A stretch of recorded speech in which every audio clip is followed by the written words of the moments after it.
some snails. Maybe like a few bottom feeders. I don't really want fish. So I might just go for something that just eats algae, you know? Shrimp? Yeah, shrimp. Exactly. Like, because I've had fish before and I don't want to deal with fish. But I'm just making like a little self-cleaning living tank would be really cool. But I don't know. Well, I'll think about that as things get in. And I also need to go check out the local pet store, so. All right, I put a marker in the chat.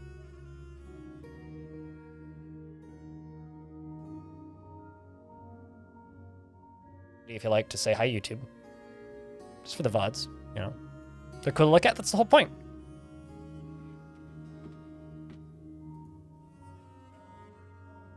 And thanks for the $5 super chat. Yep, Twitch chat, the YouTube chat is carrying the stream today. It's a fact, they are. Wow.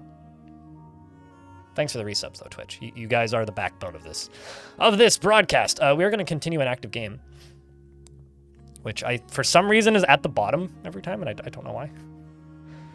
But Clobbertomb. So who here missed the previous streams of this fort? Let's do a real quick overview before we dive in.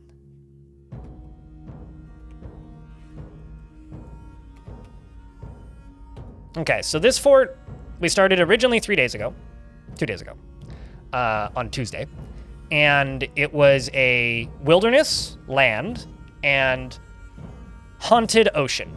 Now, it's on taiga and ocean, and so it snows like 3 seasons of the year. In the summer, it stops snowing for a little bit, and then the ocean thaws.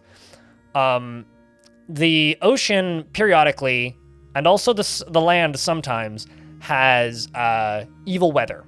And the evil weather of note is these big clouds that crawl across the map at a pretty rapid pace. And if you get touched by them, you're turned into a opposed-to-life zombie. So you just become a murder monster. So we have to be mindful of that, because it's quite the threat. But we went into this fortress with those are why the first attempt failed, by the way, which is why I had to restart. And the idea of this fortress was that we were going to build a fortress that goes to war, and I will set the difficulty up to hard for the enemies eventually. But we want to build a fortress that goes to war and fights back the goblins, but I'm not allowed to make squads with the exception of aggravating the enemy. So if I want to go demand tribute from goblins, which will make them attack me, I can do that. If I want to go demand tribute from somebody so that they'll trade with me, I can do that. But I am limited to not being able to keep those squads outside of that one situation, okay? So no squads. I cannot tell the dwarves to train. I cannot put them into a squad to just make them do squad things. All I can do is just the normal tasks. So we are going to defend the fortress by... Currently, I have one zombie in a cage, which is a... how do I put this? It's a badger. We have a badger in a cage. Husks are... they're not intelligent undead, per se. They are opposed to life. These are the same types of zombies that...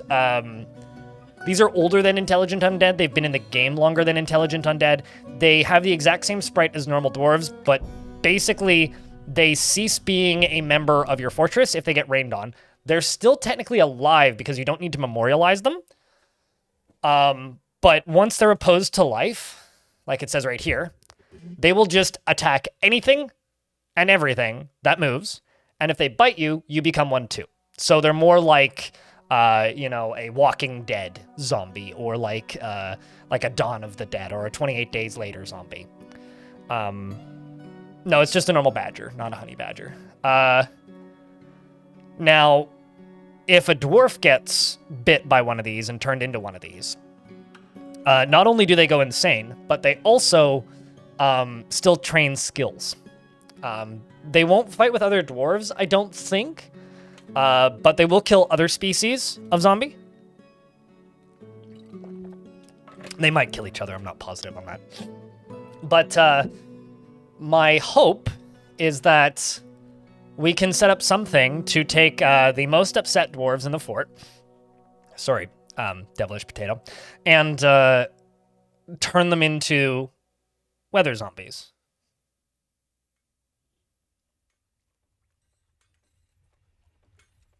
That's the hope. Is I want to turn them into weather zombies. Now, this is the ocean, and because it's frozen for the vast majority of the year, we're in early autumn, we could go build a structure out on here. When the clouds come across, I could theoretically tell somebody to, oh, you're very upset, so I'm probably going to turn you into a zombie and use you to murder the enemy. So, do you guys probably remember the elusive and entertaining and much loved character from that one video I made called The Blockade? You likely remember the Blockade, right? The Blockade was a weather zombie. Ice Blue wanted a bearded woodworker. How about a bearded bowyer? So our newest dwarf in the fortress cuts corners whenever possible. Oh, wow, I should give you an axe, and you can literally cut them. When working on a project, regardless of its consequences, rather than wasting effort or resources. He never deliberates before acting, and to the point of being considered thoughtless. He actively avoids exciting or stressful situations, and he is confronted by... He actively avoids exciting or stressful situations when confronted with... Wow, I cannot read today. He actively avoids exciting or stressful situations. He has a great trouble mastering fear when confronted by danger. He prefers to be alone and is rarely jealous. He has a sense of duty, and he can occasionally lose focus on the matter at hand. He tends to be passive in discussions, is not inherently proud of his talents and accomplishments, and does not have a great aesthetic sensitivity. He is conflicted by this as he values artwork and its creation. He tends to avoid any physical confrontations and works to square this natural tendency with his respect of martial prowess. He finds helping others to be emotionally rewarding and is often nervous. He is trusting, and he tends to ask others for help with difficult decisions. He needs alcohol to get through the working day and does not mind being outdoors, at least for a time. He dreams of raising a family and personally dislikes cooperation, considers craftsmanship to be relatively worthless, doesn't care about nature one way or another, and likes illuminite, trifle pewter, as well as clear diamond and rambutan wood, and the color dark peach. Shields and giant gray parrots for their social nature, and the words of the prim wisps, and the sound of the laces of silk, and the sight of the meandering lyrics, and when possible prefers to consume kiwi and steelhead, and alpaca cheese, and passion fruit wine, and absolutely hates jumping spiders. He is broad and very fat. His nose is sharply hooked. His protruding copper eyes are very large, and they have very large irises, and his hair is dry. He has a pet alpaca, worships the deity of gems and minerals and wealth, and is a member of the most common religion, the doctrine of bronze, which I need to finish building a temple for. And there's a hamster in my doorway. So a side note about this fort is whenever somebody makes an artifact, they get a bedroom. So you're not going to get a bedroom until you make an artifact. This is the expedition leader's bedroom who gets to skip that step. Same with the mayor, they'll get to skip that step. So I'm not making bedrooms for people unless they make an artifact. We currently have a strange mood in the works, and the named dwarves in the fortress are Anthrophobia, who is the expedition leader, Iron Zack, Wicta, Ice Blue, of course, Havoc, a Devilish Potato, and we have Crazed Fur, who is a Clobbersmith. Clobbersmiths are the dwarves who have made artifacts, because we are a member of the Tower of Clobbering, and the fortress is called Clobbertomb. Get clobbered, you clobbering dwarfs.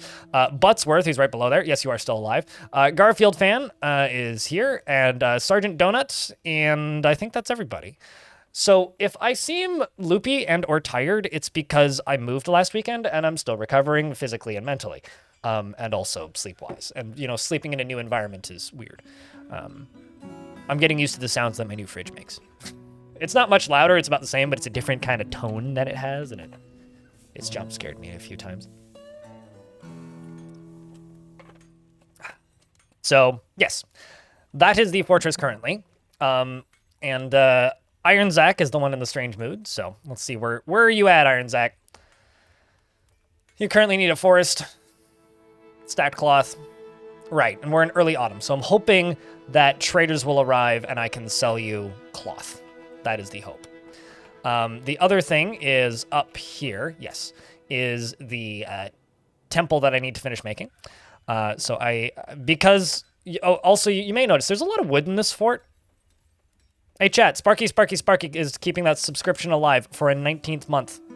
Can I please get a big round of beers for that? Appreciate you, Iron Zach.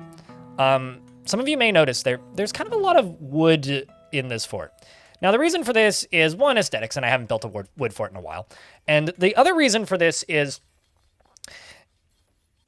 well, we don't have an alternative. Because, I've dug down a little bit, but this fortress just happens to be on a heavy aquifer. Because this fortress happens to be on a heavy aquifer, I haven't gone through the process of digging through it just yet. The ocean isn't a heavy aquifer, so I could just dig underneath the ocean and dig down. That'd be fine. But land is on a heavy aquifer, and I kind of want to work my way through it slowly. We'll probably just wait for it to freeze, but if I have time and if I can get enough power set up on this wall, I might just, pump it out.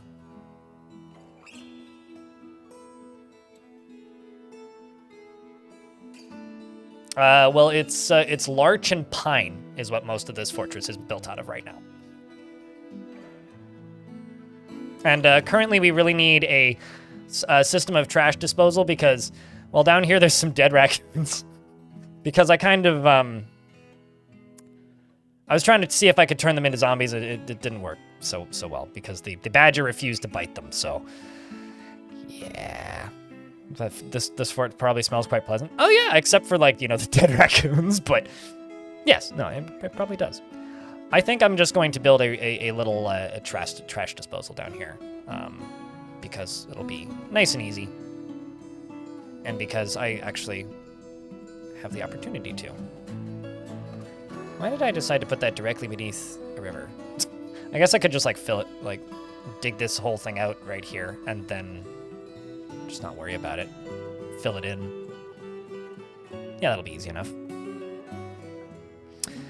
So yeah, that's the start of the fortress. Any questions?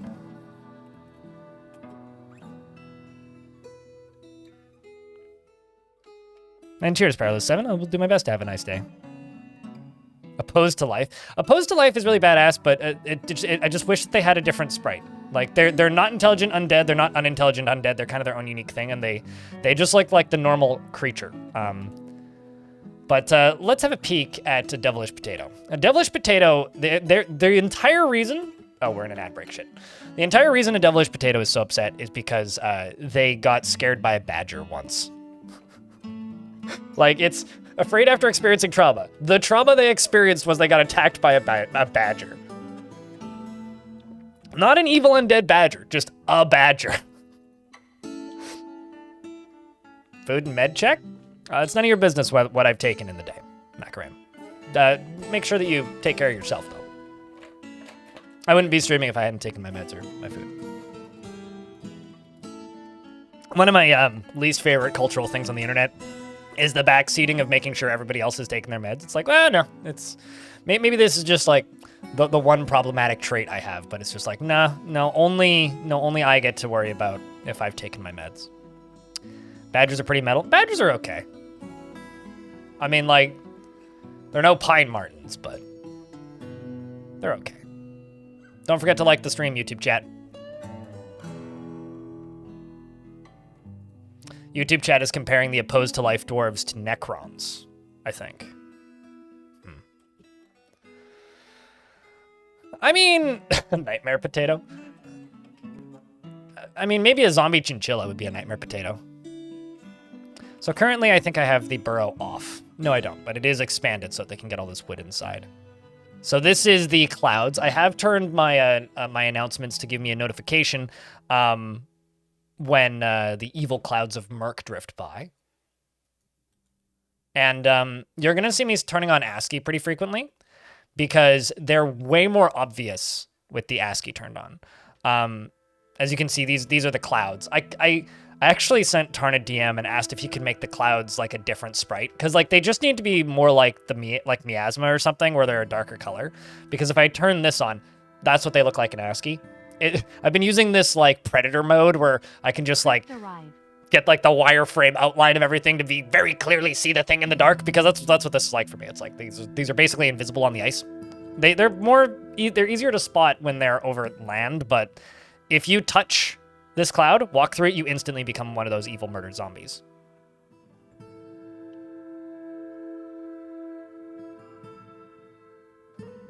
The way you wrote that, it reads like YouTube is the meds. Nixie, thank you very much for the 29th month check. Can I get a round of beers? And YouTube folks, hit that party button a bunch, because you guys are pulling your own weight today. It's kind of crazy. Appreciate you guys. So yeah, I'm going to try and build a little setup to remove trash from existence, is what I'm going to do. Let's go down to here and do that one further. And another cloud of evil dust or stuff floats by. And yes, this stuff will infect Forgotten Beasts, Titans, were creatures, dwarves, everything. So don't touch the spooky cloud. Spooky cloud bad. But what I'm going to try and do is I'm going to try and build a structure in the pathway of one of them, and hopefully be able to convert a few dwarves to... Oh. Well, it happened. Dwarves, get inside, please. We have one.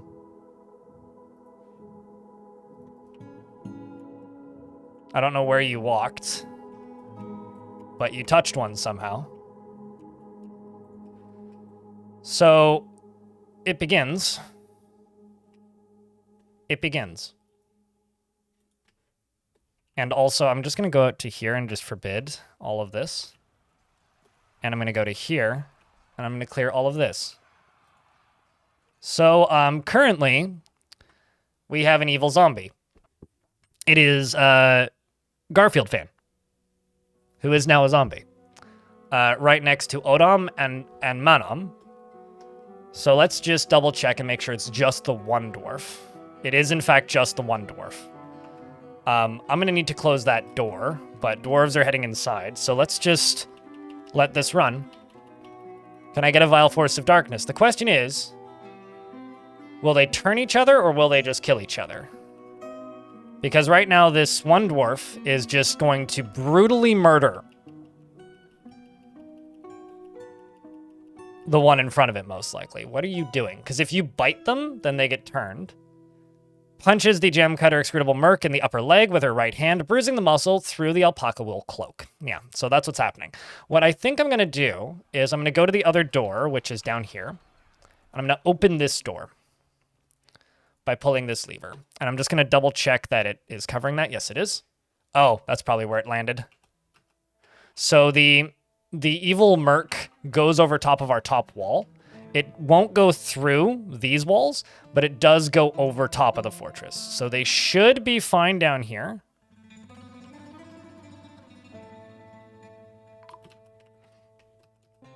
Looks like two dwarves have died. Garfield fan killed both Monom and Odom.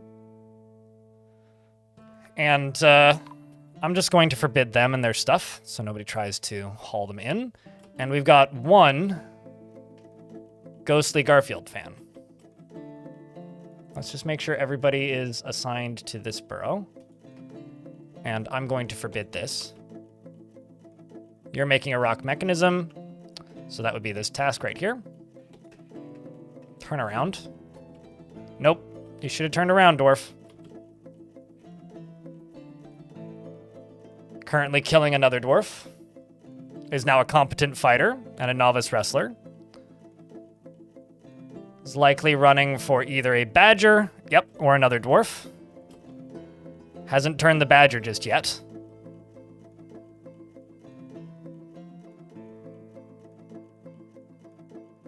And then turns around. I'm really hoping... Oh, is going for another badger. I'm really hoping that it'll go get caught in that trap. Okay, so I'm going to see if I can just close the front door, which is this.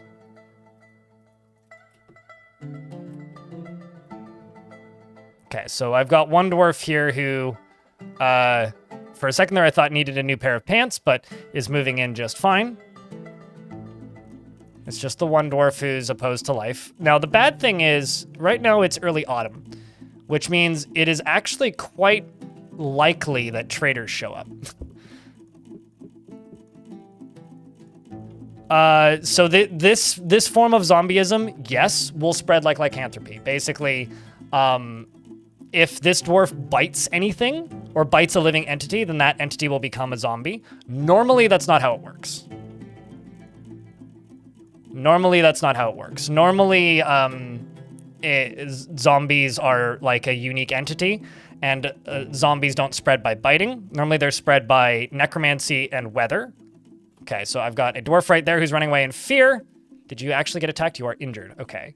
Attacked her, but she jumped away. Punched her in the left hand, which bruised her. And that tore apart the skin, bruising the muscle. And now we have our first zombified dwarf. They will proliferate into the world if you expel them, or rather, if you retire the fortress. You can also spread it by becoming one in adventure mode and then biting people. But no, they will proliferate out into the world. So, let's make some wooden coffins. Casks. Wooden casket. Congratulations, dwarves, you've won the casket lottery.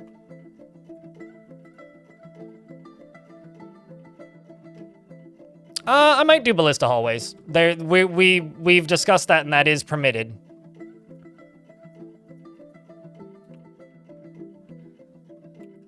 So, that's one thing complete. Let's see how we're doing here. Okay, so we now have 2 excrudable merc husks, which are both caged. Well done, I suppose. I mean, it's terrifying, but we're not dead yet. So I suppose that's good. Terrifying. Stoneworker if one is available. I think I have several. I've got Lore or Lorebam or Bomrek or Dodok. Which one would you like?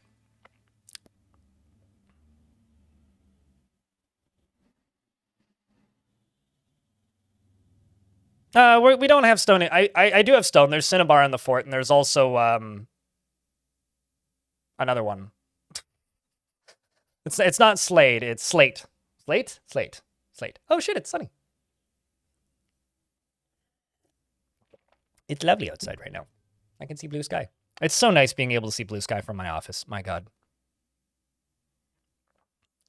Is this civ at war with any factions? We're at war with one elven faction and allied with a different elven faction. We're at war with a goblin faction and a human faction. But the human and the goblins are far away from me. And there's a goblin faction right next to me that I'm not at war with, which I'm sure I'll be at war with at some point. So there will actually be sieges. Bomb wreck, please. You like to wreck them bombs.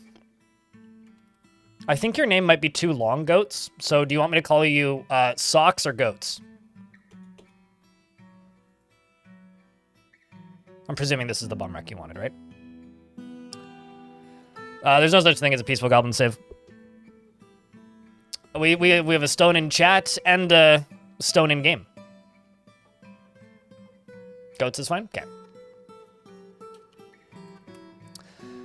Goats has 3 friends and worships the god of gems and jewels, often neglects her own well-being, having no interest in material goods, is very quick to anger and finds a chaotic mess preferable to the boredom of harmonious living, is trusting and tends to think before acting, enjoys the company of others, and she has an active sense of humor. She can easily fall in love and develop positive feelings and is quite ambitious, generally acts with a narrow focus on the current activity, and when she's thinking, she has a tendency to chew on her cheek. She starts to stutter when she's surprised and needs alcohol to get through the working day. She dreams of creating a masterwork someday and personally greatly respects shrewd and guileful and respects the law and sees sacrifices wasteful and foolish and finds artwork boring. She likes pitch blende and pig iron and pipe opal and the color cream, shields and armor stands and goblets and the words of the amethyst of iron and the sight of the silkiness of festivals and when possible prefers to consume asparagus and peach cider and absolutely hates mosquitoes. She has a somewhat narrow jade eyes or have very large irises. Her hair is clean shaven. Her somewhat tall ears are extremely narrow. Her lips are thick. Her hair is brown, and her skin is brown. I feel like that's most mosquito knowers of hers. You're a member of the sect of Amethyst, so not the popular religion that I'm currently building a temple for, but you worship the same god. You've got the standard clothing. We need to get you some nicer stuff, and you're a high master engraver. I'm actually going to limit engravings, I think. I very rarely do this, but anybody who's adequate or higher can get assigned engraving.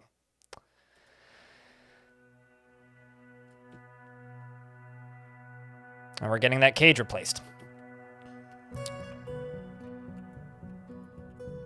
So I've got quite a bit of work to do, it seems. But the caravan from Erdem Aved has arrived. And it appears that everything that's opposed to life is currently locked away. I mean, I feel like a lot of artists hate art. I feel like that's not the most uncommon trait. I'm actually just going to sell these wooden bolts. I'll just make more. They wanted meat. So I'm just going to sell meat. I'm not selling meals. I'm just going to sell them some meat barrels. That's a plant barrel. Sell them the meat barrels.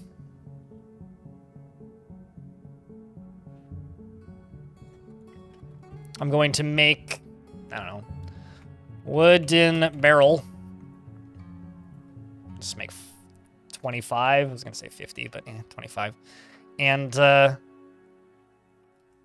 should start making some statues. The other thing I should probably do is go down to here and go to jeweler. And I need to buy one of every cloth because I don't have any silk. And I am suspecting that this guy wants silk.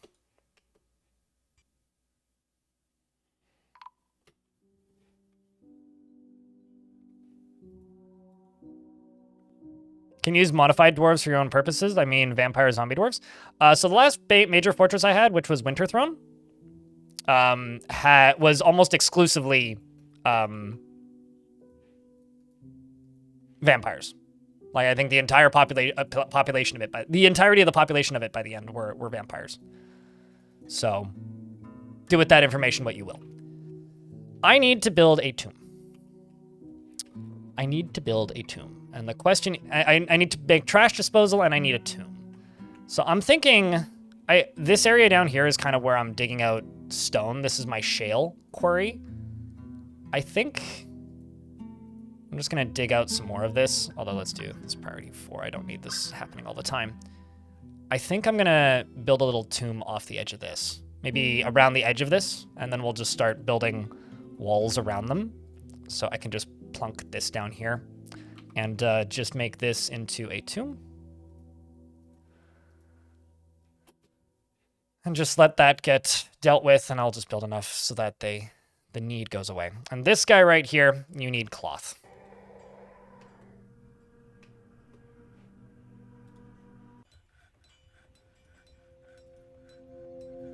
And the liaison has arrived. And once that dwarf is done making their artifact, then they will get a bedroom.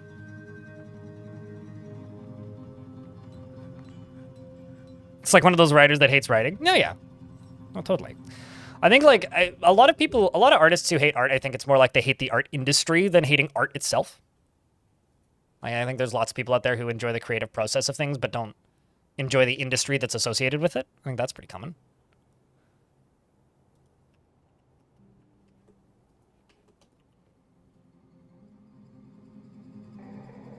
Plop another one down there. Well, actually, I think I'll stick to the stone floor so that I can just smooth it underneath them.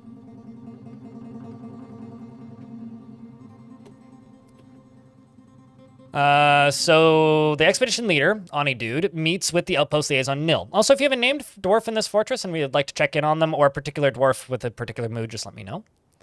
I'm your liaison from the mountain homes. Let me discuss your situation. There's much to share. Information's been added to Civilization World Info. I'm going to request metal bars. Well, actually, let's request metal ore, I think. Because that's what I'm going to be suffering for a little bit until I get through the Aquifer, which is going to take me a little bit, most likely, because I'm not prioritizing it currently. Also need to check around and see if there's sand. I haven't really looked. Let's just request hematite.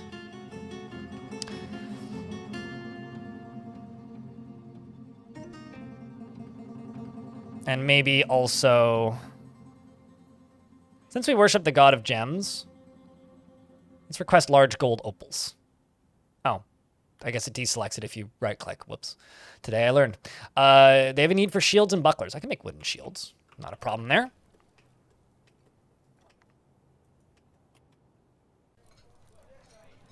And also, I'm going to go to here, and I'm going to assign 2 hunters, and I'm going to queue up some more wooden bolts.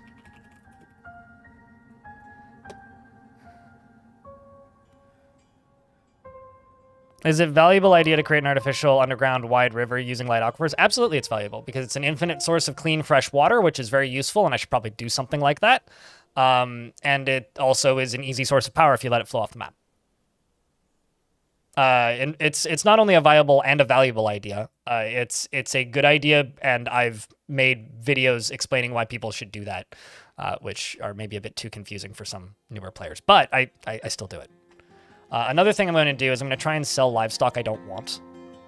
So I'm thinking sell the donkey. I'll keep the alpacas, but I will sell the donkey. So if that donkey can get put into there quick enough, we'll sell that.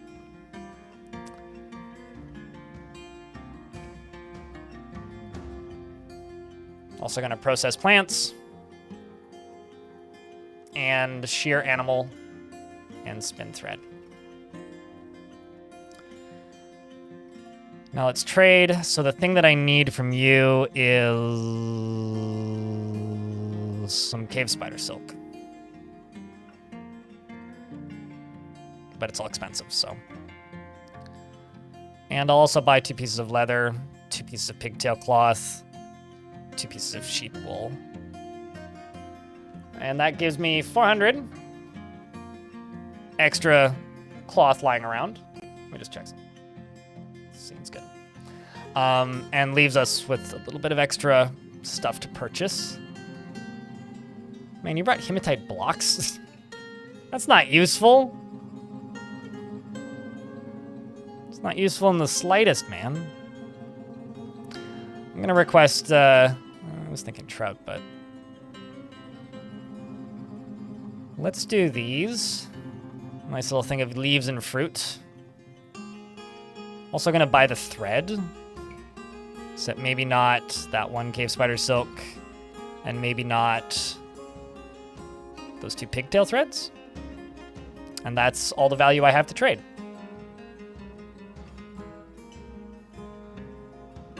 And trade. Complete. How to mine out a wide aquifer area before it floods. I want to chat, which episode of Weather Mountains has me building the river? Basically, as if you keep it all on one level, it won't flood. While if you start it at a higher level and drop it down, as long as it goes through a diagonal, it won't flood. And if it's coming out and filling up 2 tiles worth, as long as it has somewhere to go, it won't flood. So if you dig all the way to the edge of the map, so let's just pretend this is underground, right? And let's pretend this is rock. If you dig all the way to the edge of the map, this being the edge of the map, so in this case it would be like that, it won't let you dig out that last tile. But if you go to the last tile and you use this tool and you fortify those, and you just make it the same width that the river is, say 2 wide or 4 wide or whatever, and then they complete that job at the very edge of the map on a stone block on the edge of the map once it's been smoothed, it'll let the water flow off the edge of the map. And then it won't overflow.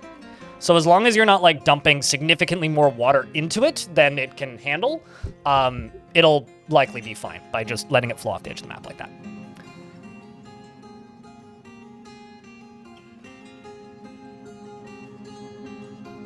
I don't think those penises were hidden in the cathedral engravers, by the way. Jessam.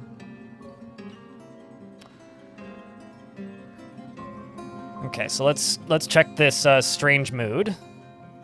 Sweet, that is in fact what you needed. Yeah, you needed cave spider silk cloth.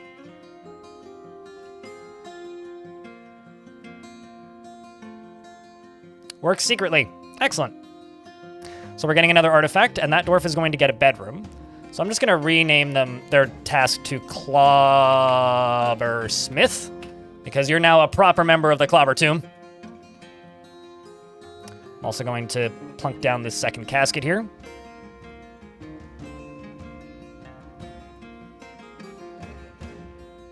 It is the glorious rank of Clobbersmith.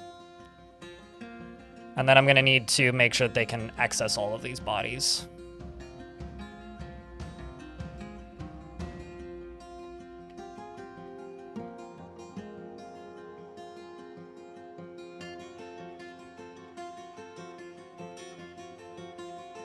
Okay, so there's a couple right here.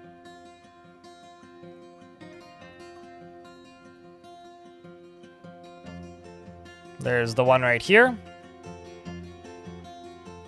Was there another one? I think it was just the 3. And then there's one dwarf that's in the ocean that just died by drowning.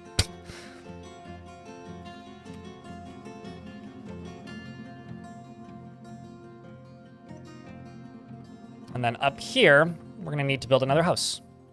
Although I'm thinking about plopping one up top. Because these are bayberry walls and pine floors. So let's just do across here, maybe? Yeah, that'll be fine. Do I not have any bayberry blocks? I guess I don't.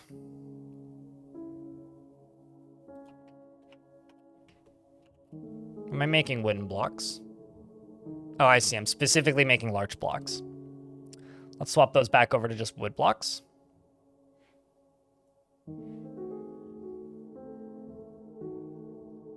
Or maybe just make bayberry for a little bit.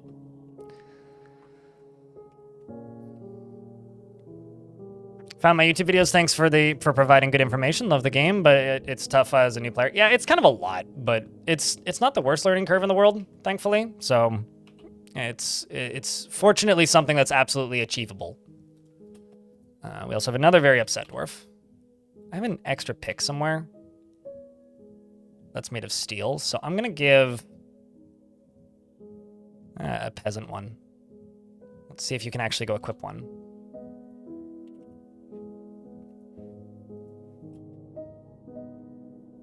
I'm not sure if that pick's even accessible.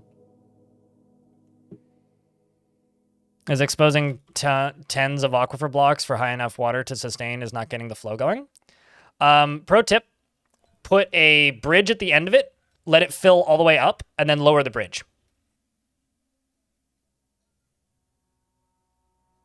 And go one tile below and channel up into the aquifer. So one tile below the light aquifer and channel up into the aquifer, and then basically build like an individual spider's web of tunnels that have one block in between them, kind of like a checkerboard pattern, so that it falls down, but it has to fall down into thin tunnels so that it can fill up those tunnels. It's possible. You can absolutely do it. It's just there's kind of a technique to it. I don't really have any good examples for you though. Basically, like go one layer below the aquifer and then do this. Because then they'll just dig, and they'll dig up into the aquifer. The water will fall down from the layer above, and it'll give you your river. And when they can't dig anymore, you have enough flow for like a 2-wide one. And you can easily add more in by digging them out and then connecting them after the fact.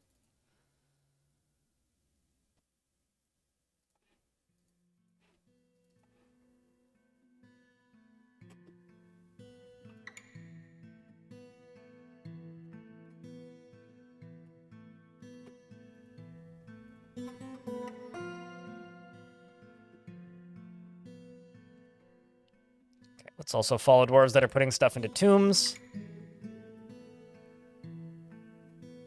Which is currently you.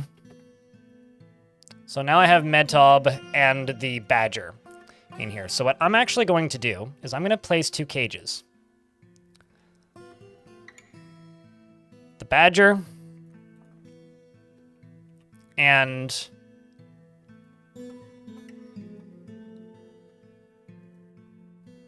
a second cage, which is going to be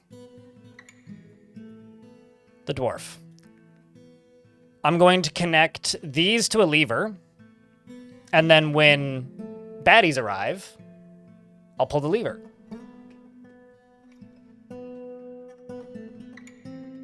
I already have 2. Although maybe I'll connect them to 2 different levers. I'm going to end up with a room just full of freaking levers. What's the value of this currently? Not very high. Okay. Let's just get some cinnabar blocks up in here. Those are ramps, not blocks. I could have just put floors over top of them, but well.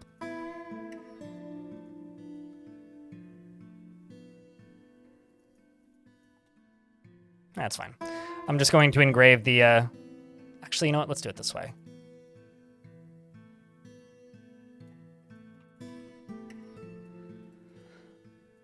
Let's do the outer circle of cinnabar. And then maybe walls in the center? Yeah, we can do that. So you're connected to a bridge. You're connected to nothing. I will deconstruct this and reconstruct it. I'll actually just construct one next to it.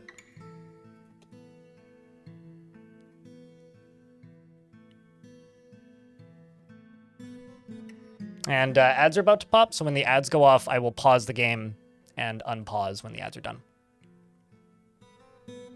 But, Alan, the Husk army is going to be built slowly, is how the army is going to be built. I don't really have a better answer for you than that at the moment, because it's just something that's just going to kind of take a little bit of time to get started. Another weapon rack. Iron Zach, the Clobbersmith, has created Athro Shiagos, a shale weapon rack, and has earned the right to a home. And offers it to the Bright Fortress of Life. A glorious donation. I feel like this is starting to be like a side-eyed subliminal messaging here, because like I'm all like, yeah, no. I'm not making these doors. You know what? Because I don't have any logs available, why don't we make you a little underground home, Dwarf? I don't see any reason why we can't do that, as long as they are walled up nicely and look nice.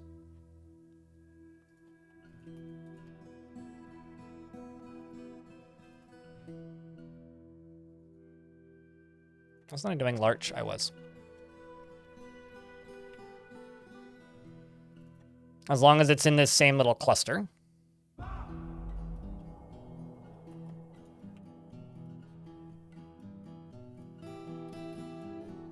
Housing crisis? Manufactured housing crisis. I could absolutely make housing for all these dwarves, but I'm just not. Also, hey chat, if someone's feeling generous, could someone gift Sycon a sub? Sycon's like a 58-month resub or something. Maybe 60 even. Pains me to see them without a sub. Mark's dwarves have been fixed since October 2023.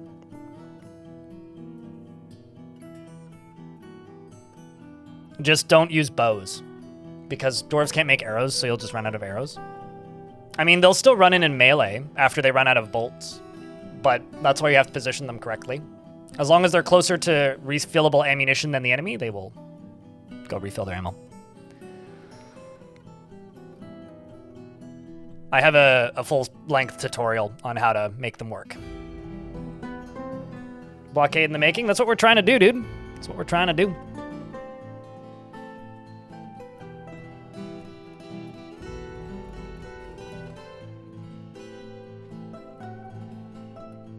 Did you hear what I said to... I don't know how to say your name. TKEJCZU. I don't know if you heard my response or not. Anonymous, thanks for the 3 months of Tier 1. Gifted to Sycon. You're very kind. It's good to have you back, Sycon. Appreciate you, chat. So normal housing crisis. You know, honestly, point taken.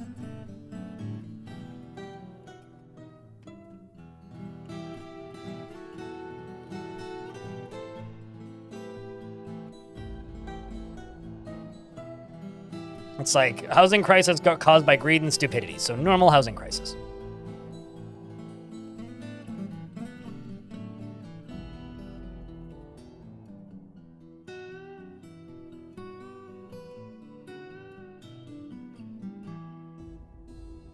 What's up, Zieldy? A cloud of murk has drifted nearby. Let me just make sure dwarves is inside.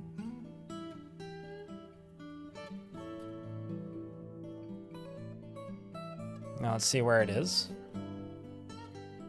Thankfully, it's pretty far away. It's not small, though. Cheers, Fredly. Maybe it's Friedly. Picture point! How you doing, mate? If you ever find yourself in Victoria, Canada, hit me up. I can now leave the box and do like the Spy Kids 3D thing. This is my favorite part of this whole new setup, is that I can do this.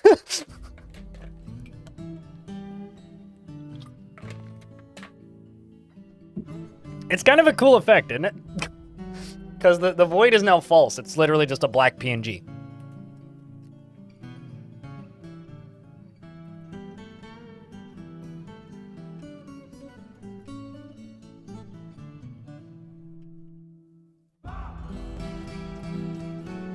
Wait, you're not 2D? I mean... Maybe I am.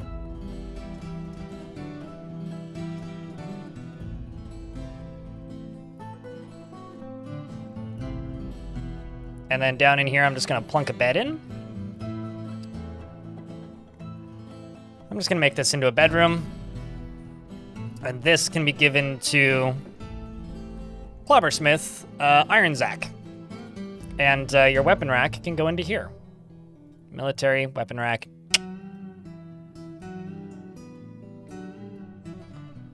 And you've got larch floor, so we'll continue working on that.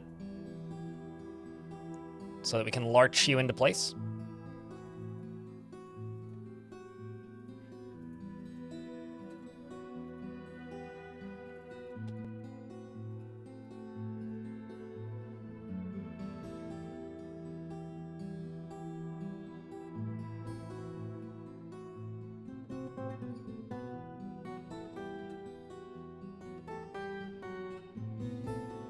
Does a dwarf in a rake shop get rained on when it's outside? Yes, unless you build a roof over top of it. Although rain is nowhere near as detrimental as people say it is. It used to be a lot worse, and has mostly been nerfed in comparison to where it was. Like, it will upset them, but like it won't ruin their lives or anything. Like, they'll be okay if you let them get rained on. Like, they'll survive. Obviously, like, they'd rather not, but it's not going to. You're not gonna have dwarves go like murder suicide each other because they get rained on once, like the game did 10 years ago. It literally does build characters. See Cog's year 10 years of following one dwarf video for an example of how it can literally build character.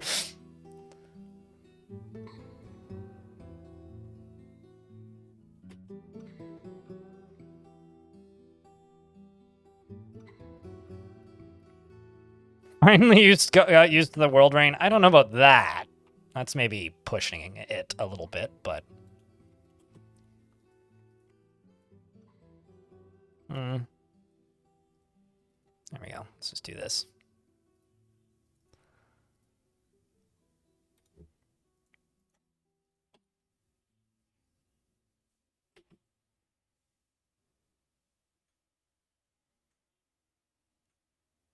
Yeah, and they became depressed because of the rain.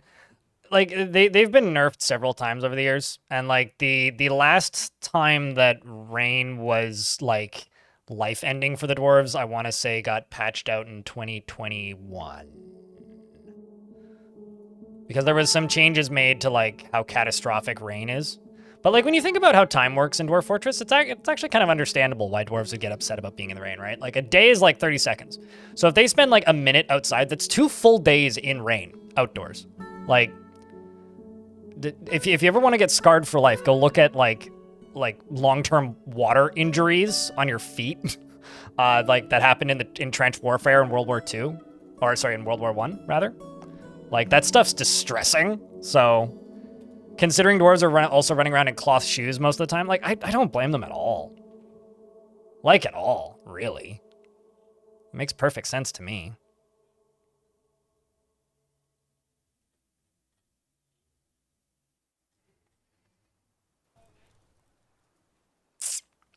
My miners are being lazy. Yeah, trench foot. Exactly. It's disturbing.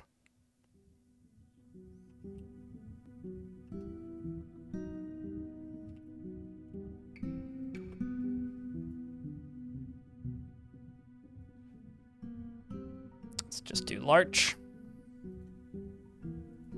And larch. Actually, I think what I'll do is I'll put a little hut around the top of this.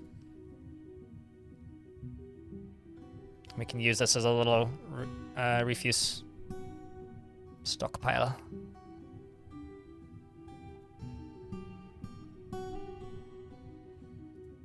Be enough space for a little disposal spot.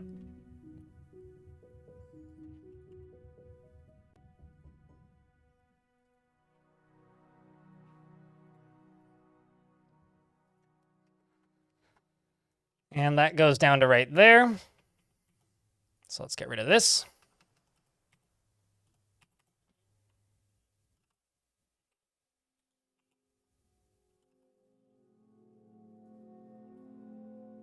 Yeah, we'll just build over top of this. Just need my miners to, you know, get back to work at some point.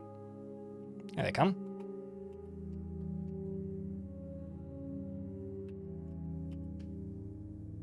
And you're sleeping in your... Don't feel anything after sleeping in a bedroom like a personal palace. You needy son of a bitch.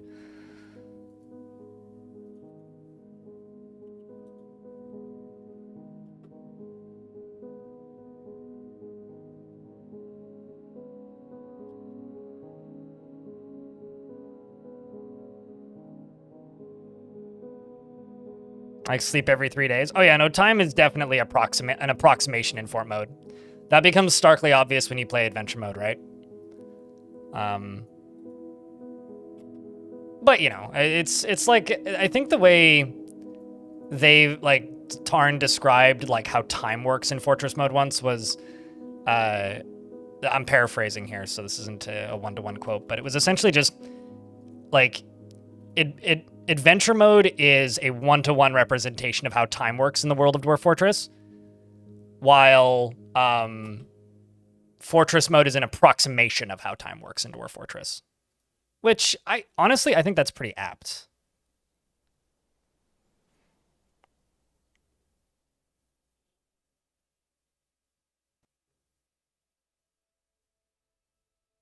I remember Portrait's free stream, and I had a hole in the ceiling in the middle of the hallway where there was traffic, and I didn't understand why your dwarves didn't like life there. You know, one of my favorite, like, learning the game oopsies was a cat that died. It died in the, like, near the tavern entrance. And it was underneath a pile of other things, right? And I would have had to look at that tile specifically to notice the dead cat. And it was forbidden for one reason or another. I never forbid it, but I think I just had rules set to, like, forbid corpses or something by mistake. And most of that fort was going nuts, and I couldn't figure out why. And then I was looking at somebody's description, and it was just like, saw a dead cat, or it was like Endoc's dead body or something, which was the name of the cat. I was like, what the fuck? What's going on with this? Why is there dead cats? Where is this dead cat? And eventually I finally found it.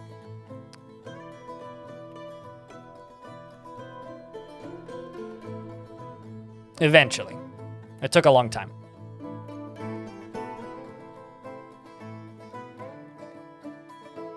When you think about it, dwarves using a multi-layered vertical balcony is extremely space efficient. Humans and elves build wide, dwarves build tall. Yeah, I mean, like, are we talking like world gen structures? Yeah, I would say dwarves are very space efficient in world gen structures. Okay, so this down here is just going to get a little bridge. Although, let's just make you out of blocks. Okay, cloud is hovering nearby. I need to pause the game because I need to see where it is. Whether or not I need to panic.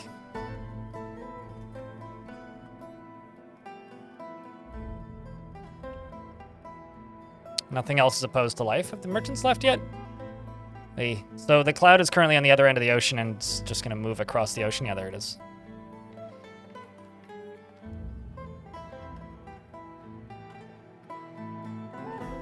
Just like the key with the prefab fortresses is just to keep note of where the... I don't know why there's a dead badger in the middle of the ocean, but that's slightly concerning. The key with the prefab fortresses is just take mental note of where the front door is, or like where the central stairway is, because as long as you remember where the central stairway is, like getting back in or out of one of those is actually pretty straightforward.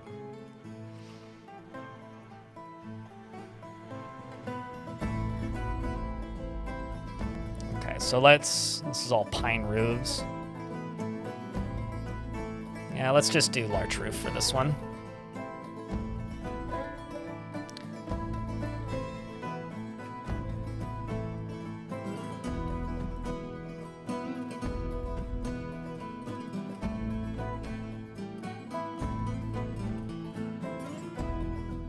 And I'm just going to put a little pressure plate right there, which is going to trigger this. So this is just going to be an automated pressure plate. Chase killed it there? Oh, did it? Okay, I must have been looking at chat when it killed that. I saw it was in the middle of the ocean, but another cloud's coming by. Also coming from the ocean. I mean, and these clouds may drift over top of us, but they only hit the top of the walls. How's the value of this doing? Not good. Okay. I need...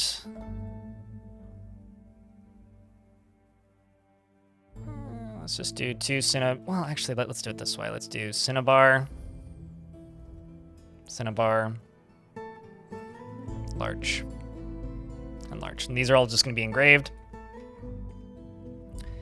So let's just queue up some engravings. Let's also plop down this and that. And then I'll put large gems on those. I presume I've made that workshop. Yes, I have. Start cutting some gems.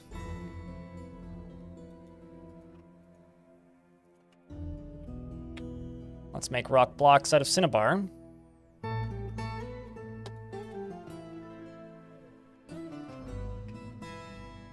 Yeah, at this point, I think like Depression is in a pretty good spot for Dwarf Fortress because like dwarves are pretty resilient. And I think that the key isn't that they should make dwarves less resilient. I think that they should, instead of making dwarves less resilient, they should make threats more threatening, if that makes any sense. Please leave the map before you get hit by a cloud.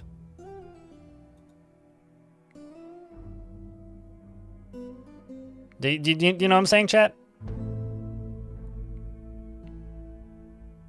Like, I think that that's the... As you never got to see a fell mood. I just play the game the way Deep Space does, and you'll get a fell mood. You'll certainly get a fell mood.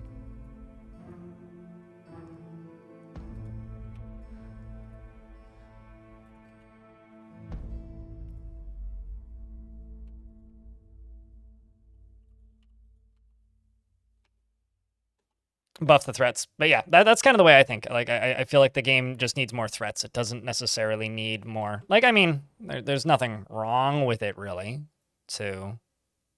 Ooh, I could start decorating stuff with teeth, but I don't know if I necessarily want to do that.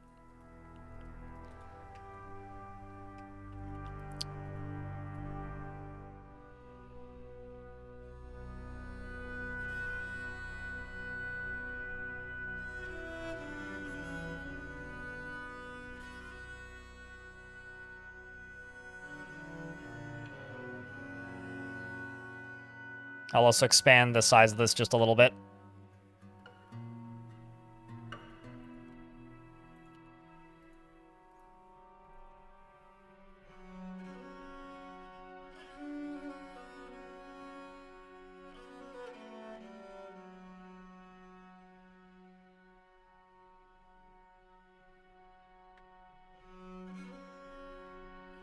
I'm also going to have to put a door in here, so we'll figure that out once I'm done queuing up the rest of it.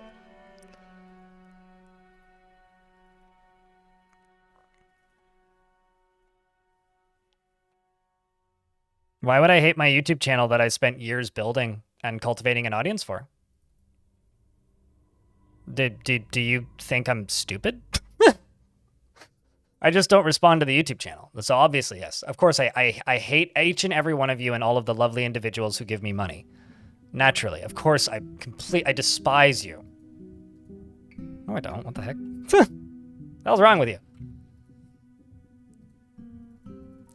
I'm not capable of reading all chat rooms at once. And I prioritize the one that's generally busier. That's all. I only hate people who hate me. And even them. I just kind of hope they'd leave me alone. But no, of course I don't hate you. Hey, YouTube chat. Just remember, I do look at you. If you want faster responses, you gotta watch on Twitch, though.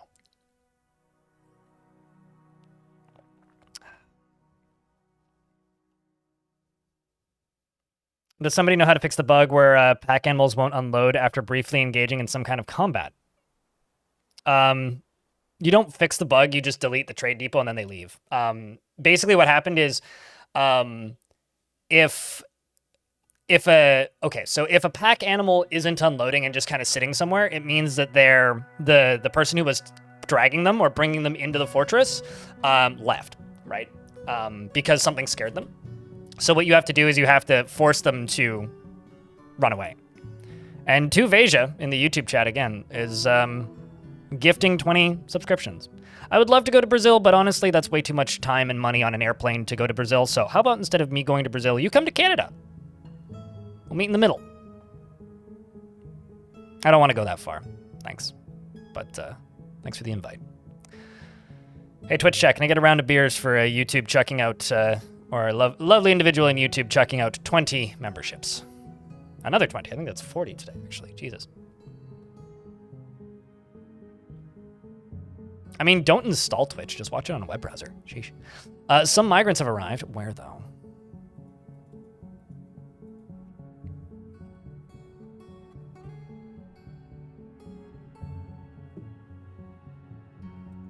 Oof. It's an awkward place.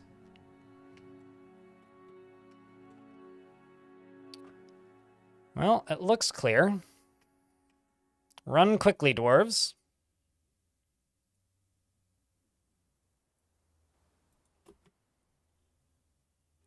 And they seem to have brought a Keat. Smoogle! Thank you very much for the brand new gift subscription. No, I'm not going to go to Mexico. Honestly, I'm probably not going to leave Canada for the next few years. I mean, I have planned trips to the US, and I'm probably not even going to go to those. I think I'm just going to stay in my country for a while. Honestly, the reason I don't want to go to Brazil is because it's really hot and humid. I like dry and cold. So it's kind of a bit of a lost cause for me.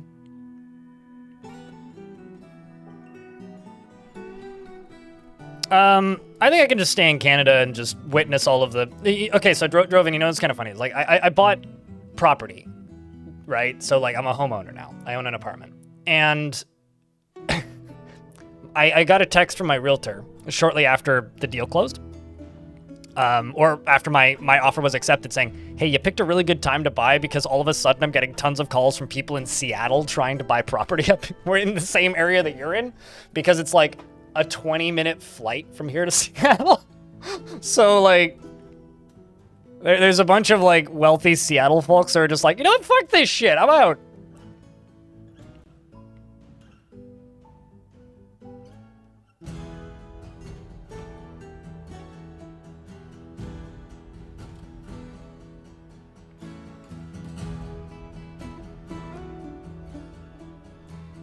That being said, though, the food in Brazil looks wonderful. If I were to travel down to Mexico or Brazil, I would literally just go around eating food. That's it. That's all I'd want to do. I don't want to go see anything. I just want to eat food. All right, that was a pretty big migrant wave.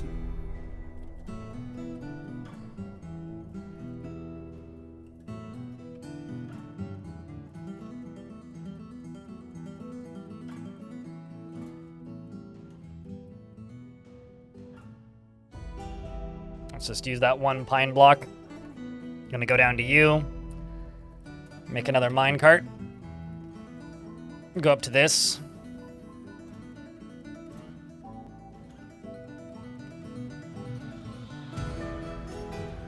I do have a singular large gem, which I will plunk up there. And a doorway that I'll plunk up here. Let's just engrave these floors. I'm gonna have to like cover this fortress in cage traps to actually be like reasonably safe.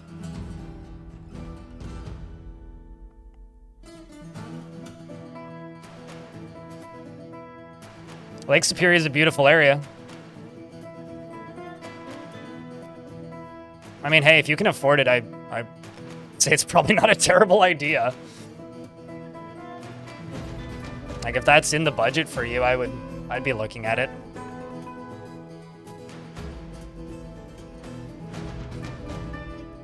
Okay, so I got 2 Keats over here. I'll just chuck those over there. It's clearly a superior area. I mean, it's also a lake area, so.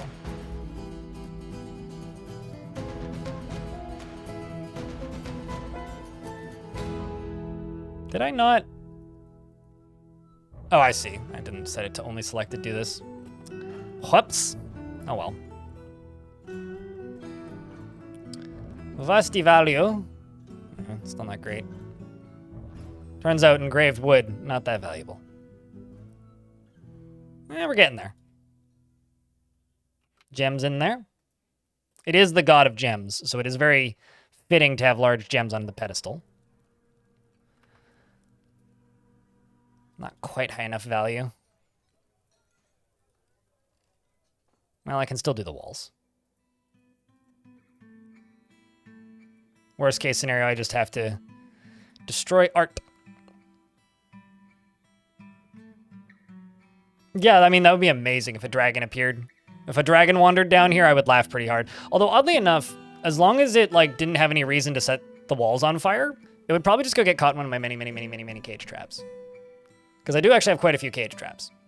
So presuming like it didn't breathe fire on the walls specifically, it probably would just go and get caught in my cage traps. We do also have a bunker. Apartment, not house.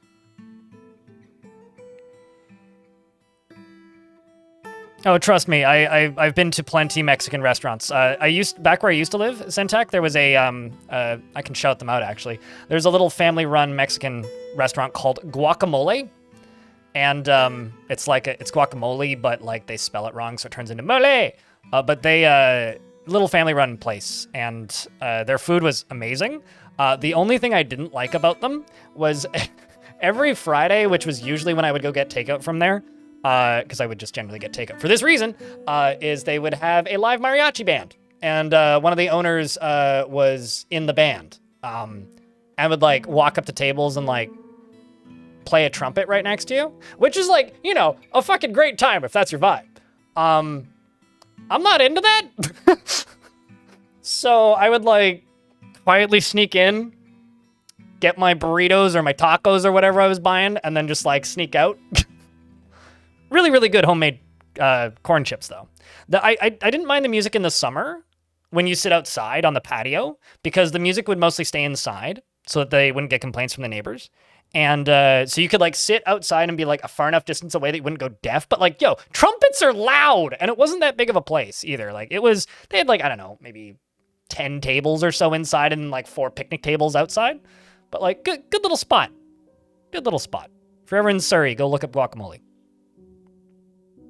Just fantastic food in general. Although, if you're not Hispanic, you gotta ask them for the good hot sauce. They presume you don't want the good hot sauce, so you have to ask specifically for the hot sauce. You have to be like, hey, so like these hot sauces taste great, but like, do you have something that's spicier? It's like, oh, you want the good stuff? Okay. Potpourri, what, you want a mustache, beard, ideal, but not required. I'll just give you happiest unnamed mustache dwarf, unless you have a particular job approximation that you want. Like, we could go with a Cog the Hunter, who I need to make a crossbow for, actually. Where's my boyer's shop? I think Yeah, it's right there. Make a bone crossbow if I can, but we'll just make 3 wooden crossbows. But how's that hunter look to you, Potpourri?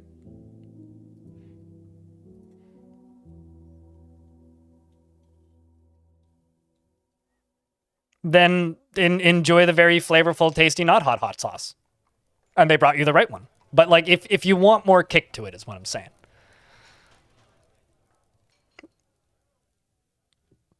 Many thanks. Excellent. We'll roll with it. And to annoy that one person on YouTube, I'm now naming Potpourri Stable Hell. Stable Hall, not Stable Hell. He is prone to strong feelings of lust and lacks confidence in his abilities. He is often cheerful and tends to share his own experiences and thoughts with others. He is moved by art. With experiences and thoughts with others. He tends to consider what others think of him, and he finds obligations confining, though he is conflicted by this for more than one reason. He generally acts impartially, is rarely moved to mercy, and occasionally overindulges. He is slow to trust others, and he has a greedy streak. He is somewhat quarrelsome, and he is bothered by this as he values friendship. He is very humble and scratches his head when he's nervous. I think the snow outside is melting. Yay. And he is bothered by this since he values friendship. He's very humble and he scratches his head when he's bored and he needs alcohol to get through the working day. Dreams of crafting a masterwork someday and personally values peace over war. And likes nickel, silver, and red beryl and sheep's wool. The color aquamarine, maces, high boots, and hatch covers. Splints and dogs for their loyalty. The amethyst of iron is the words he prefers to hear, and when possible prefers to consume muck roots and date wine, and absolutely hates mussels. He worships Yuvesh, which is the god of death, and is a member of the Order of Dust, and has several friends in the fort, including goats. Welcome to the fortress. So I'll say this, like, I think I'm with you, Celesty. I don't like my face to be set on fire. Like, I enjoy generally what I would call a like medium-high hot sauce. I don't like a weak hot. I don't like a light hot sauce with like no spice to it whatsoever. I don't like this hot sauce. Like, I'm not the kind of guy who's gonna go to a pho place and just dump the thing of chili oil into the soup. I will put like a teaspoon in. You know, like I like some kick and I like some flavor and I like hot. I grow hot peppers, but I don't grow ghost peppers. I grow arapajos, which are like a really hot cayenne pepper. So you know. It is what it is. Go for the hot sauce that suits your taste buds and doesn't destroy them. Because yeah, I'm with you. I think like it's more of it depends on like I like different levels of spice for different kinds of spice. I'll say that.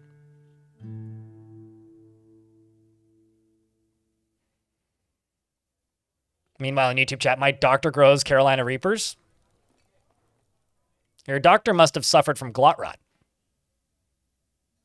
Lost his tongue. Can't taste anything no more.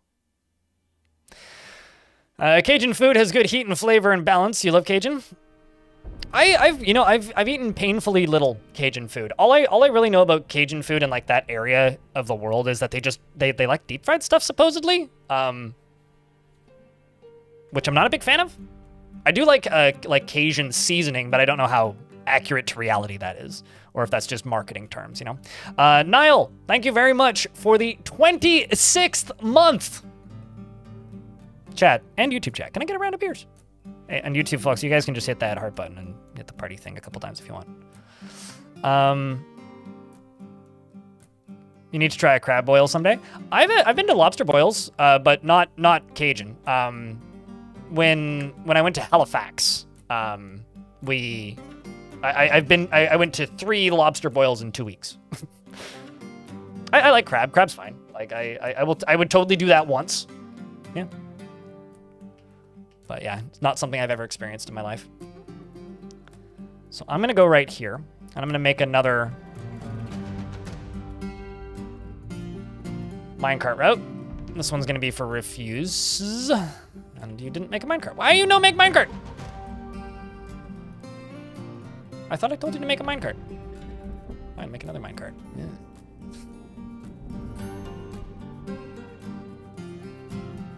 This is all larch.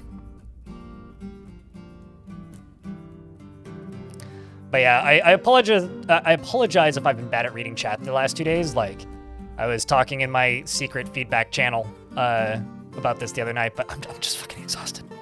Like, it has been a couple of days, and like, holy shit, has it ever been a couple of days? You know, moving is exhausting, and I am exhausted, and I'm quite very much looking forward to all of this process being more or less complete.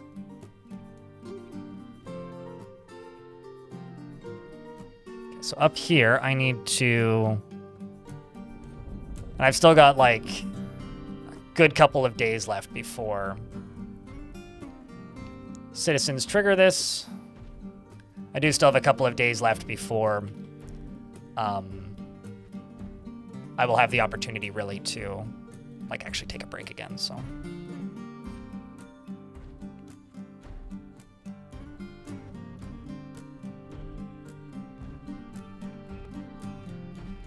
I'm good if I remember to take my medication. I'm kind of worried this is going to throw the stuff out the top, but if it does, I have a solution. A cloud of excretible murk has drifted nearby. Wear it. Okay, sometimes they just appear out of nowhere. That's what this one's doing. Okay, gotta clear that notification.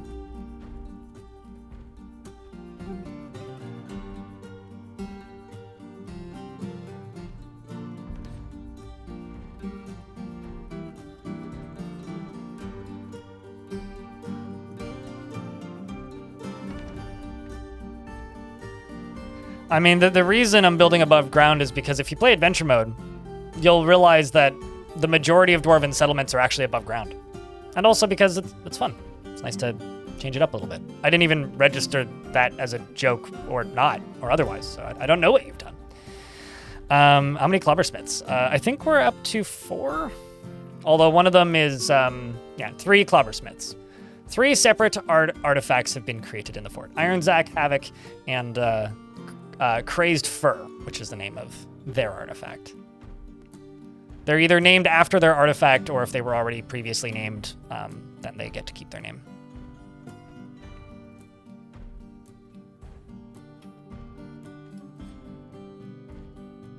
Another cloud has drifted nearby, and that's why I need to clear the notification immediately. Okay, this one's a little sketch.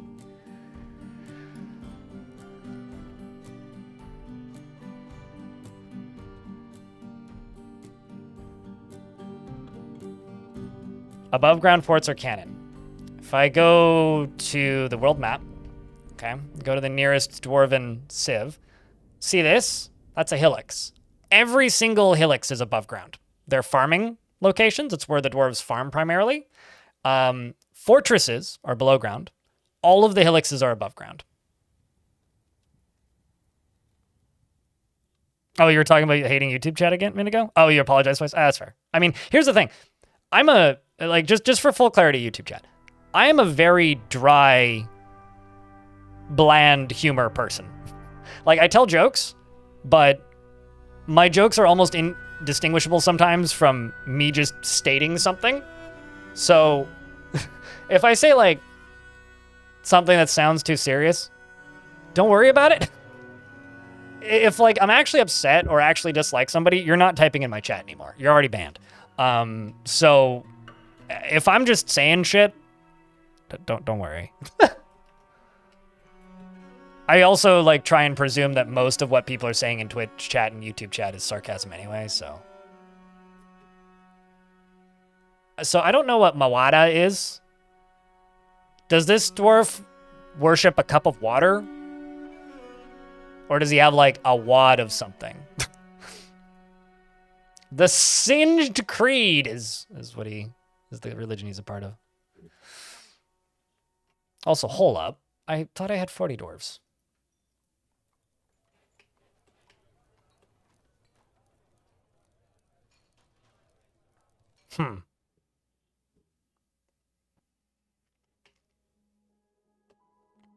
The gigantic underground highways are indeed built by dwarves, yeah. They're what connect the mountain homes together, because some of the dwarven settlements are permanently underground, which is really fun, because, like, if you find one of those dwarves, on the surface and ask them to join your adventurer party as like a friendly for a bit. Sometimes they'll just like start vomiting and you walk away, which I personally find very funny. I find that really funny, actually.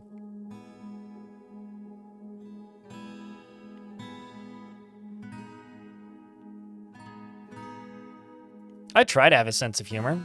It's just, I'm also aware that it doesn't land all the time.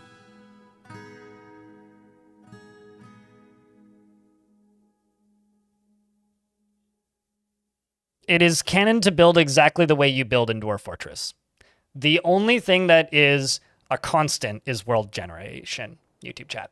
So, Dwarven fortresses and mountain halls in the world generation are underground. Hillixes are only above ground. But the majority of Dwarven population and settlements are hillixes, which are above ground. They're like basically hobbit holes. They're mounds of dirt. If you go play Adventure Mode and explore a couple of them, you'll see what I mean. Or if you use DF hack to embark anywhere and embark on top of one of them, you'll see what I mean. And Dwarf Fortress has always been that way. So the whole like building above ground and using wood for crafts and stuff, that dislike is purely player headcanon.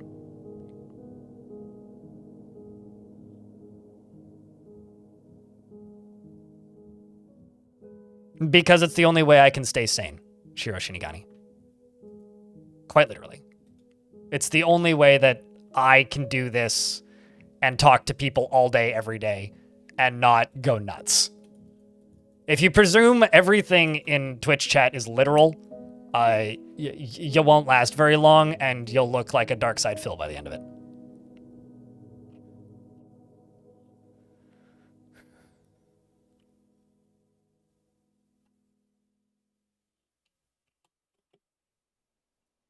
So you get linked to this, and get linked to this.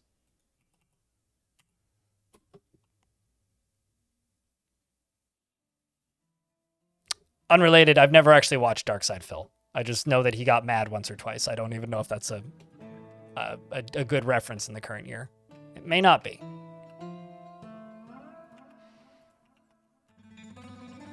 That's why they're not making that minecarts, because I'm out of wood.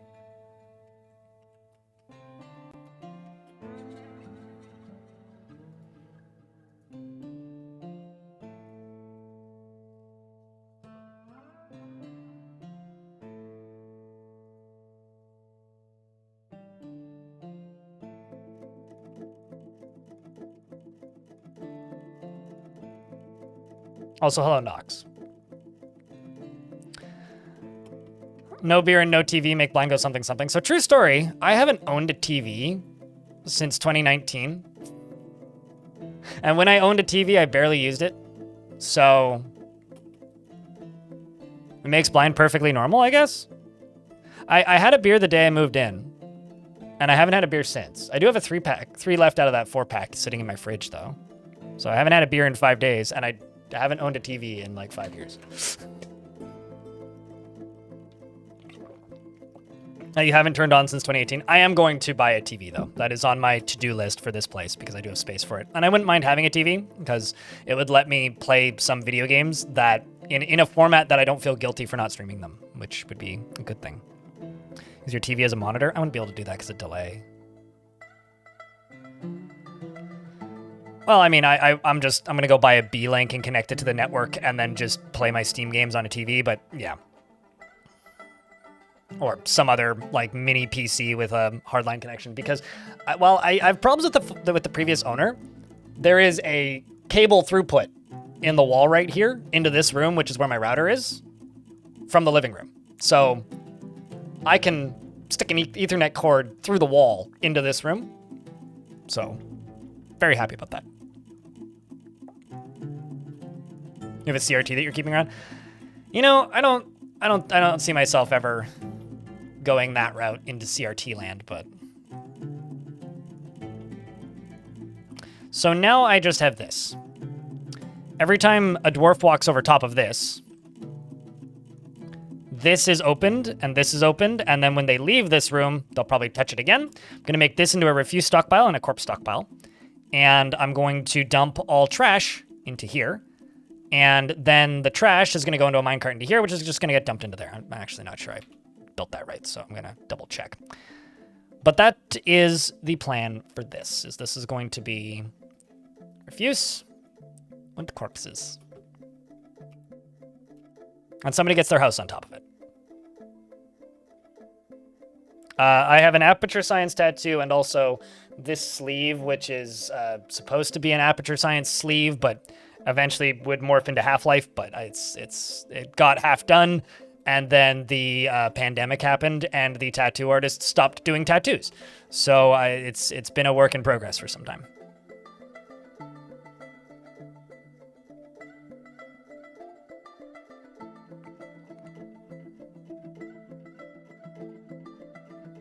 Yeah, I don't see myself ever doing anything wirelessly if I have the option to do Ethernet cable, but yeah. Yeah, wireless is probably the optimal. Potpourri? No, not Potpourri. Where'd you go? Tubal, the armorer, has gone into a strange mood. Why? Why? God damn it, why?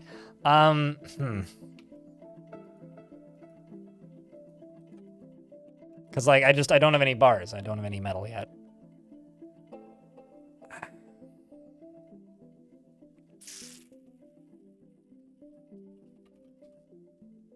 I'm not melting another pick.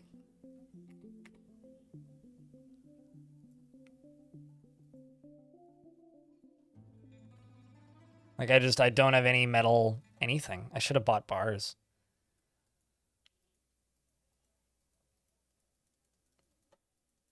Well, I guess we gotta dig.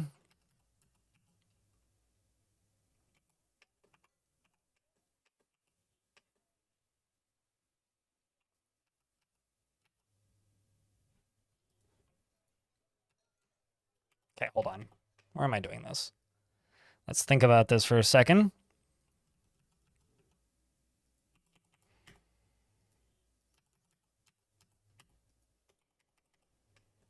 Except the stairs are going to be priority number 1.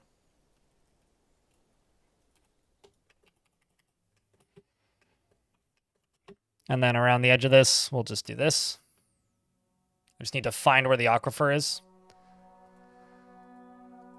And if I'm not able to get through it quickly, I'll just revert and go under the ocean.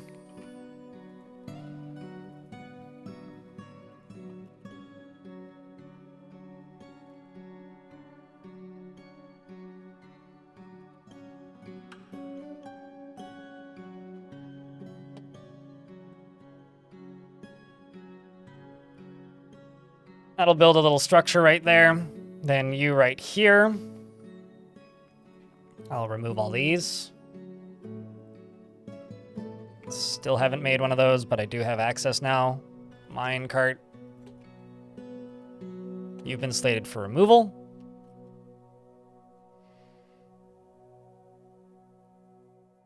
I will never exploit any item duping ever.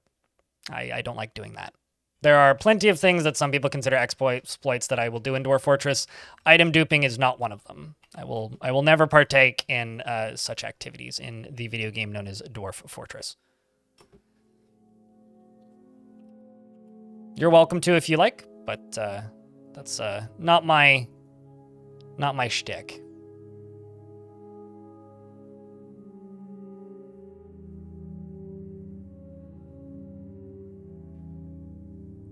Yep, that's definitely a heavy aquifer. So I've got to go around the edge here.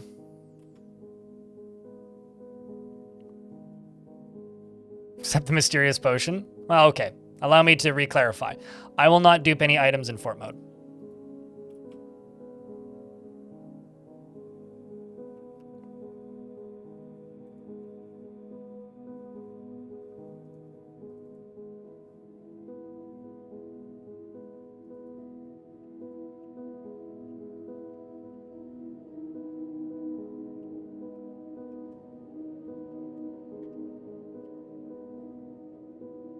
Gonna save some lag all of a sudden.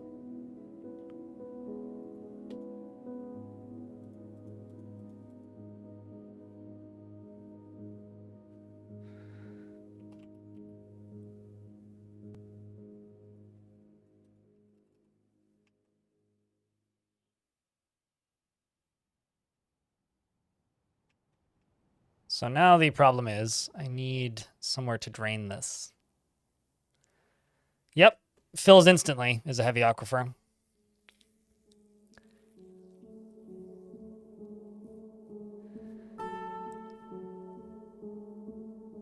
I could just pump it into a very large open space.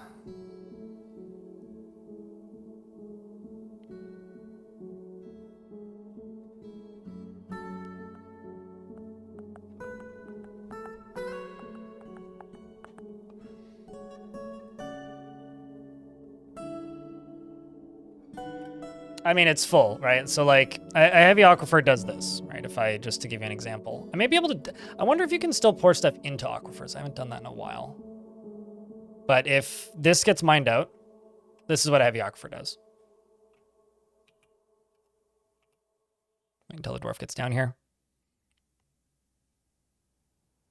I read that in Woody's voice. Yeah. Done. That's a heavy aquifer. So what I could do is I could dig out the surface and then let all this turn into ice and freeze it, essentially, and then dig through the ice. That's probably the fastest way to get through it, now that I have its location. Might make this into a well house, actually. Evil cloud is drifting nearby. This one's out in the ocean. But I need to get through the aquifer, so I think I will make this into a well house. Potentially. So I think I will leave that there now that I know what level it's at. And for actually breaking through it, I'm going to shrink this stockpile down quite considerably.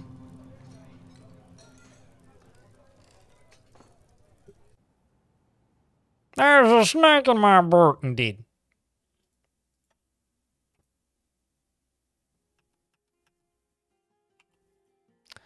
I'll dig down to here.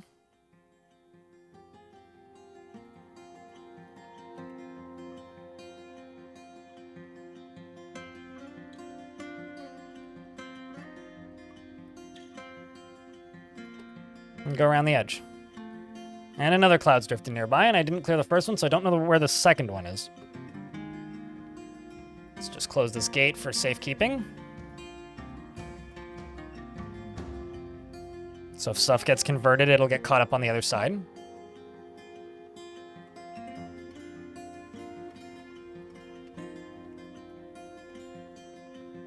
Okay, so now over here, they're going to dump this way. We'll just use pine blocks. Then we can throw the large minecart in there. And that should just cause everything to cave in. You still alive. What, did you think I died? Or did you think the fort died?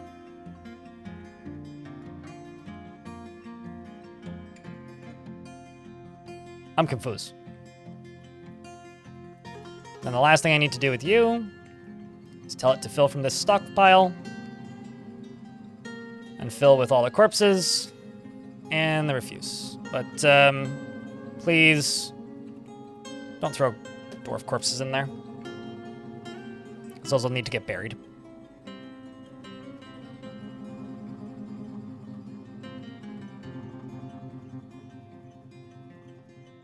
Started watching the stream and the stream and had one of the best sleeps of your life. Should I be offended or complimented?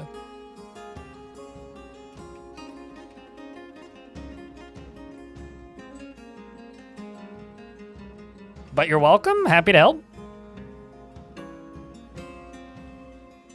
After a tiring day, putting on a blind stream and a beer is the best. Well, happy to help.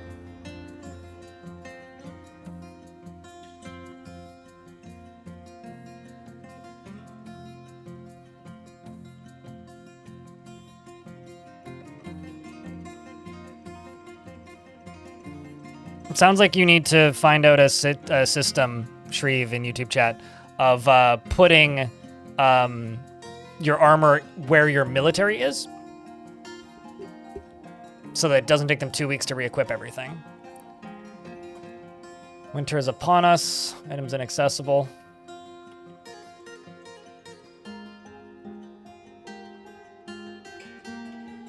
Okay, this is going to cause cave-ins in it.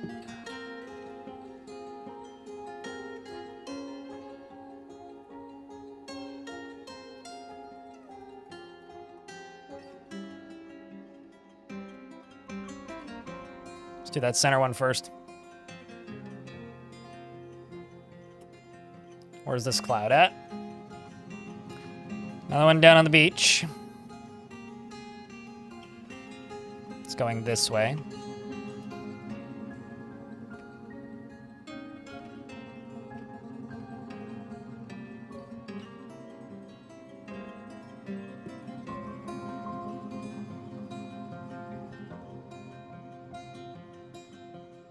Mine that out. It'd help if I unpaused.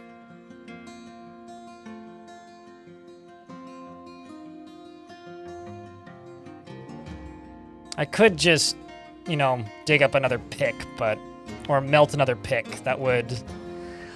Chad, what do I do? Do I melt? I could melt a battle axe. That's, I think, all I have left, actually. I'm not going to get through this in time. I'm going to melt a battle axe, and who has it? Havoc has it. Sorry, Havoc. Removing your axe. Drop it.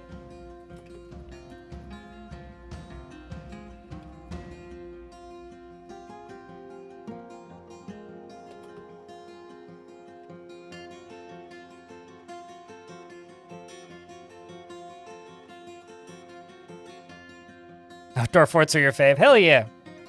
Glad you're appreciating the outdoor fort. This needs to be split up into 2 different rooms. Did I ever increase the value of this enough? Yes, I did. I need to recognize priesthood.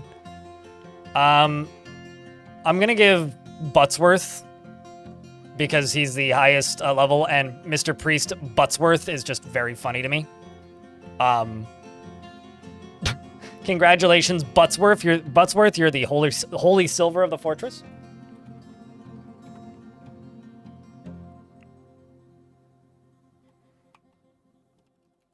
You know, the one question that's going to be on all of the dwarves' minds is, well, what's Butts worth? You know, it's a horrible dilemma.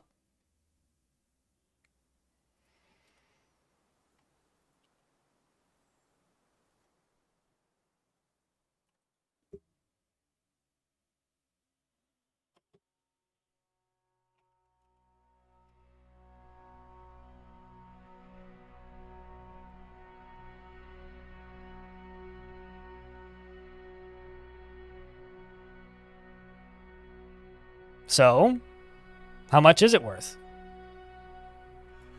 I think the correct answer to that question actually is just about 350. About 350.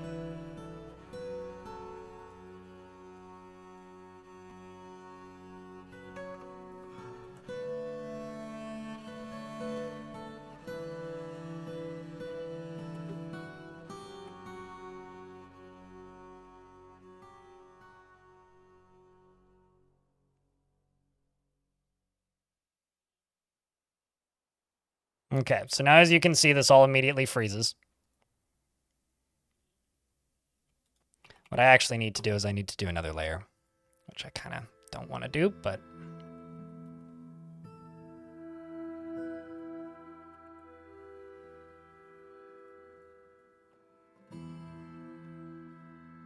Because I don't know how deep this is going to be, but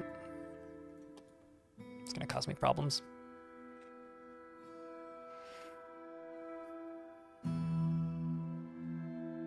You love outdoor forts, but they require so much micromanaging? How so? How would you say that they require micromanaging?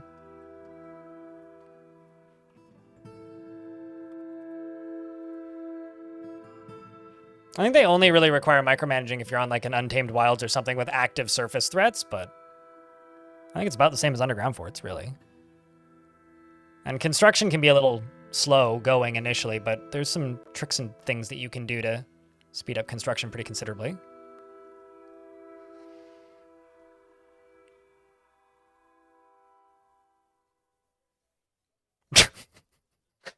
Awesome. Thank you. So I prefer the value of 350 because I want my butt to be worth more than 0.0000049 cents. Alpha 5H311.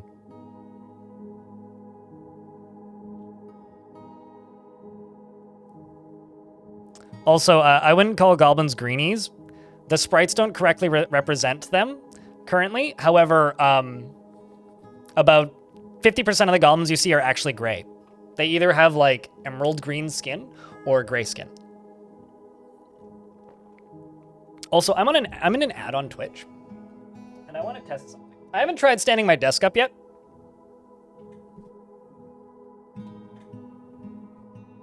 So I'm staring at my camera to see if it's going to tip backwards. But I'm in an ad break, so now's a good chance to try this.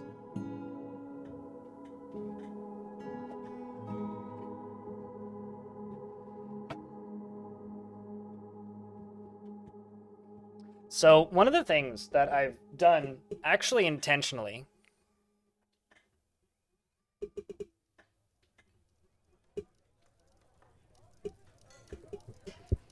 with this desk setup. There we go.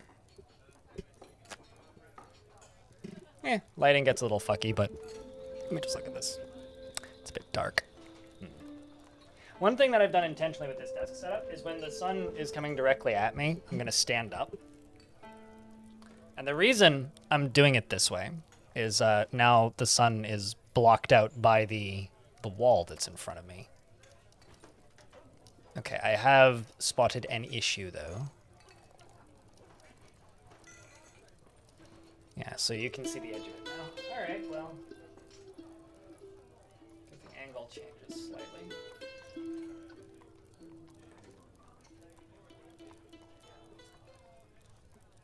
Wait.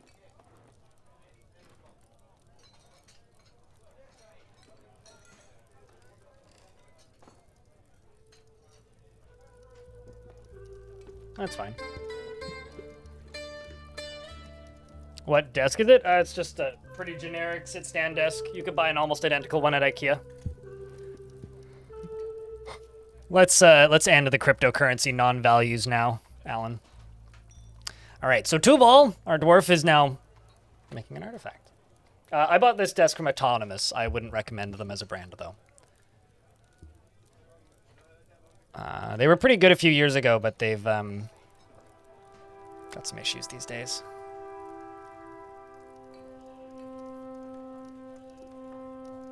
You guys can see the edge of it. Yeah. It's going to take me a little bit to figure out exactly where to leave this green screen. Yeah, you guys technically can see the edge of it, but it should be fine. Need to just embiggen this a little bit and have a peek. No, you can. Hold on.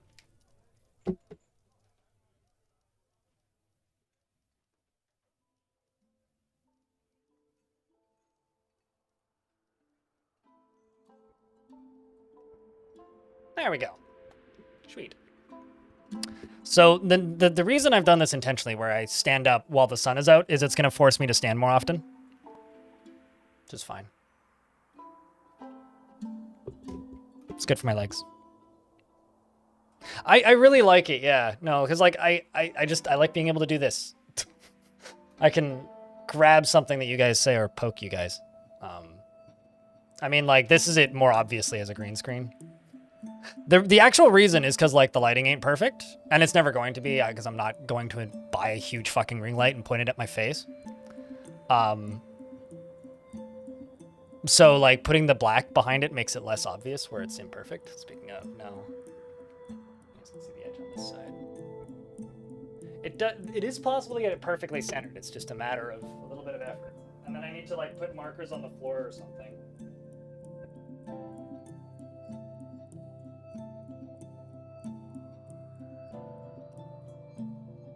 I think we're there. Can you control the husks? No. No, you have zero control of the husks, but I can cage trap them. So because I can cage trap them, I've actually got my husks out here. They're currently in the process of getting connected to a lever. So if something shows up on the map that I want to kill, I simply release the husks. The badger will probably die, but that's fine.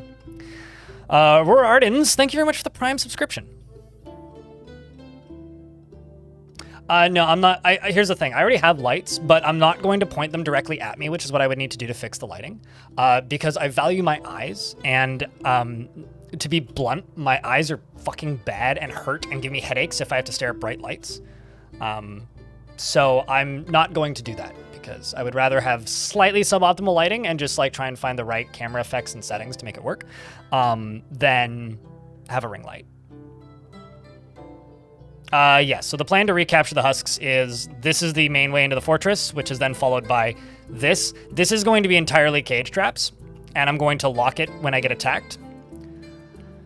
And just use that as a method of dealing with the husks. I just need to go to work orders, labor, standing orders,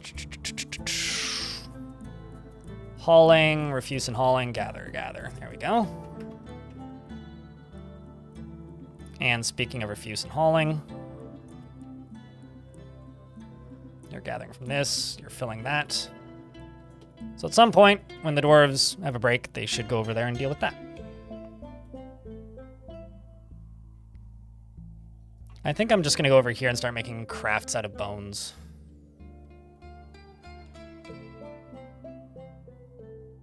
I could make bone gems. Let's just make bone amulets.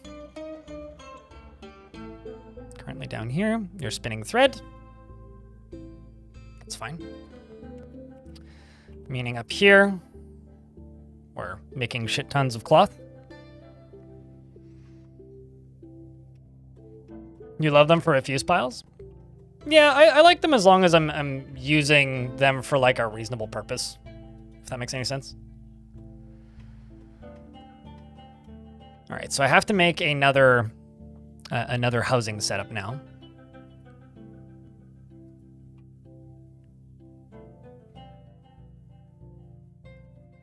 Let's just do bayberry wood walls.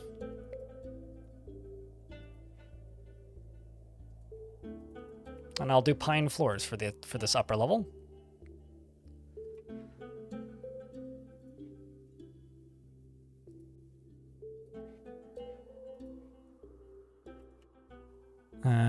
Up here, large floors, large walkway right there. That can get deleted. And do bayberry for the last chunk. Right here, down at the bottom, I'm going to make this go up. And I'm just going to build another ramp going up right here for right now, so that I can chuck flooring above it as well. In fact, why don't I just do this? Larch. Larch. And larch, although I don't need that one. That can go away. You can make anything gems. We have those in the dollar store made of plastic, so why not? I don't use fantasy racial slurs because it's just, to me, kind of a dog whistle, Shreve. They're just gobs or gobbers. Because that's kind of more of an adorable nickname, less of a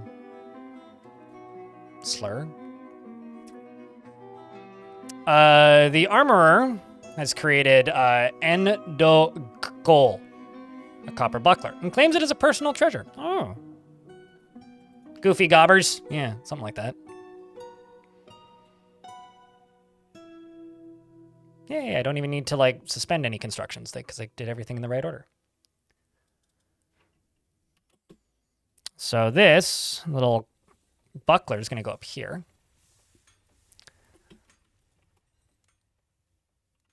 Did you get suspended? It kind of looks like it. Yeah, you did. Of course you did.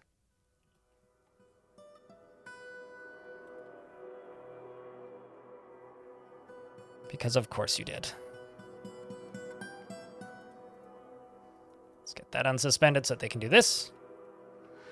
This right here is going to get that buckler in it.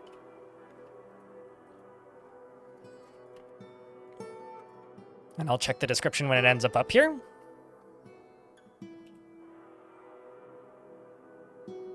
And it was you who made it, so you're now a Clobbersmith. Congratulations on your upgrade, you grand dwarf.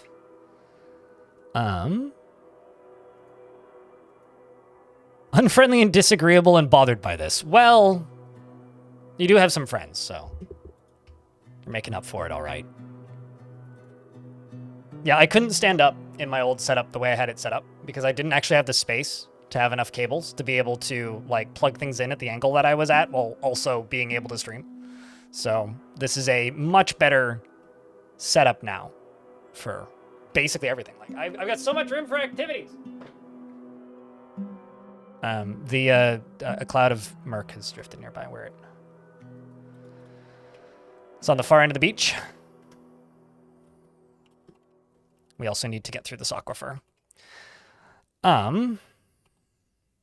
So now that the outer walls have been largely dealt with the exception of this, need to dig through this.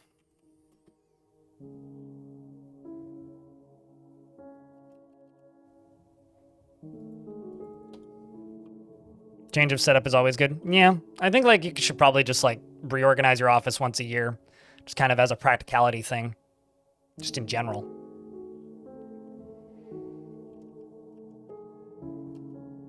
Okay, well, dug all the way down to the bottom. Did you miss one? Jesus. Okay, so here's what I got to do for this.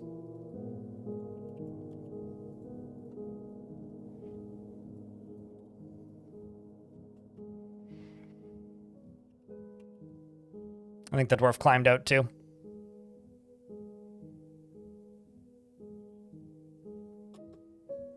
Could the cage husks be utilized against forgotten beasts? Sure, just release them on the forgotten beasts.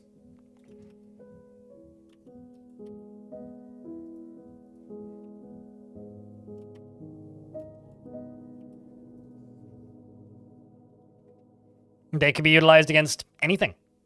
And also forgotten beasts can be huskified. Although I don't think they can be cage trapped. So a forgotten or a titan or forgotten beast husk would be terrifying. Actually, now that I think about it, I should probably put another set of doors on this in case one of those appears.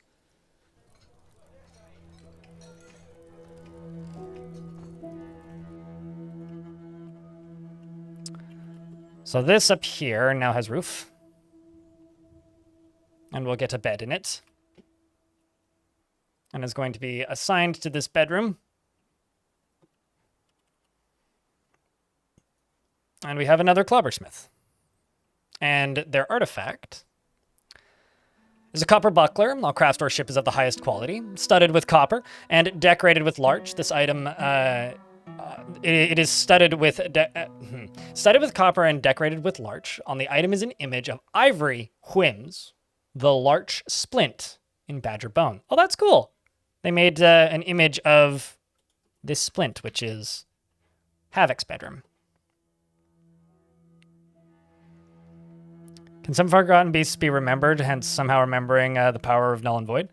Well, some forgotten beasts can, what's the word? Not be remembered, but they can be worshipped as gods. So there can be religions formed around them. But you can't have, like, a forgotten beast with a name. They're forgotten beasts for a reason. It's because they're forgotten, right? Like, that's just what the type of creature is called. So, not really, no.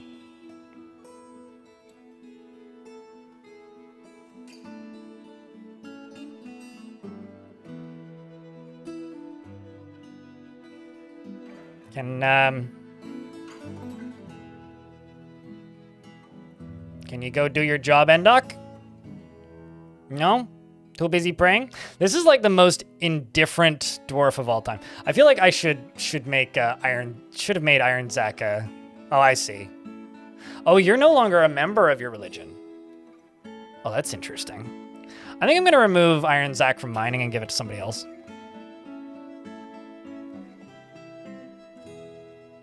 Like these two peasants, maybe? Because it's just a better task for it's better to just let Zach go pray as he wants. We'll clear that job without canceling it. You're gonna go sleep now. Okay, fine. What about my other miner?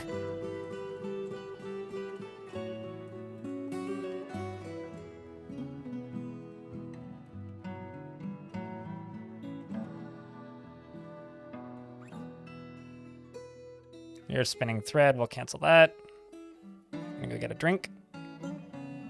Can you go get... should also probably make a hospital at some point. Probably got some injured dwarves. There you go. Go pick up your equipment and go do the digging. That'll be go. Any bald, bearded ones? Bald and bearded. That's going to be hard to tell in a bit because... oh, there's one. Siege Ops.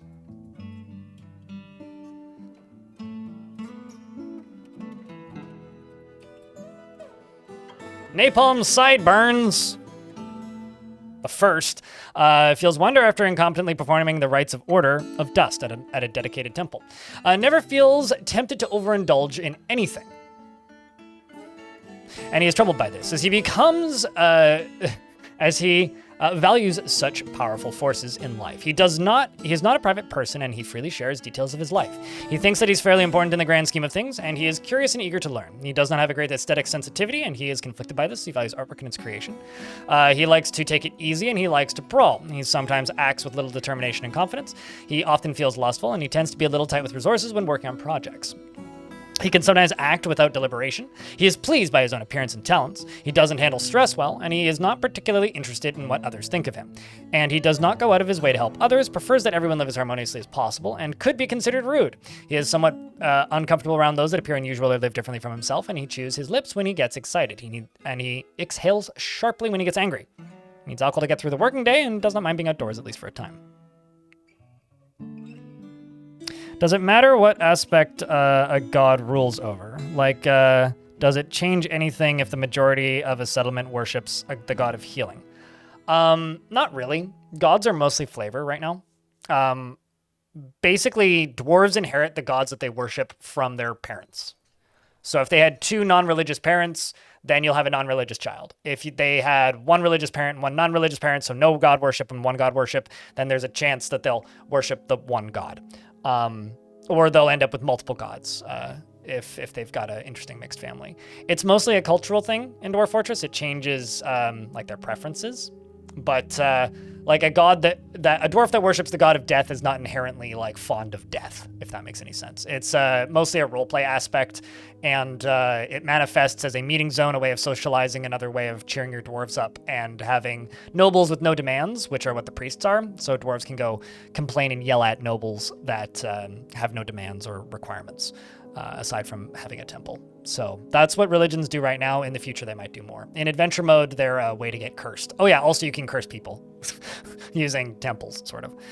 He personally thinks that introspection is valueless, and those that waste time in self-examination are deluded fools, finds those that deny their impulses somewhat stiff, prefers a noisy and bustling life to boring days without activity, and sees competition as valuable. How's the stream going? Oh, it's going. It's going. How's Kartoch the Terrible today? And he likes quartzite and rose gold and goshenite and giant gray squirrel tooth, alpaca wool, the color burnt umber picks, and gray monsters for their rhythmic undulations. Ooh. I presume that that's a demon from the underground, probably. The euphoric butterfly and the sight of the silkiness of festivals, and when possible prefers to consume cassava beer and absolutely hates flies. Can some forgotten beasts be remembered? Also, Twitch chat, if you're listening to the stream, can I get a round of beers? Curious about how many of you are chilling currently. Thanks for the 233 people actively watching. Appreciate you greatly. And the 100 people on YouTube. Don't forget to leave a like, YouTube. We haven't hit 100 likes yet. But thanks for the $28 in YouTube monies. 28 Canadian dollars, that is. He prefers to consume cassava beer and absolutely hates flies. Actually has quite a few friends in the fort, too. Quite a few. And you worship the god of death, and you remember the Order of Dust.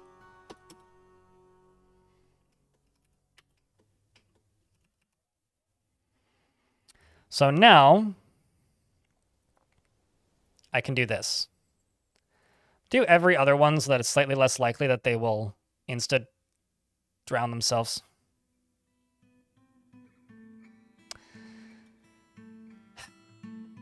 I'll just do one at a time then. Never mind. There goes two.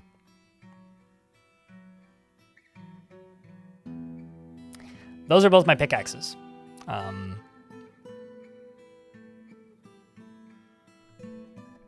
Lovely. What just happened? They instantly died. They froze themselves to death. And took the picks with them. I should have done the thing that I'm now thinking of and realizing what I forgot to do, which is set the outside of this as a do not travel zone. And another evil cloud is floating nearby. So basically what that means is I have no picks until next year. That's what that means.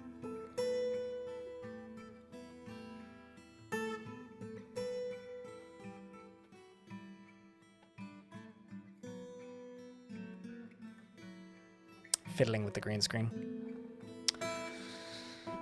Grrr.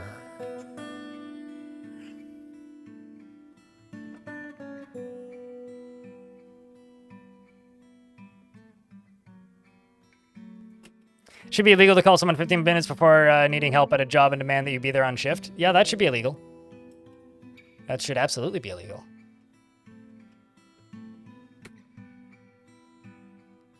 Well, I guess I'm going to make some new slabs.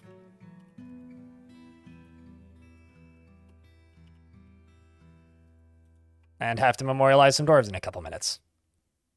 Awkward.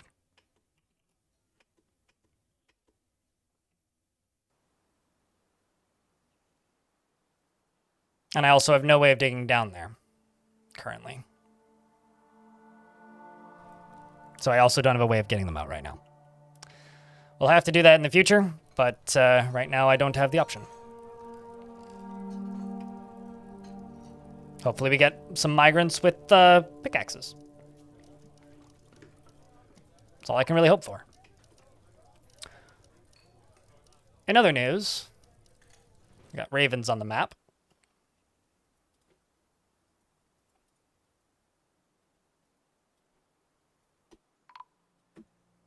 Ah, there we go.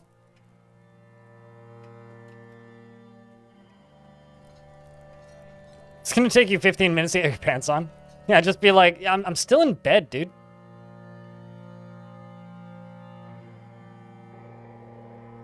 Zasset and Raul.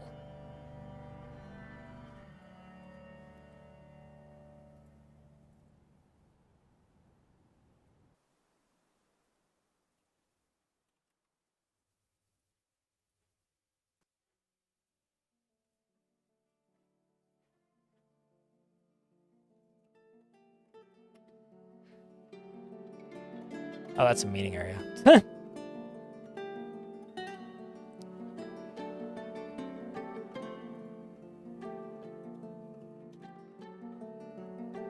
Grumble. That's all I can really say. So essentially what happened is they stepped into the shallow water before it filled up completely, and it was a short enough period of time that they instantly froze themselves to death. Essentially just instantly killing them. Which sucks, but it happens to the best of us. And in my case, it happened twice to me today, just now. And I don't get to trade again next until midwinter, and I don't have any pickaxes, and I haven't found any metal. So that water's also never going to thaw. Because I'm dumb.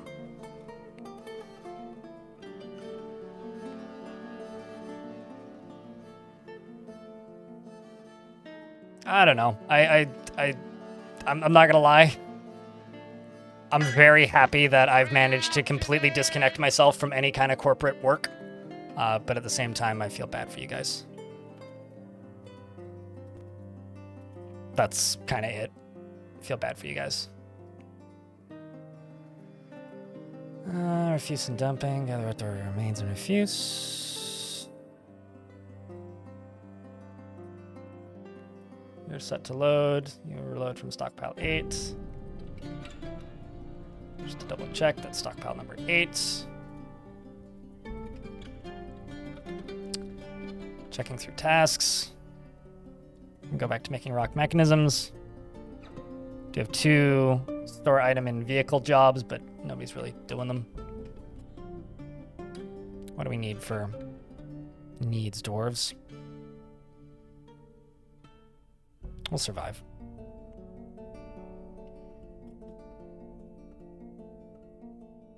How many babies do you have in your fortress right now? Do you have 0? How many of your dwarves are married? They need to be married to have babies. Can you make zoos in DF, like terrariums or aquariums? You can make cages, and I think they're called terrariums out of glass. It's either that or they're called aquariums. I'm not actually entirely positive. But you can, in fact, make cages and terrariums, yes. And I'm also just going to go up here and check cloth. 36 alpaca wool, 18 rope reed. Let's just do yarn robes, and we'll make another 20 of them. Cloak, not robes. Let's give the dwarves more cloaks. Okay, so I'm just going to check the map. There's nothing that's opposed to life on the map. I'm going to open this up. I'm going to add this to the burrow. And we are going to go out there and we are going to go claim this stuff. We're going to get some more trees chopped. Maybe also gather some more of this. What's in your inventory there, dwarf? Just clothing. Could dump it off of you.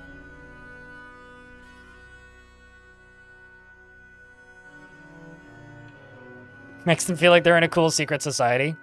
Yeah. Yeah. They kind of look cultish when they have cloaks on. Certainly don't mind the aesthetic of it.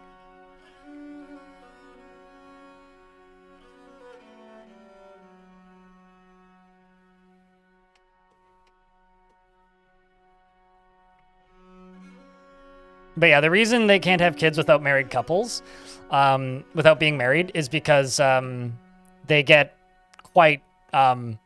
you would have way too many babies at all times if they could just have kids being in proximity. So they can only have kids if they are married specifically.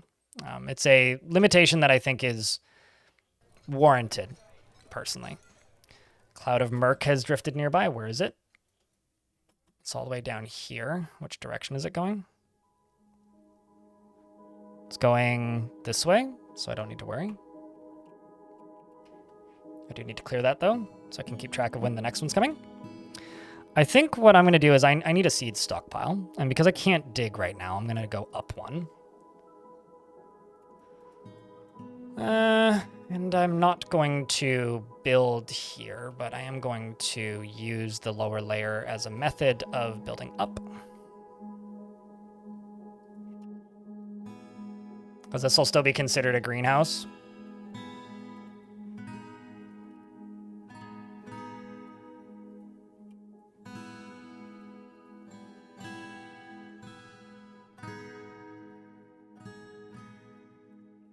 Then down here on this lower layer, I will build larch. Actually, you know what? Let's do cinnabar for the corners. And then this floor in here, I will just remove.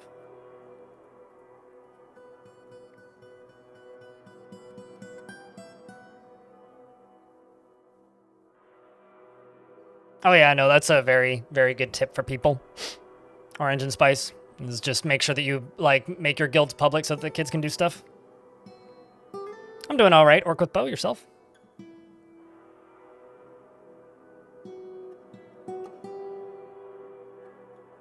The cinnabar accents, I think, are going to look real nice in this fortress as time goes by, especially.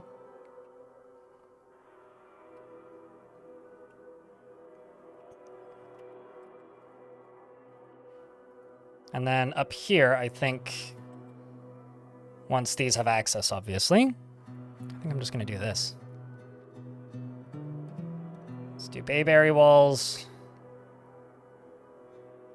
I should have done larch. Well.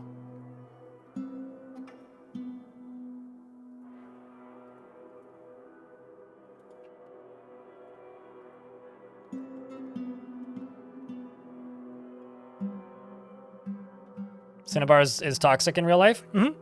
No, that's true. That is, in fact, true. All right, yeah, I can't deconstruct anything. Joke's on me. Well, just deconstruct that for now. I can't deconstruct anything because there's no picks in the fort right now. I may put an individual into a squad, tell them to go demand tribute from a local human faction, and then bring them back just so I have more people to trade with. Where's the closest humans? That's a goblin hamlet. It's a dwarven hamlet. It's a dwarven forest retreat. These people over here.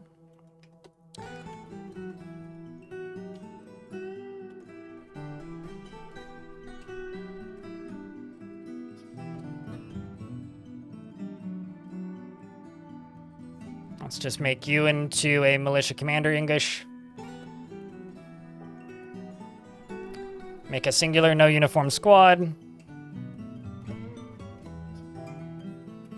Is there a human town up there? Oh. Subtle Twilight's destroyed. So there's a Society of Touch. And,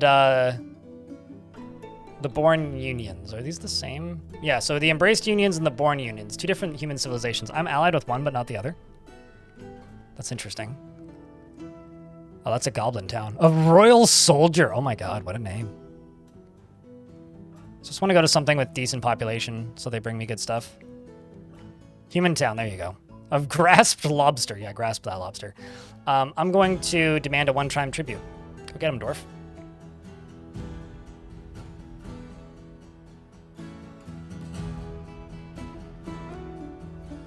D&D dwarves having poison resistance? Yeah, I mean, dwarves do kind of have alcohol poisoning resistance in Fortress mode, which isn't really the same thing, but...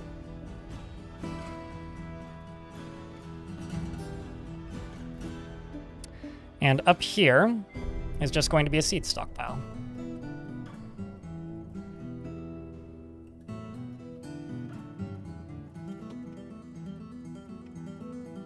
So down here, I'm going to go into this stockpile, go to food, seeds, none. And then up here, barrels, none. Let them fill that up.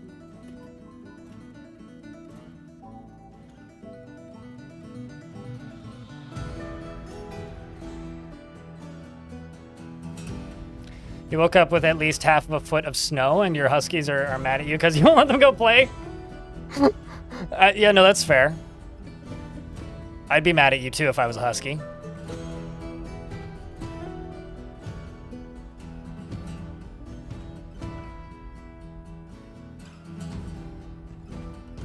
I'm allowed to make squads specifically to go demand tribute and aggravate enemies. But I'm not allowed to tell them to attack anything, and when the squad returns, I have to kill the squad. Like right now, I have a ranger who's hunting, right?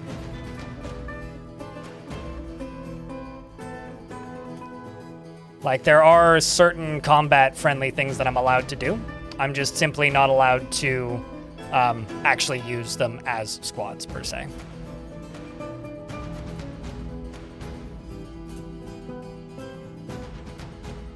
If that makes any sense. Got so many random plants. Let's also make 10 cloth bags, I think.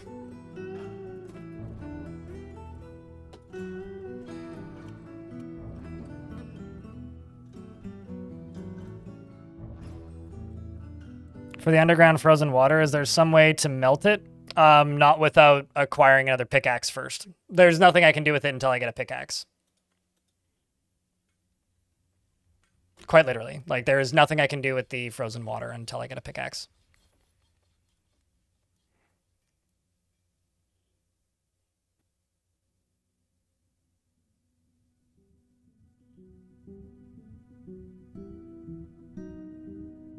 Yeah, tomatoes are cousins or are in the Nightshades family, yet at the same time you can have almost the entirety Oh, hey, this is actually working.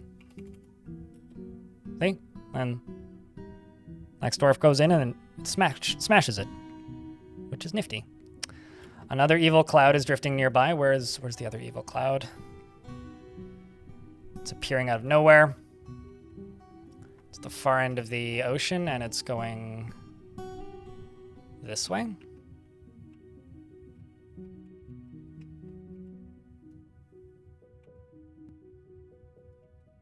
We've made those yarn cloaks. So pretty much everybody should have a cloak at this point.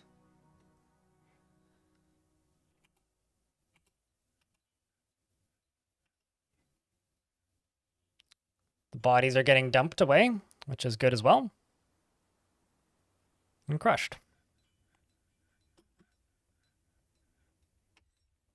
You know, it's funny. I have a lead pewter.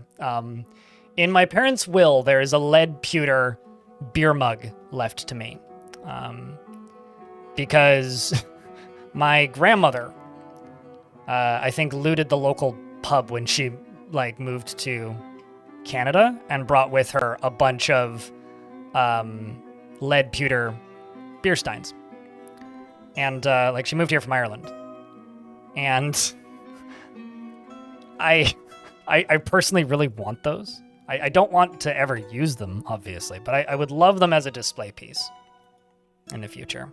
I just think that would be awesome. Because, they just look super cool. Genuinely.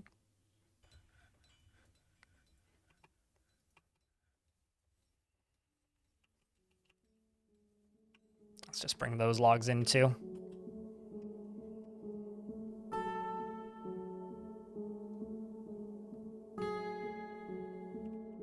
I don't know about the highest quality, but they certainly look nice. They do certainly look nice.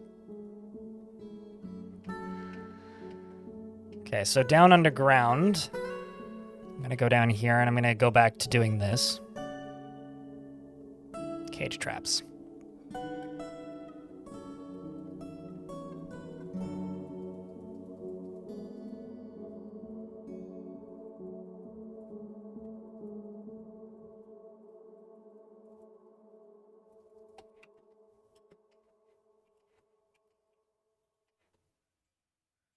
And let's also see what's on the map currently. Just ravens.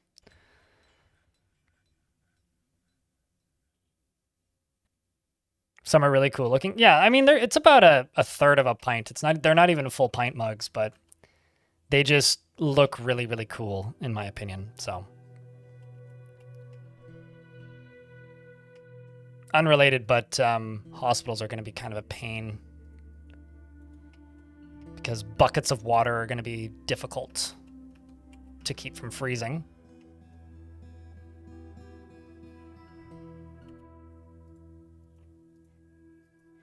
Oopsies. Wrong tool.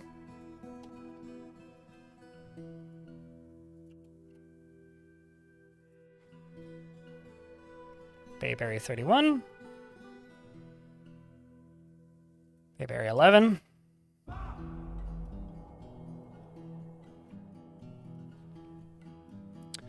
I'm doing all right, Svenvik. Doing all right. Still, properly waking up after finishing the, whole process of moving. But, we're getting there, one day at a time. Coming back to my senses, at least. How are you doing on this fine day?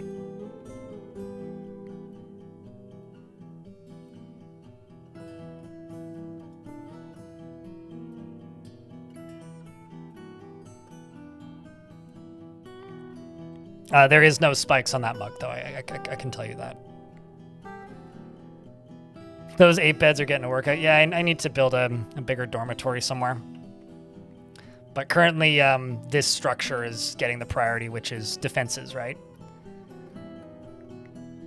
Ral is hunting again. Looks like your fight... Actually, it seems like I've got... Uh-oh. Another cloud of murk. What direction is it going?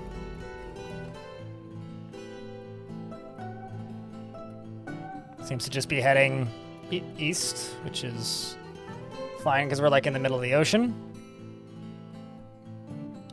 Man, this is the sort of fortress where you actually need to pay some heavy attention to, or you actually need to pay some real heavy attention to, what is happening. There you go. Look at him. Well, returning kill.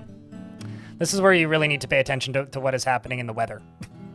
Like, pay very close attention to the clouds coming in.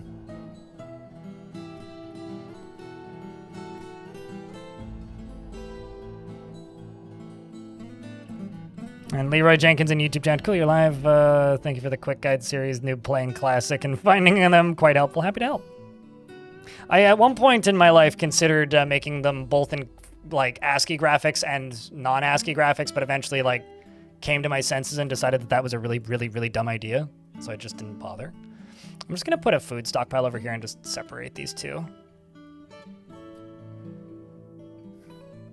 Actually, no, I'm going to delete this. I'm going to grab you, and I'm going to expand you out to here.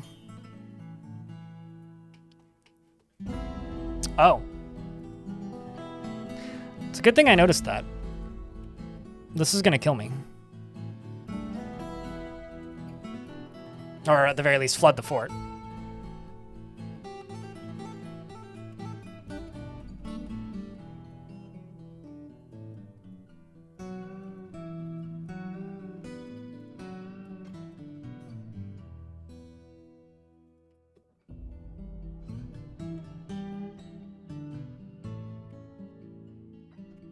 That should be fine.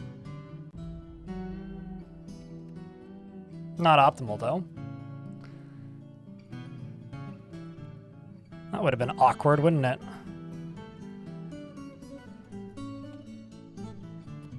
Ay, ay, ay. No, I know the corner's still off. I'll fix that. Put a pillar in there at the end.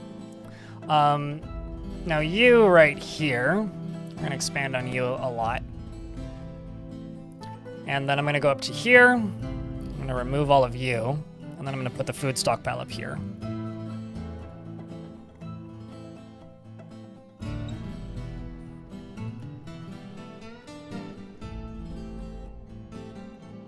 So everything but seeds.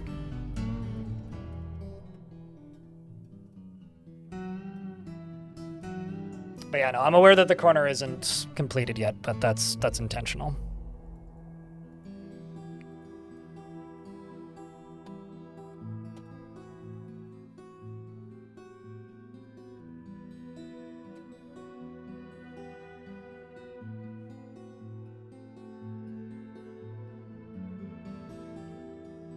But yeah, I don't know. Today's probably going to be the last stream of the week for me because I'm still setting up and organizing stuff in this apartment, and that takes time. Like, I think I actually have my studio about 95% set up now, which is nice. There's a few more things I'd like to tweak and some stuff I'd like to mess with, but we are certainly getting there. We are very close to where it needs to be. So today's probably the last stream of the week for this week, but next week we'll go back to or try and get back to the 4 days a week stream schedule. So tomorrow I will spend time setting up the last of the things I need to get set up in here, and also getting, you know, how do I put this? Hopefully getting a chance to rest a little bit, and then also getting video done. So, you know, being happy with the setup, I think, is the most important thing. But hopefully we'll have some cool news about stuff coming down the pipeline in the near future. And once I've gotten a chance to rest and sleep, the odds that I'll be able to... I'm going to just remove you from the task of Militia Commander. Done. Did you complete that task? We went and demanded tribute from them humans.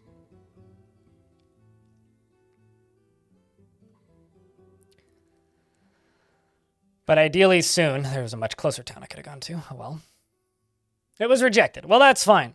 Grasped Lobster. Now, please come trade with us. That'd be lovely if you'd do that. So, yeah, today is going to be the kind of the last of the short first week here streams. But the fact that I didn't technically miss a single scheduled stream, I genuinely think is kind of a miracle.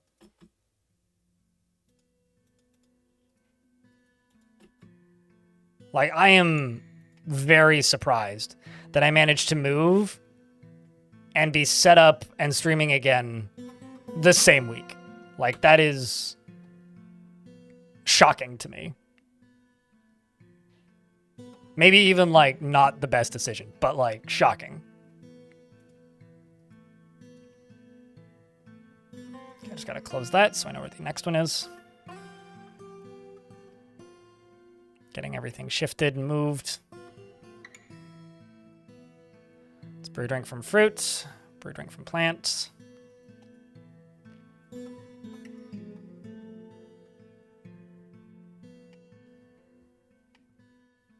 Just getting stuff moved around as it needs to be. Did I not? No, I didn't remove food from here. Okay, well, no more food in there. Just get all the food put back to where it's supposed to be, please.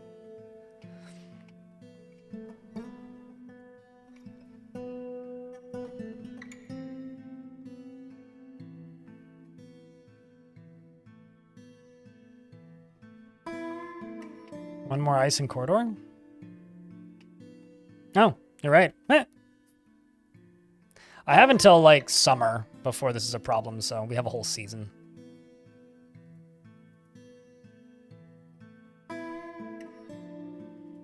Just let them do the walls first. I mean, I don't see any more on this side. So unless I'm missing something. Although, actually, no, I do need to fill this in more. Look at me mining the ocean out.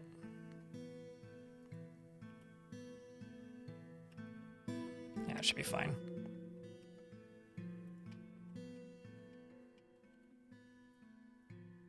You know what, I'll just put walls in. Be easier that way.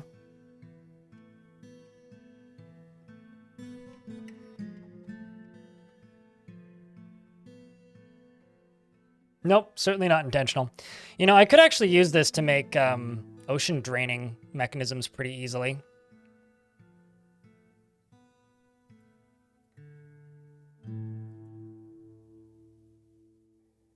As in, like, in the winter, I could dig out and construct a big old, like, ladle-shaped thing with a drawbridge, and then use it to, like, drain the ocean somewhere.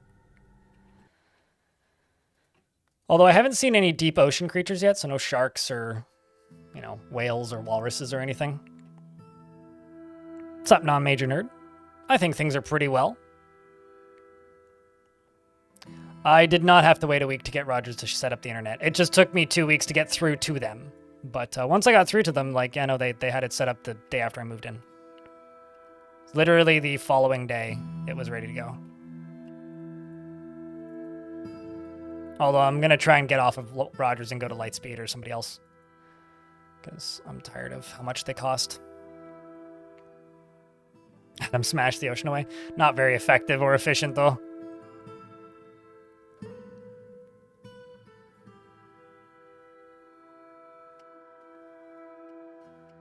Okay.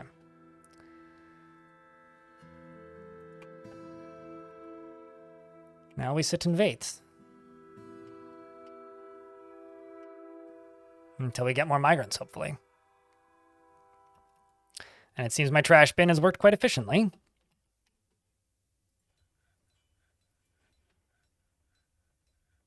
Let's shear animal and spin thread and just do this. Let's do this monthly. And do 6 per month. I think somebody's burning lunch. I just heard the fire alarm go off somewhere in the unit. Ah, most definitely burning lunch.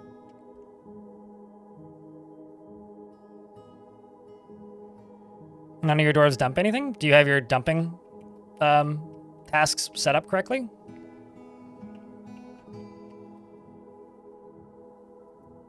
Just double check to make sure you've got linked. Yep, you've been linked. And you've been linked.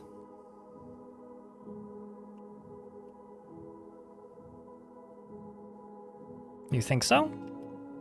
What you have to do is you just have to make sure that you have Under labor, standing orders, refuse, and dumping.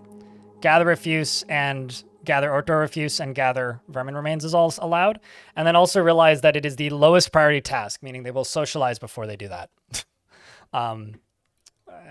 Gathering up refuse is a very, very, very, very, very low priority task.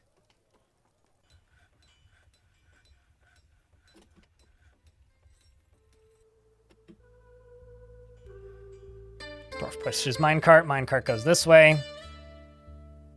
Goes over the switch. Wood fall down. More wood. I mean, it could like hit somebody in the head and cause some pretty grievous injuries, but let's just make wooden cabinets and wooden. They are actually called chests.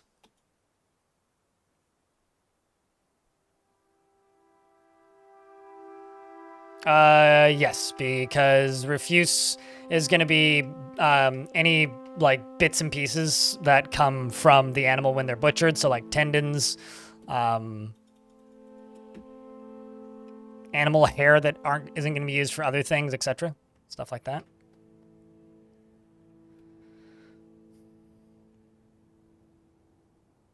As a traffic penalty? Oh, totally. I could. Should I? Would you like me to?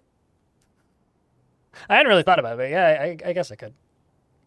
I mean, wood isn't that heavy, and it's only falling 1 zeal level, so it would probably just give them a headache for a bit, but yeah, I could do that. Mild concussion, you know?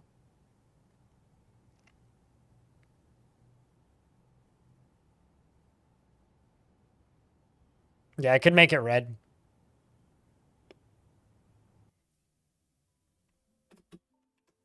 Let me just check something real quick.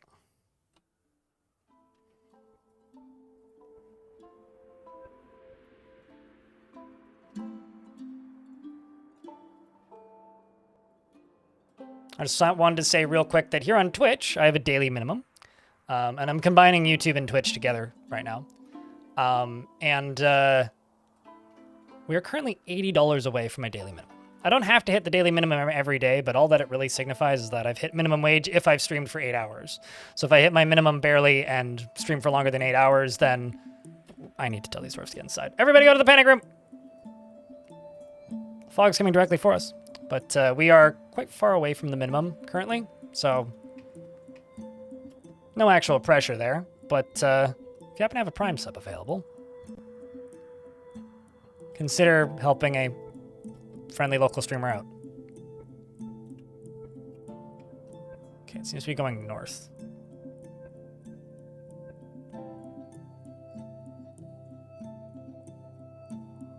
Seems to be leaving the map. This is not a mod. No, this is a vanilla feature. This extrudable merc, it happens in haunted and terrifying biomes sometimes. And if dwarves get touched by it, then they become mindless zombies. It's quite dangerous. Ash11143, thank you very much for the Prime subscription. Appreciate you. It can be kind of hard to find it. I mean, it only shows up in evil biomes, right? So it's one of those things you kind of have to go out of your way to find in Dwarf Fortress.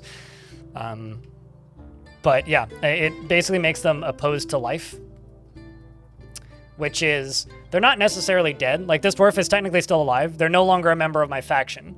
But if I release them from this cage, they are just going to do their damnedest to absolutely horribly murder any dwarf they come into contact with. Hey, chat, can I get a round of beers? Thank you very much for that Prime subscription and helping keep this channel funded. You know, we are a completely crowdfunded channel. I don't do any sponsored segments, so you're helping me pay a mortgage and also do this for a living. So thank you.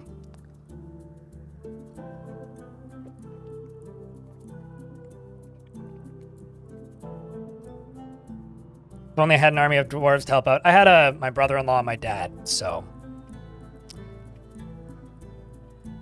was more than enough. I don't have that much stuff.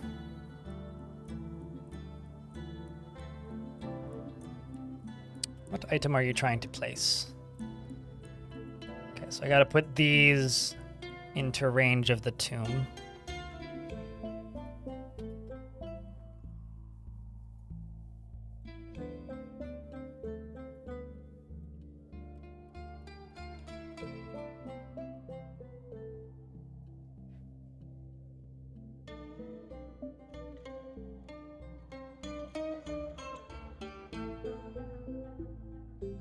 How do you get plants to grow in mud? Well, make sure that it's in a biome where stuff can grow.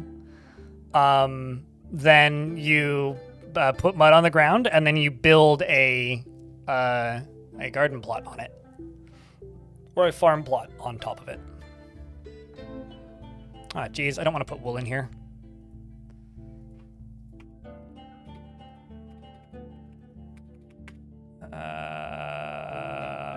Heron wool. Let's say alpaca. No alpaca wool, because that's what I'm making into cloth here, primarily.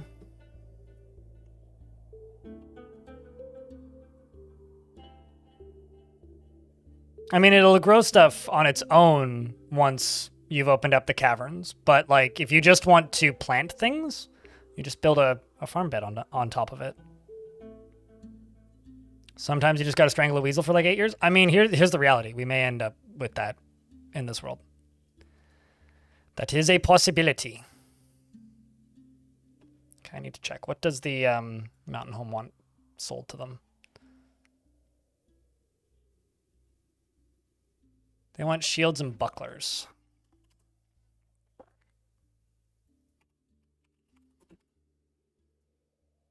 Let's just make 15, 25, 30. 30 wooden shields.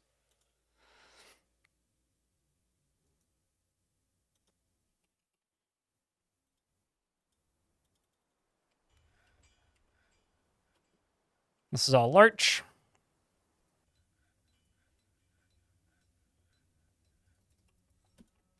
Am I currently making blocks? Let's go back to larch. Jornelius, thank you very much for converting that Prime subscription to a Tier 1 subscription. I get 75%, or sorry, 70%, not 75, 70% of the revenue from Tier 1 subscriptions, whereas I only get about $2.50 or half, 50% of the value, depending on your region from the Prime subs. So thank you.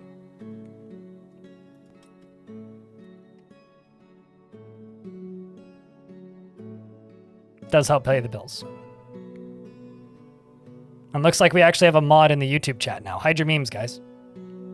'Tis terrifying. Oh no. Didn't clear that one quick enough. Well, time to turn the ASCII on.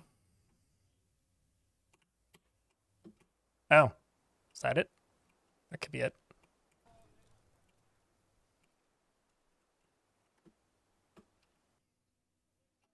Yeah, looks like that's it.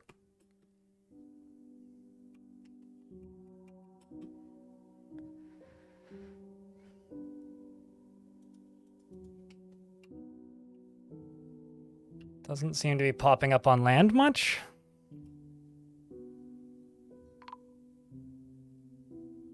And a caravan from the humans have arrived. Excellent. There they are. Oh, look at this. Wait, never mind. Not the humans. From the elves. And they brought a unicorn. Huh. I guess the elves are aware that we're here.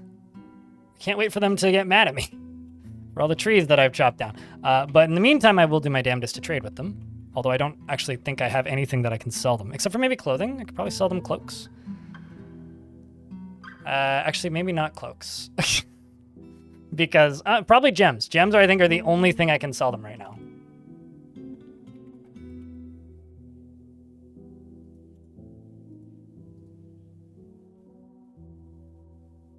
But we'll see what they brought.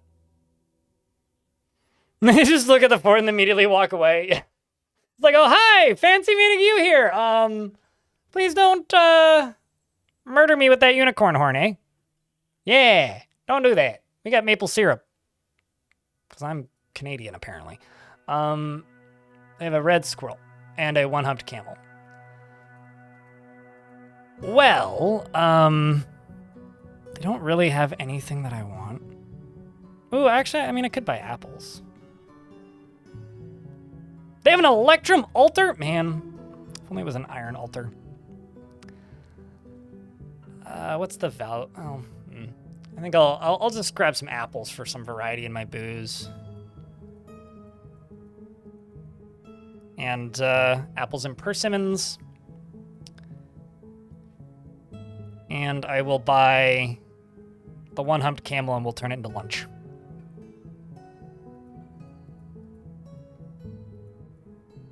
Prime given. Back to YouTube lurking. D bye. Appreciate you, Alcord. Enjoy the lurks. I can't afford it. I don't really want that red squirrel. Sandwich! So what I'm going to do is I'm going to go back down to them apples and remove some until I can afford this. Let's try trading. There we go. Got it on a yellow trade. They're happy with my business. So that's that. Not quite sandwich time either. Greg and then some. Any dwarf, please. Happiest dwarf that isn't named. Volkar! Would you look at that?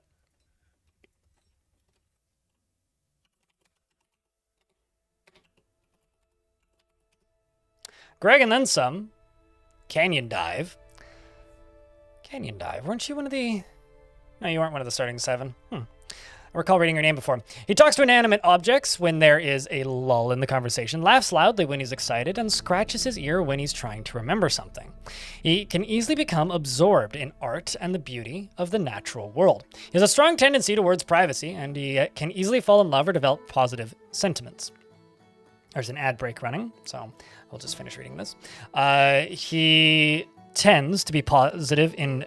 he tends to assume that the worst of two outcomes will be the one that comes to pass, and he tends to assume that the worst of two outcomes will be the one that comes to pass, and generally acts impartially and is rarely moved to mercy. I'm having a hard time reading today for some reason. He tends to avoid crowds, and he's slow to anger, and he doesn't handle stress well.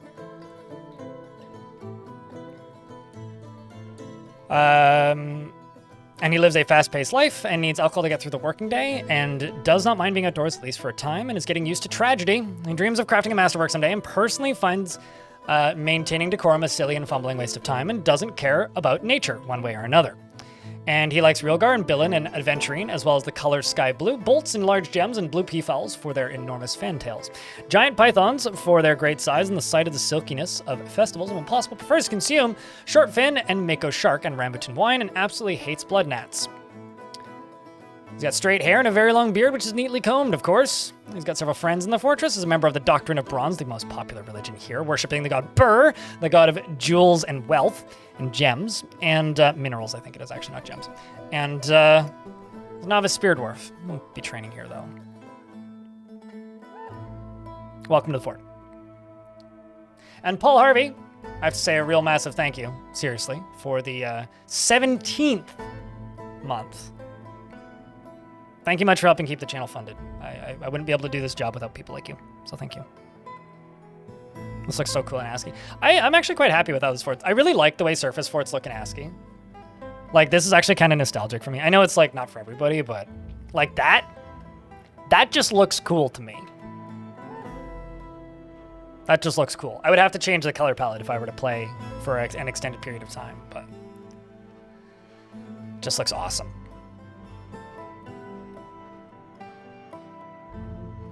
Surface forts just look really cool. I'm a fan. I am a fan. Also, now that this side over here is done, I'm just gonna expand this out. We'll figure out what to do with this later. This will just be storage for right now.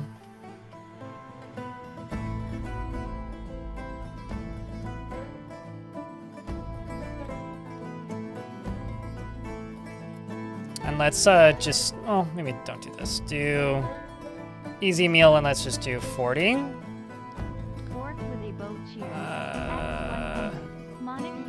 Orc with bow. Thanks for the $1. Appreciate you much. That's almost a hype train. Oh, I caught another badger. Just a normal badger, though. Let's slaughter that. And that camel, I'm gonna slaughter. I'm also gonna slaughter that donkey, because,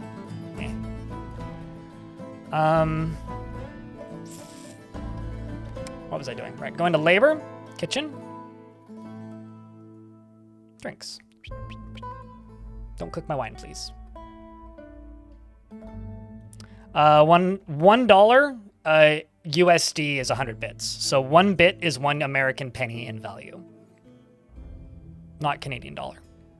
But I get paid entirely in US dollars through Twitch. So I just refer to it as dollars because that's what it is. That's what it equates to.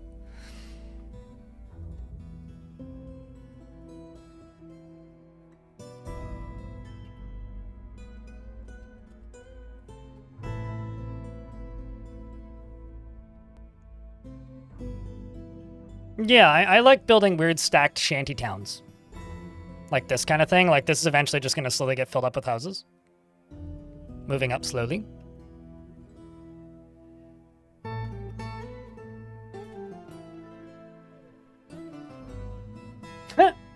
Ral has become attached to a badger bow and crossbow. Oh, I should also,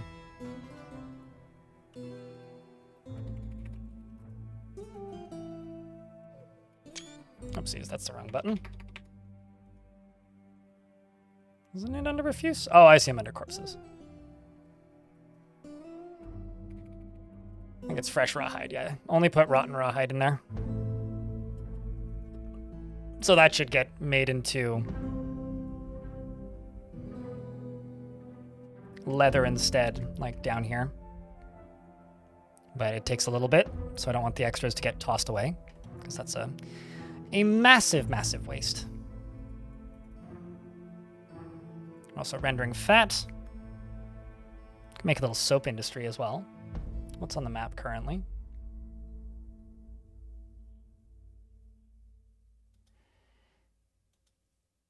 I think I'll try and stay neutral with the elves for the time being, but I think I will trap them in my exit hallway with a zombie in the future.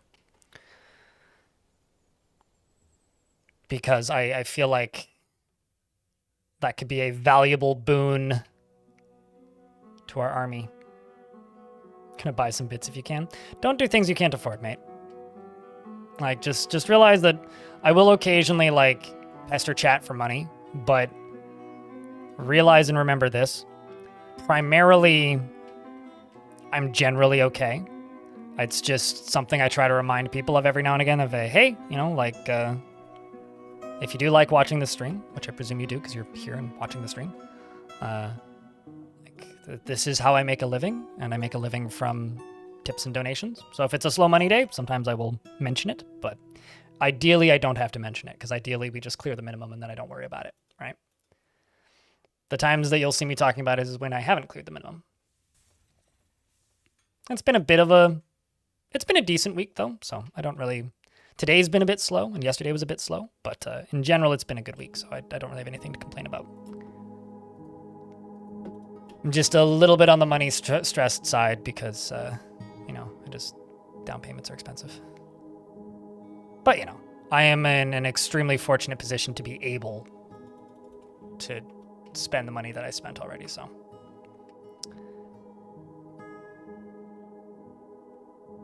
So far, yeah, everything's been going well. Nothing's been, like, horrific. I did kind of pick the worst weekend weather-wise to move because it snowed while I was moving, and then continued snowing after I was done moving, and it's required me to order more things on Amazon than I would normally like.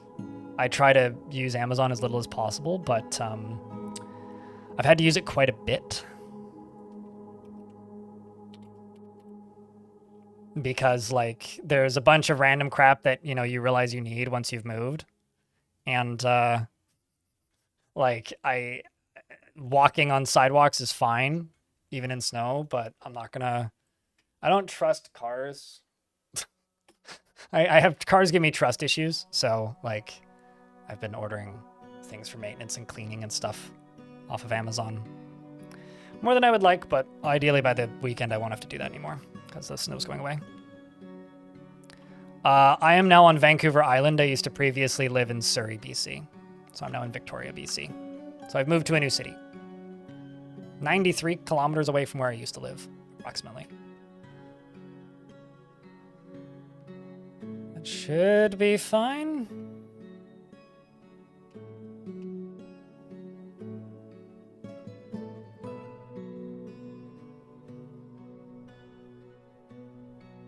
Please don't. It's all good. Like I said, Mercury. Hey, chat. Convince Mercury that Mercury doesn't need to... Like, if you have to say, I can afford $3 in bits, just don't worry about it. We're all good. Instead, just, like, recommend the stream to a friend. Share my YouTube videos. Go leave a like on the YouTube stream.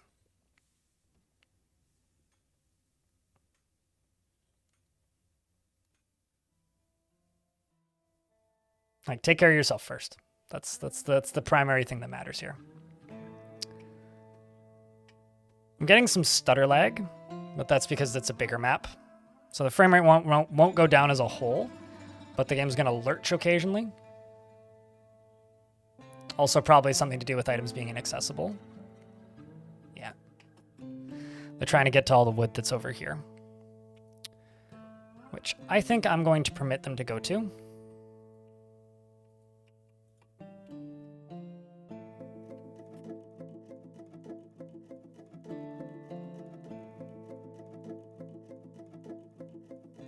Thank you, Napalm. Appreciate you. It's 6x6, which is the size where I start getting the hitch lags, which is not a big deal, but actually, you know what? I'm just going to forbid everything on this side. Just not going to worry about it. Let's focus on the other side.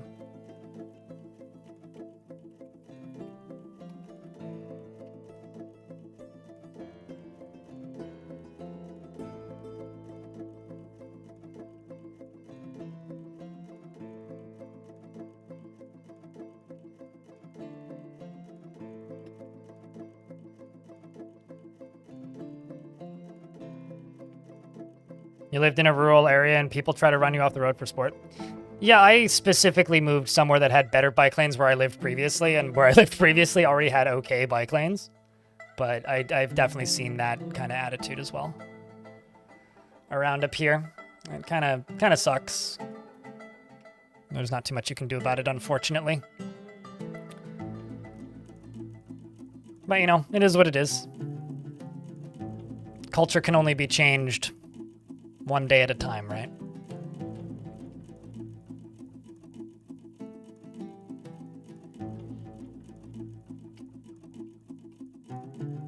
I think some people are just assholes. I wouldn't blame the cars for people being stupid. I think some people are just mean and not very self-aware. But, you know.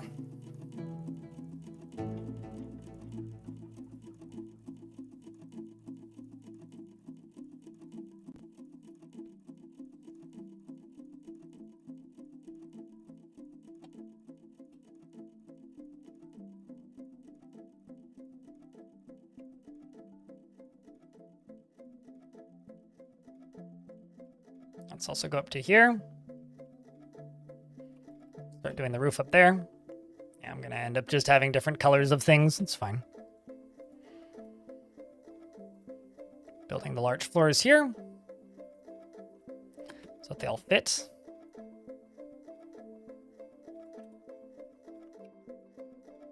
And then this can be a corner right there. That'll be my next artifact bedroom. Seems like the elves are packing up soon. Curious about what route they take out.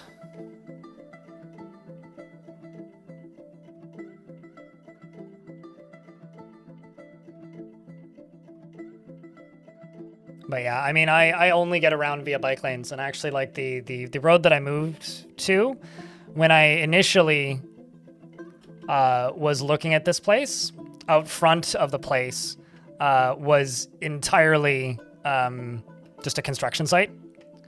And I asked one of the realtors, I was like, so what's up with this construction? They're like, oh, they're putting protected bike lanes in. So now, like, on either side of the road, I just have, like, these extremely wide, like, just gorgeous bike lanes. They're, like, a meter wide on either side of the road, like, all the way up and down. And it like, stops, like, just past where I live now. But they're slowly going down the entirety of this main road, which is nifty. And it runs directly downtown. Speaking of, Lorbam, the carpenter, He's going into a strange mood. Who's currently hauling a boulder. Mighty bold. I have biking somewhere is that rather than slowing down around this corner, the semi decided that you were moving too slow for him, and you nearly ran over you and smashed into your car. Oh, lovely. What my favorite thing to do on my bicycle is find a music festival or rave or anything of that sort, and then just ride very slowly around it and watch people trip into traffic. Very drunk, or on whatever substance they happen to be on that day. That's my favorite thing to do on a bike. Thankfully, where I live, there are festivals in the summer, so you need stone rock, trees. Yep. What else do you need? Rough color. Oh.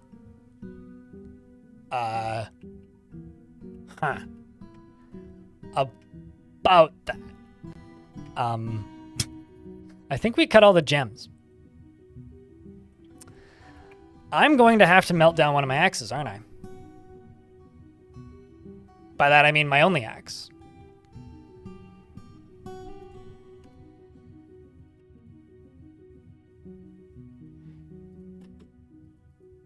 Thankfully,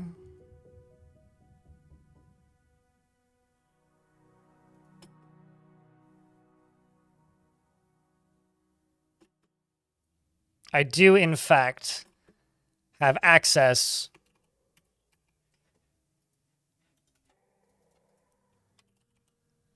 All right, I did in fact request iron ore from the mountain home, so we can replenish this supply upon their return. With forbidden until you trade? I mean, yeah, I could just keep melting down and remaking axes and pickaxes, certainly.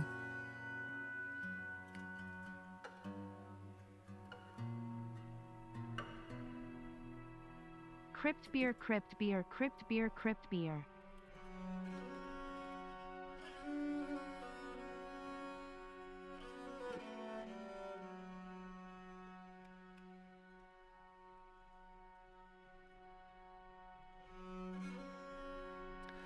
Swedish. Thank you very much for the 22nd month. Greatly appreciate you, friend. Means a lot. Thanks for keeping that subscription alive. This needs to get done first. Another merc is drifting nearby. Uh-oh. Don't like it when they do this. Thankfully, it seems to just be up on the top layer. Uh-oh.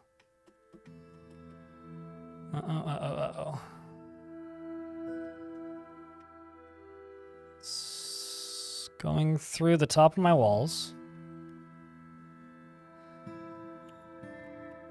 Seems to be disappearing now and dispersing. Spooky, man. Spooky.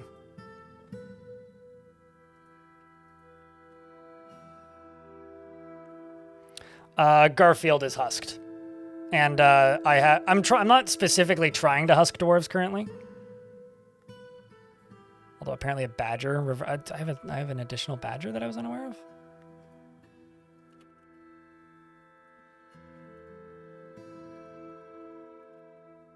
Where are them merchants at? Oh, they've already left. Cool. But yeah, I actually had a dwarf get husked at the very beginning of the stream. Like literally the first couple seconds of the stream. So spooky. John is fine. He's back at home.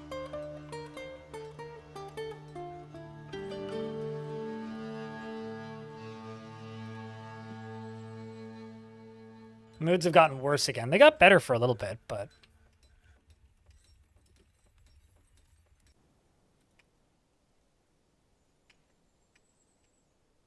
So what I'm going to need to do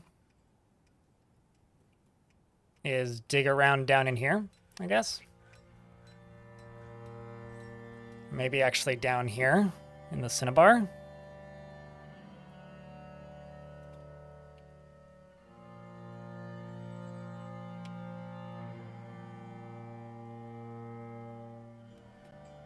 Need you to go manage.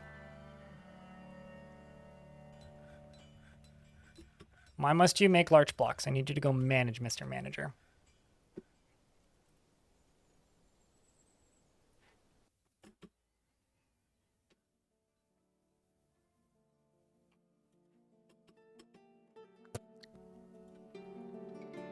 Or don't. You know. As you do. Did I take your office away or something? No, I think you have an office right there. Literally right there. Okay, fine. I will queue this up the manual way then.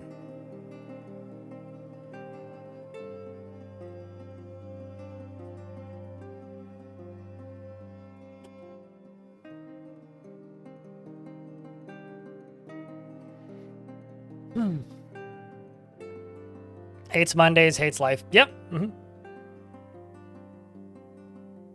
Enjoying that Pacific Northwest snow?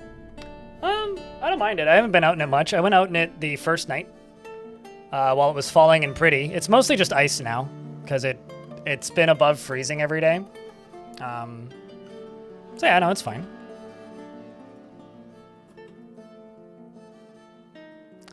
Some migrants have arrived. Please fucking bring a pickaxe. Sometimes they bring pickaxes.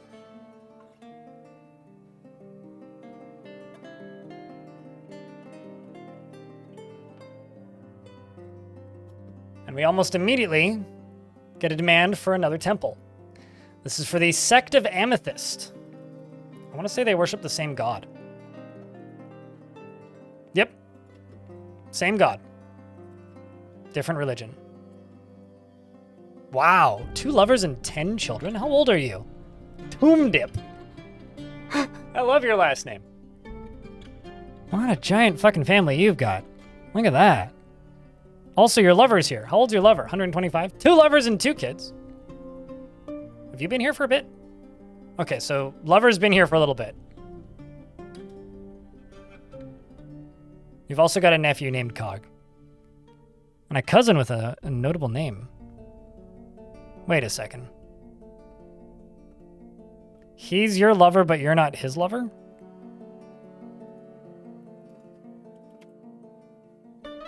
That's a little... Unless I misread something.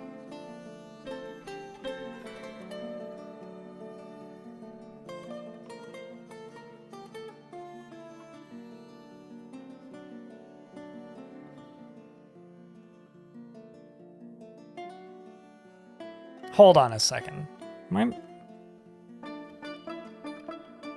Are you in love with your aunt?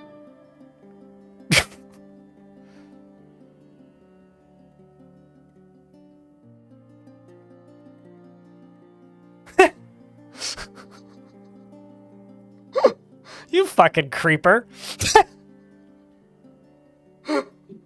That's funny.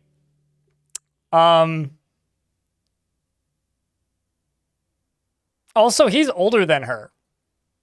So you're 125. And he's 148.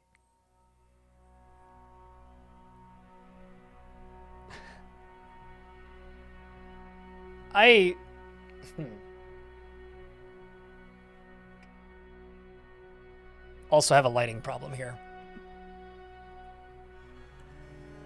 It's bright enough that the camera's not detecting it as dark colored, so hold on a second. I gotta do something.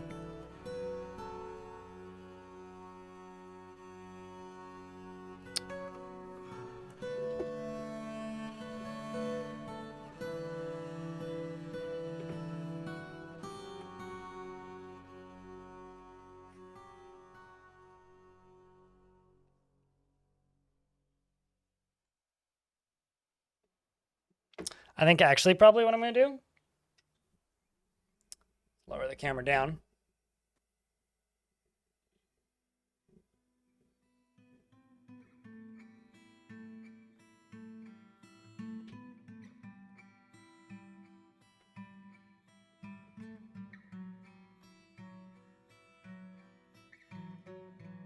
Point it slightly this way. Move me back over here. Except now it's pointing there. This is gonna take a couple days of like troubleshooting until I can get it to work properly.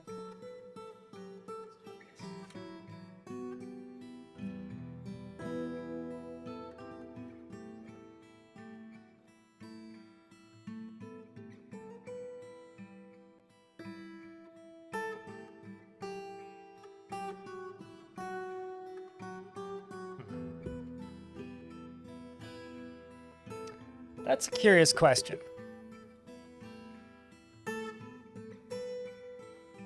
Could crop it out, but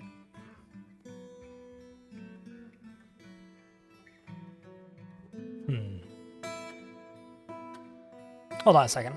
Let me mess with something, chat.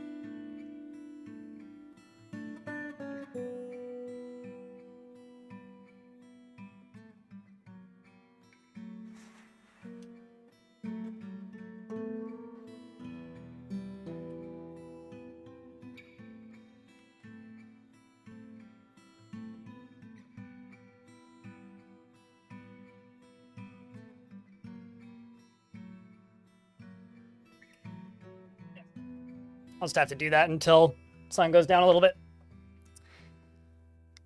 Oy. Ominous pan down. Wait, what's ominous about it? Just double check this. Yeah, that works.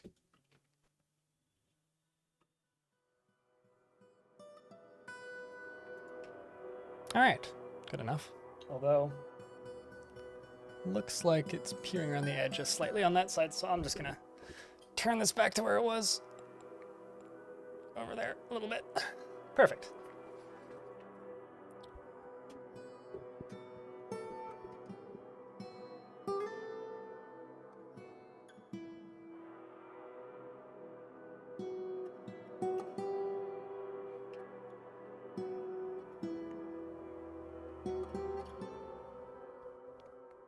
Just keep the fantasy slurs to a minimum, being my dear. But that's funny.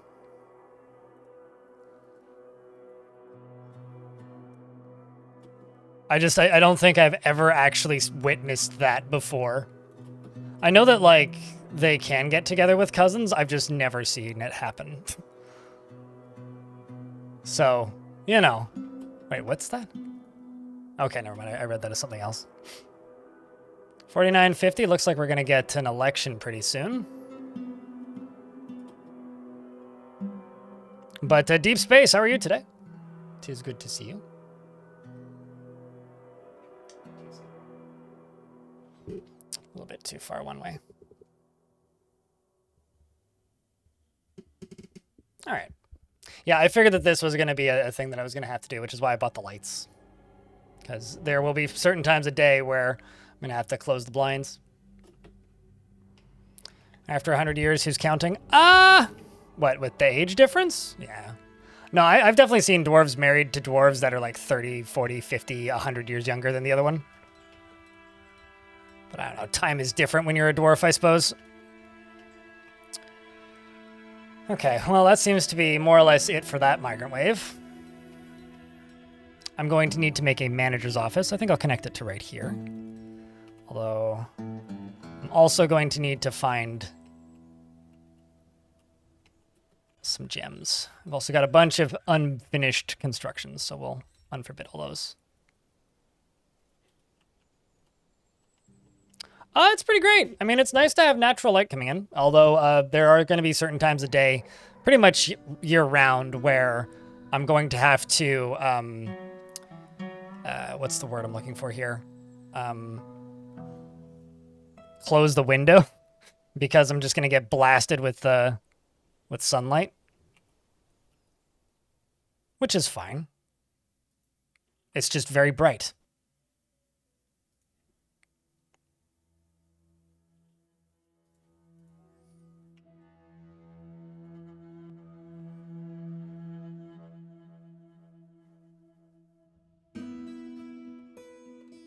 I mean, age gaps are fine if everybody's adults in the room, you know. I think my ex-girlfriend, her parents were like 15 years apart, but they met in their like she was in her 30s and he was like 45 or something.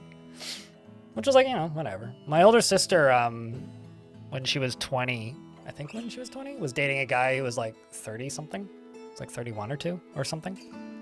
He was like 10 years older than her. But like, yeah, I don't know. As long as everybody's adults, who cares?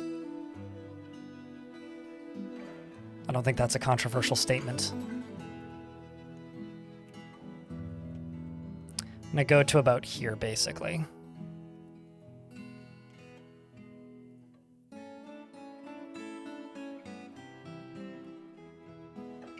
I just need to find some gems.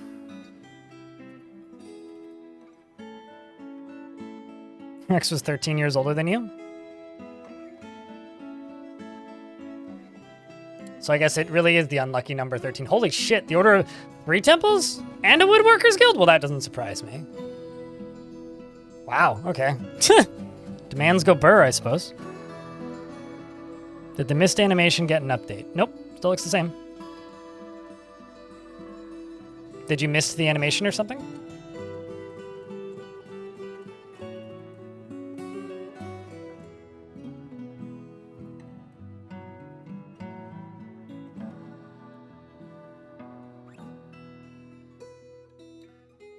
There's more cinnabar down here. There's some gems over there. Actually, is there any visible metal in the ocean? I wonder. The hagfish. No, just gems and cinnabar. I think I'm just gonna dig to those gems. That's probably what I'm gonna do. So they're like right there. Not seeing any along there. Oh, we're in ads.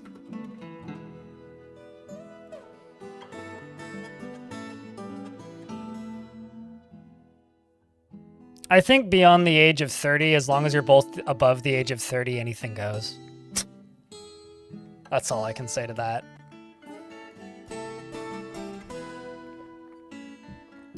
You know, like Dick, although I'm not gonna lie, Dick Van Dyke being like, what, 90 something and being married to a lady in her 40s is kind of like, wait, you married your nurse? Which I think is actually what happened there. Pretty sure she was a caregiver or something. Which is definitely a bit of a, huh? Really?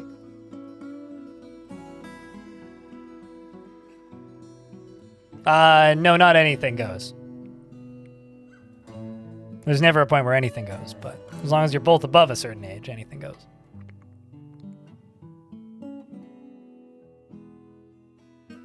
It could have been something else, but it looked like ocean mist. Oh, it's probably the clouds that you're seeing. This is an evil biome that has evil weather that is zombifying, and that's probably what you're seeing.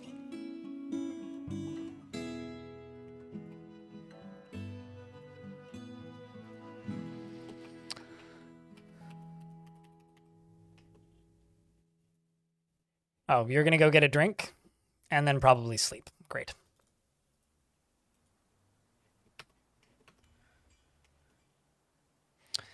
So, I don't have a mayor just yet, but I'm going to have one pretty damn soon. Let's just finish building this hut over here, because that's a large block pillar.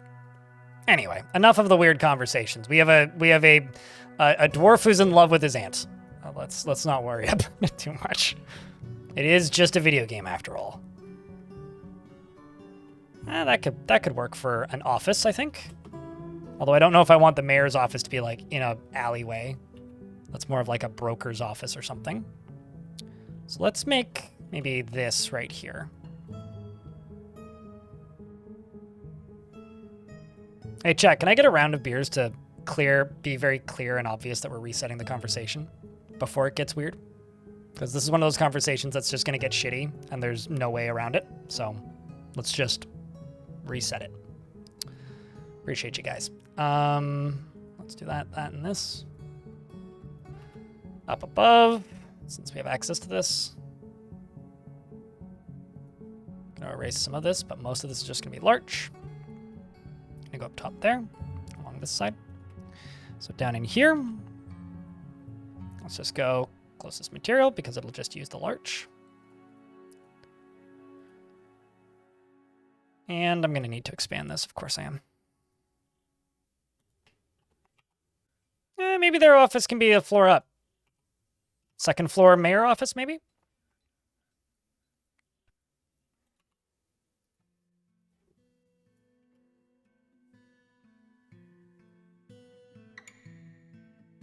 Yeah, I think we can make that work.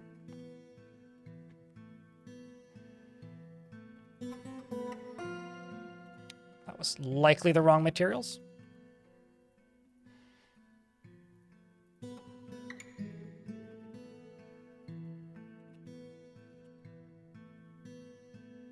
This looks nice and peaceful. Yeah, except for when the mist that comes out off of the ocean turns you into a murder zombie. But yeah, peaceful. Definitely. Ironically, the dwarves are actually getting quite a bit happier, which I think is interesting. A little bit astonished that they're as happy as they are, honestly. Does it pass through walls? Yes and no. It doesn't pass through walls, but it can go over top of walls. So like a wall will stop it and it'll keep going on the layer above. But sometimes it appears on top of my walls. I'm actually going to remove your pickaxe and give the mining job to somebody else. Hopefully you drop it in here. Yes, you did. Meaning I can make Iron Zack into a miner, who's going to do this much faster.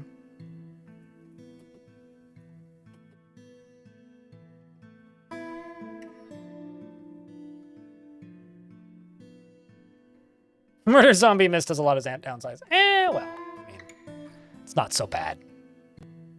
Definitely not so bad.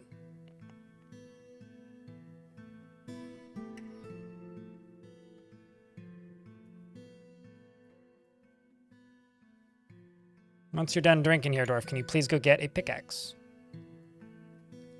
And I feel kind of bad that your older brother, or older half-sister, rather, passed away. I always feel bad for dwarves when that happens. Trees can grow from mud on stone if they have access to sunlight. But not without access to sunlight. Okay, so which one of you is, gonna go pick up that, that there pickaxe? Instead, you're just gonna go keep putting items in stockpiles. Okay, fine. I will remove all of your assigned tasks after this one.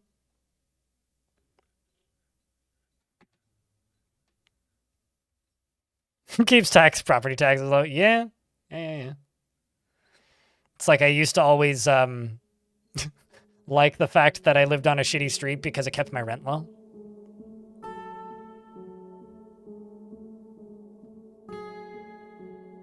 There you go. Now you can go dig. Can let you do other tasks again. It's been a month since that strange mood started. You've never been able to plant trees in Dwarf Fortress, but trees naturally grow on their own. So if if an area has access to sunlight, trees will appear. I've had trees growing in the caverns before, even. Although you don't even need to use mud. As long as there's dirt that has access to sunlight, trees from the general vicinity will grow there.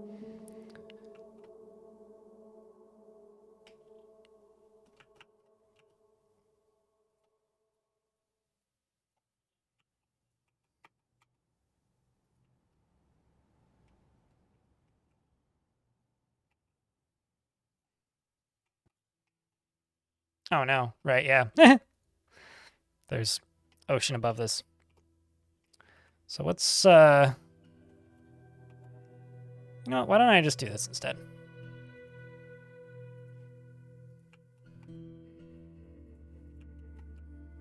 I can leave those there and then queue them up again when the ocean is frozen again.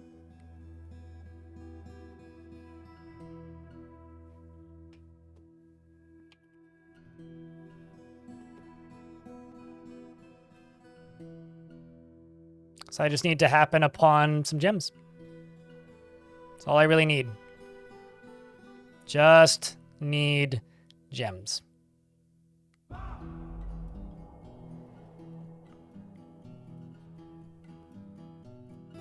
You can cook with most of them. Most seeds that can't be that can't have anything done with them are a food product.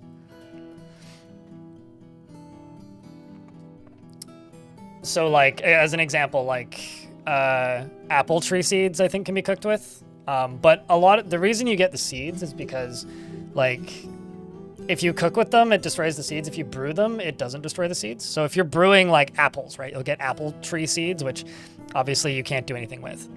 However, you can cook with them. So just check to see if they're cookable. Some of them can be made into flour. Like there are things you can do with them. It's just not necessarily replant them. There's kind of a lot of stuff like that in Dwarf Fort. I think going vertically might be smarter.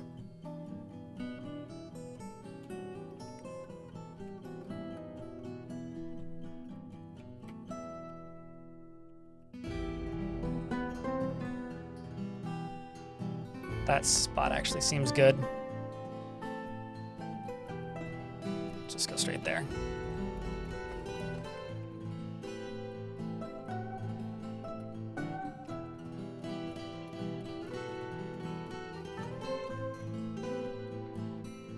Let's see if that's got gems in it. Come on, Dwarf. Oh, sweet. It dug straight through some.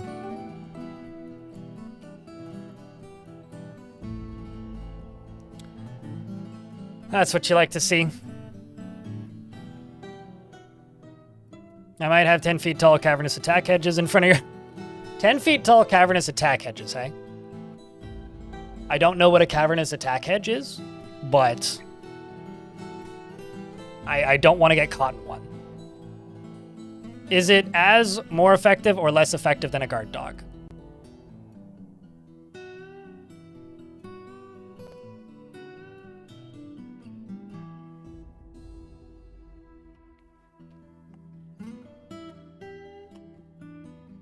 What? Come on, Lorbam. You were so close to reaching enlightenment. Oh, that's a bummer, man.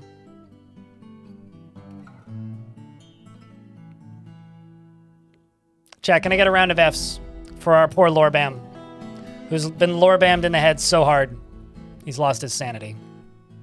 The poor dwarf.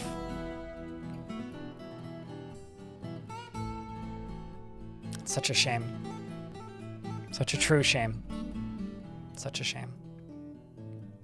And a slight, or minor, I guess, daily minimum update. We're $61 US away from my daily minimum. Can he recover from it? Nope, he's dead. He's gonna wander around until he goes insane.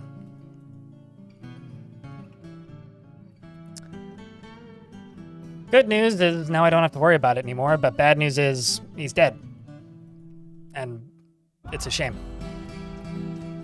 But the other good news is we can get back to working on this tower.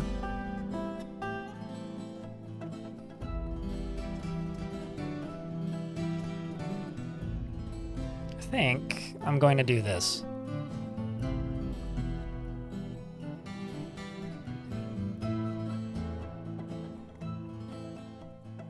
Make a little patio out here.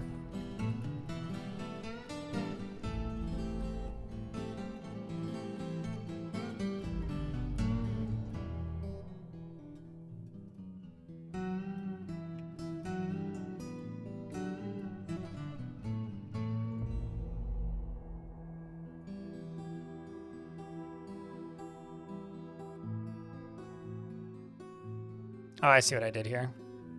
So that just needs to go right there and then across? That's fine.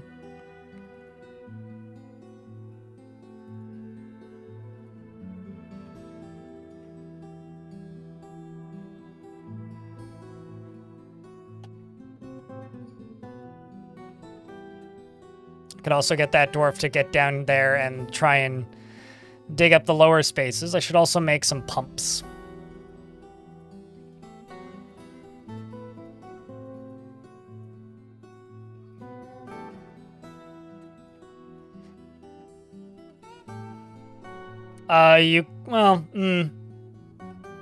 Could I make him into a merc zombie? I wonder. I wonder if I can, I wonder if I can burrow him. I don't know if, dwarves will ignore burrows after they've gone insane.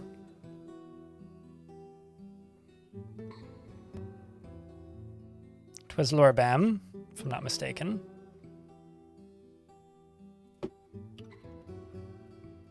Yes.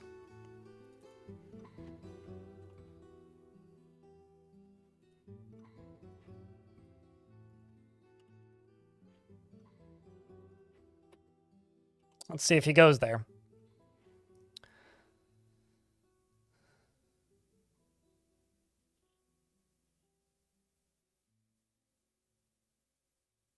Because if he goes there, then yeah, we can do that. If he doesn't move, I can't really.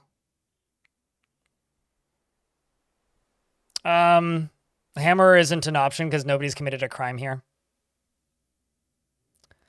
Expelling them, he wouldn't do anything. He wouldn't leave the map. He'll just wander around. I don't want to send him away, though. I'd rather bury him. So what I could do, because he's not moving, is I could deconstruct all of these cage traps around him.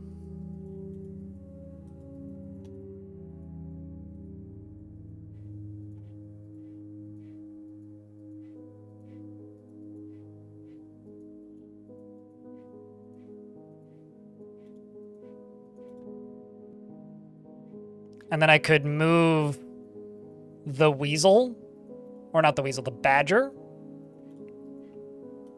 zombie over here. And there is a chance that assuming he doesn't move, it's only if he doesn't move, that I could get him set up to, oh, hey, shit. I think that might be the first merch giveaway of the month. I actually know it absolutely is. Maybe even of the last 3 weeks. I think maybe even the first one since like a couple days after the Haunted Fortress came out. By the way, chat, Anonymous is gifting another Fortress t-shirt. It's the original Dwarf Fortress shirt that I have. If you're in the Twitch chat, type an exclamation point enter for a chance to win. Hey, YouTube. If you have a Twitch account, you can enter to win. It's fine. You don't have to be following or anything. But you just have to do it in the Twitch chat, not the YouTube chat. I recently started playing Dwarf Fortress. How do you give dwarves a nickname properly? You give dwarves by renaming their title. I mean, you can do whatever you want. You can give them a custom title. Isn't technically a nickname, but like you can absolutely just give them a custom title. Where's Lord Bam? There he is. You can absolutely just give them a custom title, and that'll work just fine. If you don't give them a custom title, you could also, okay, I'll pause the game so I fucked it up. If you don't give them a custom title, and you just give them a custom name, it replaces their name, but there's settings in the gameplay settings, so you can set it so that it like puts it in quotations and keeps their first name. It depends on how you want to do it. There is no wrong way to do it, though. And everybody kind of has their own method. Badger. So there is no wrong way to do it.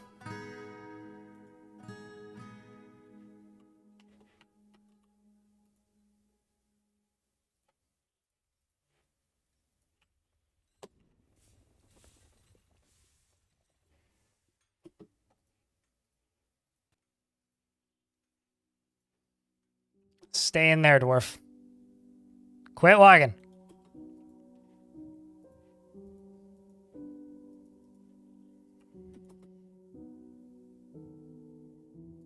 Are you standing on the... Okay, I was going to say, are you standing on the cage? Because, geez.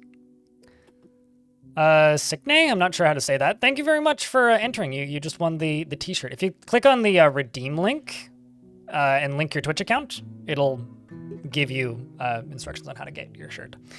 Star Schultz, we'll get to you in a second. Any mining dwarves? Yes, and they're named.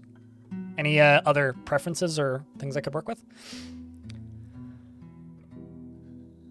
Like I said, it's in the options, John. It's in the game options. The nickname location, I think. It's nickname something. There's center, replace, and there's hidden, I think. There's several different options. Am I using Dwarf Therapist? Nope. I don't think dwarf therapist was ever needed, but I'm also a psychopath, Flaxert. The only instance where, like, if you are playing with Fast Dwarf 2 enabled and spawning resources into existence, sure, use Dwarf Therapist because it'll, like, just help you find the most optimal dwarves instantly. But, like, if you want that stuff, it's all built into DF Hack anyway at this point. So if you want to see exact stats and, like, sort by who has the highest skill in everything at all times and do what I would describe as cheating, like, to me it feels like cheating. You're well within your rights, and you can do that with DF Hack. You do not need Therapist at all. The only person I know who still uses it, really, is RNG, and that's because he has a Twitch plugin for it that allows people to check if their dwarf is alive, and that's literally it. But no, there's zero reason to use it. I don't have anybody who's assigned to chop wood. So I've got one pickaxe in the fort right now. I have no axes or access to any ore to make more. So I don't have anybody who's assigned to chop wood. I could give you a woodworker, but I do not have anybody who's assigned to chop wood because there is no axes in the fort.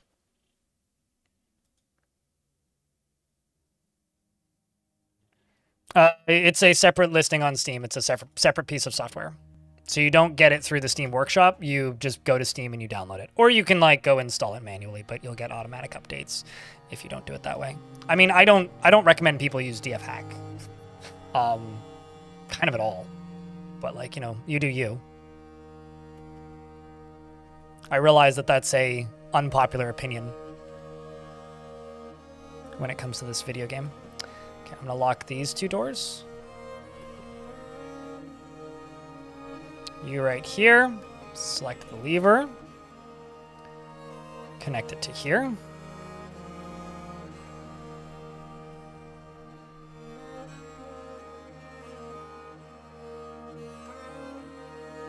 But yeah, I mean, you're asking me for an opinion, and that's all this is. Like, can you use that software? Sure. Do I think it's needed or necessary or useful? No, not really. Does it provide any material benefits? I mean, sure, if you feel that those are useful benefits. I don't find them useful. So that's all this is an opinion. And my opinion is I don't see the benefit of it. Yeah, no, absolutely. And if you're new to the game, I especially recommend that you do not, under any circumstances, learn the game with those.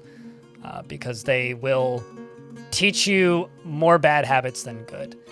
Some humans have arrived on the map to trade. These are the ones that I demanded tribute from so that they would come trade with me. If you give me a little bit, Star Schultz, we could give you a dwarf potentially if the humans brought the materials. But first I need to finish this experiment. This is the most immoral thing I've done, but hopefully we will permit somebody to live longer. I am releasing an infected badger, Merkhusk, on this dwarf. One of two things is going to happen. The badger will kill him, or he will turn into a husk.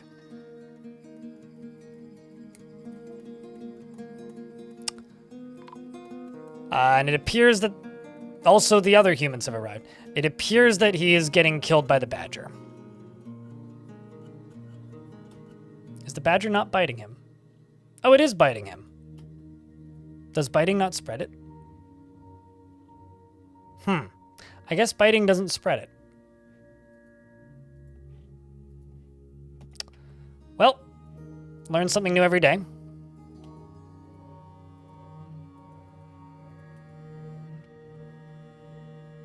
Learn something new every day.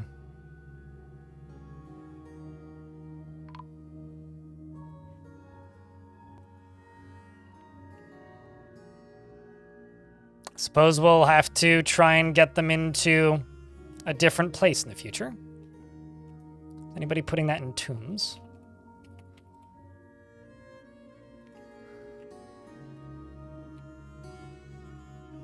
Lorbam's going to get buried in there, so Lorbam has a tomb set up and ready and waiting. Well, at least that's positive.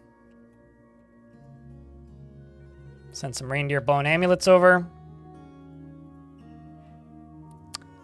Give them some pants. No cloaks. Plenty of shoes.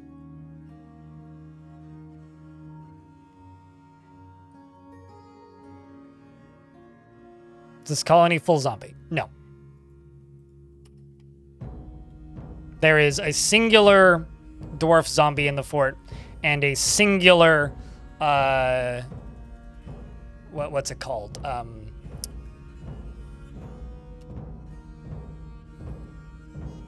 Badger. I can't brain today. These are the zombies we have.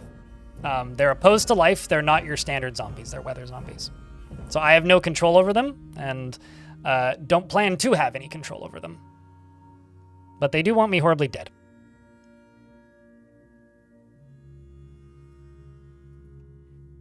What else can I sell them? I think I'm gonna sell them shale mugs. And I'll make more rock mugs. Gotta make Quill 18 proud every now and again. But even upon just joining, you would probably be able to see pretty quickly that the fortress is not, in fact, full zombie. The goal is to cage trap the weather zombies and use those as defense. Because they can train and are, in some ways, stronger and more threatening than your standard zombies.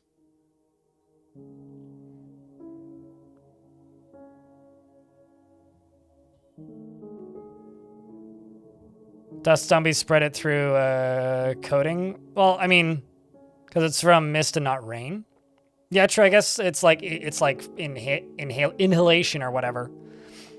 Yeah, I mean that might be what we need to do is just place them near things. But I swear that I saw one spread through biting earlier. But maybe I'm just going crazy.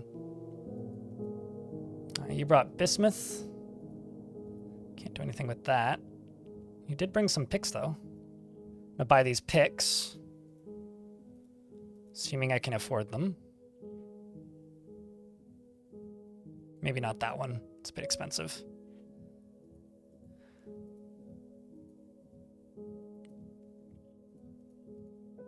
Okay, so I will trade for those picks from you, and then let's go to the other one. They brought a cat? Absolutely not.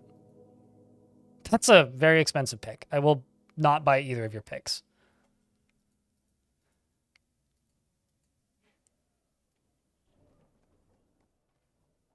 Consider that pick axed. I will buy that book, though. Also buy these splints because I'm lazy. They have a instrument called an ape. Anything I can melt down?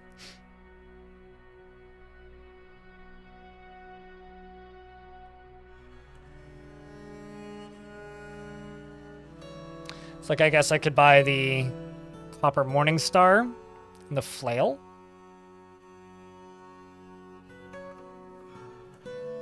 Yeah, so I don't have much money here, but it's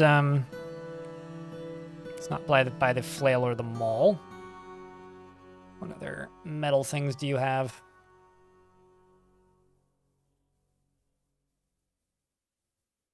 Kind of just about anything made of metal will do. It's too expensive. Well, okay, I'll get rid of those then. Disc. Can buy the disc though. I think I will buy the spider silk cloth as well. Until I run out of value to trade for. Trade. Now I will set all of this to be melted. I'm gonna go to you and just say make some charcoal. And then you right here.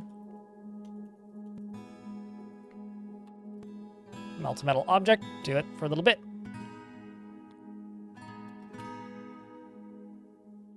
As long as a layer was once exposed to sunlight, you can build over top of it. Because floors of any kind don't block sun. Glass doesn't block sun and looks cool while it's doing it, but like this has this built on top of it, and we're growing above ground crops right here.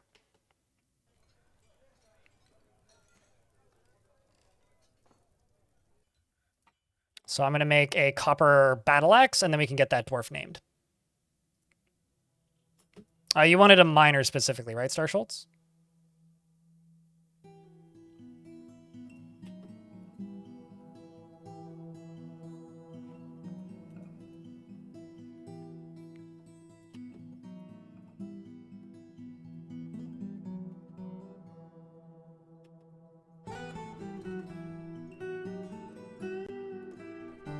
Miner or a woodcutter would be fine. Well, out of the people with the tasks already assigned, we got Yushrir available here. Everybody else is named. Under woodcutters, I've got... actually, just going to assign you again. I got either of these two. So who do you want? Do you want Nil, Meng, or Yushrir?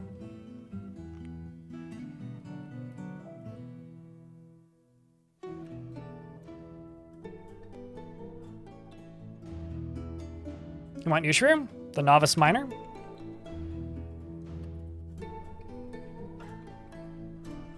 You may die. Just an FYI. Like, this is maybe the most dangerous job you could have in this fort currently. But as long as you take that with stride, your number keys, you're the numpad, as they call you, for short. I mean, if I was just doing nicknames, this dwarf would absolutely get numpad as a nickname. He's frequently depressed and intellectually stubborn, rarely changing his mind during a debate, regardless of its merits. We're in an ad break. I'm just gonna go grab my phone real quick.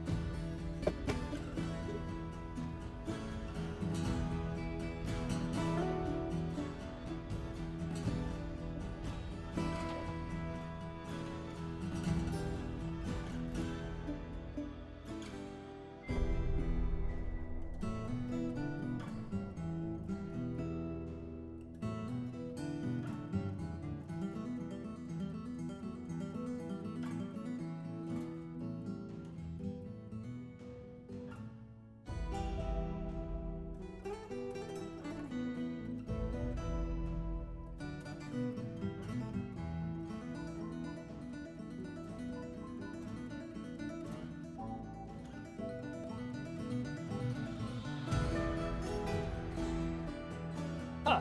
Well, I don't know where I put it. I thought I had it plugged in the other room, but apparently I didn't. Odd. Hold on a second. I'm just going to go make it beep. Because I do actually have to have my phone next to me.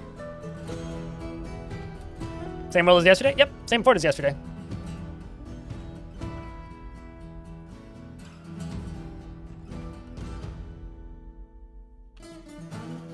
Where the fuck is it?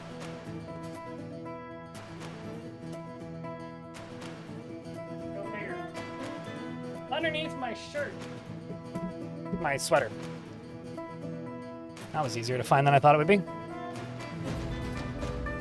But yes, we are in fact in the same world as yesterday.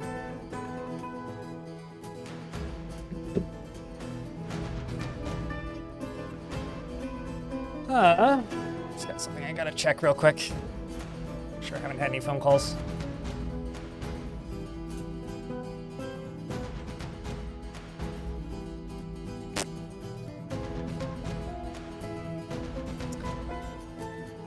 Because as I've said several times today, I'm waiting on Amazon deliveries and it looks like the guy didn't even text me because it failed to deliver. Oh well.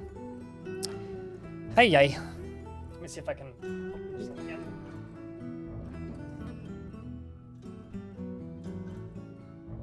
Please don't wreck my green screen. Yeah.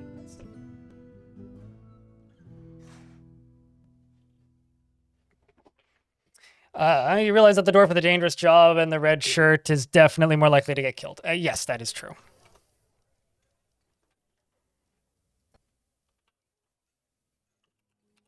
Also, the reason you have a red outfit is because you're a mechanic specifically.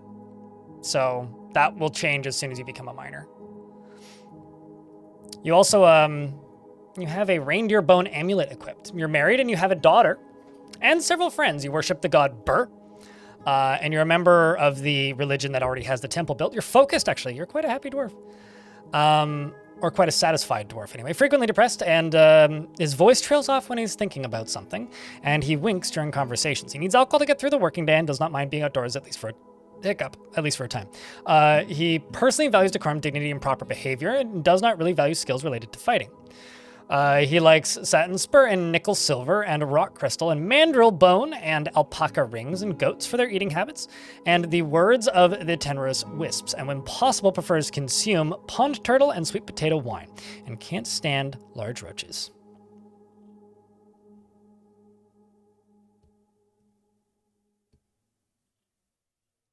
What bad habits you have in DF from that?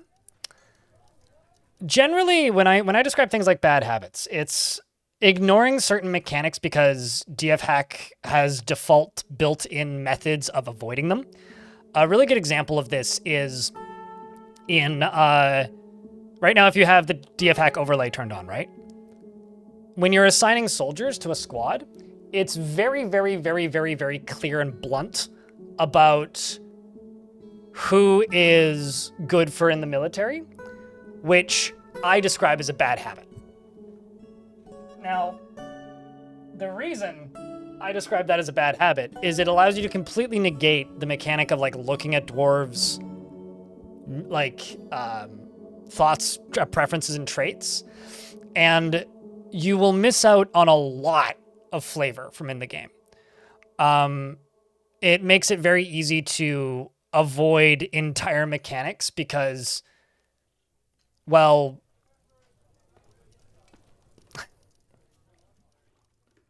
Dwarf Fortress has a lot of things that are intentionally tedious because it forces you to engage with certain menus and systems. And there's a lot of stuff that people describe as quality of life that I don't think is ever going to get implemented in the way that they want it to, because Dwarf Fortress wants you to interact with those systems. And DF hack allows you to completely avoid those systems and completely skip those systems. When I say bad habits, I'm primarily referring to things that cause you to avoid looking at these screens, that cause you to avoid looking at this screen, cause you to avoid looking at this screen, and instead just focusing on who has the best number for the thing. I think that if you're playing the game like a sandbox game, DF hack is certainly useful. If you've played the game a long time and you know the way that you enjoy it, DF hack is absolutely useful. But while learning the game especially, and you don't know how you want to play it yet, are you going to play it as like a heavy RP kind of thing where you just let shit happen? DF hack makes it very easy to avoid letting shit happen. Like watching Deep Space play, the game gives him all kinds of red flags all the time with DF hack that he just ignores. And just, whatever. And that's the way he enjoys playing the game, right? But a new player, it's very easy once you know how to play Dwarf Fortress to just have a permanently successful, impenetrable fortress. And you don't need a lot of knowledge to know how to do that. And DF hack makes that extremely easy if you are even remotely cognizant of the warnings it's giving you. And if you're a new player learning the game, I genuinely think that it's a net negative to have too much information. Because one, it overloads you a little bit. We got to head to a dentist appointment. Sorry, Star Schultz, but we got you your dwarf, and you're currently leading a machinery demonstration. So your tough depression dwarf, I think we'll be okay. Hopefully, I'll do my best to keep him alive for you. But it's less of a you shouldn't use it. Like, go ahead, use it. It's a useful piece of software, but it allows you to skip enough stuff while it's learning the game that it's something that you shouldn't enable until you know how you want to play it.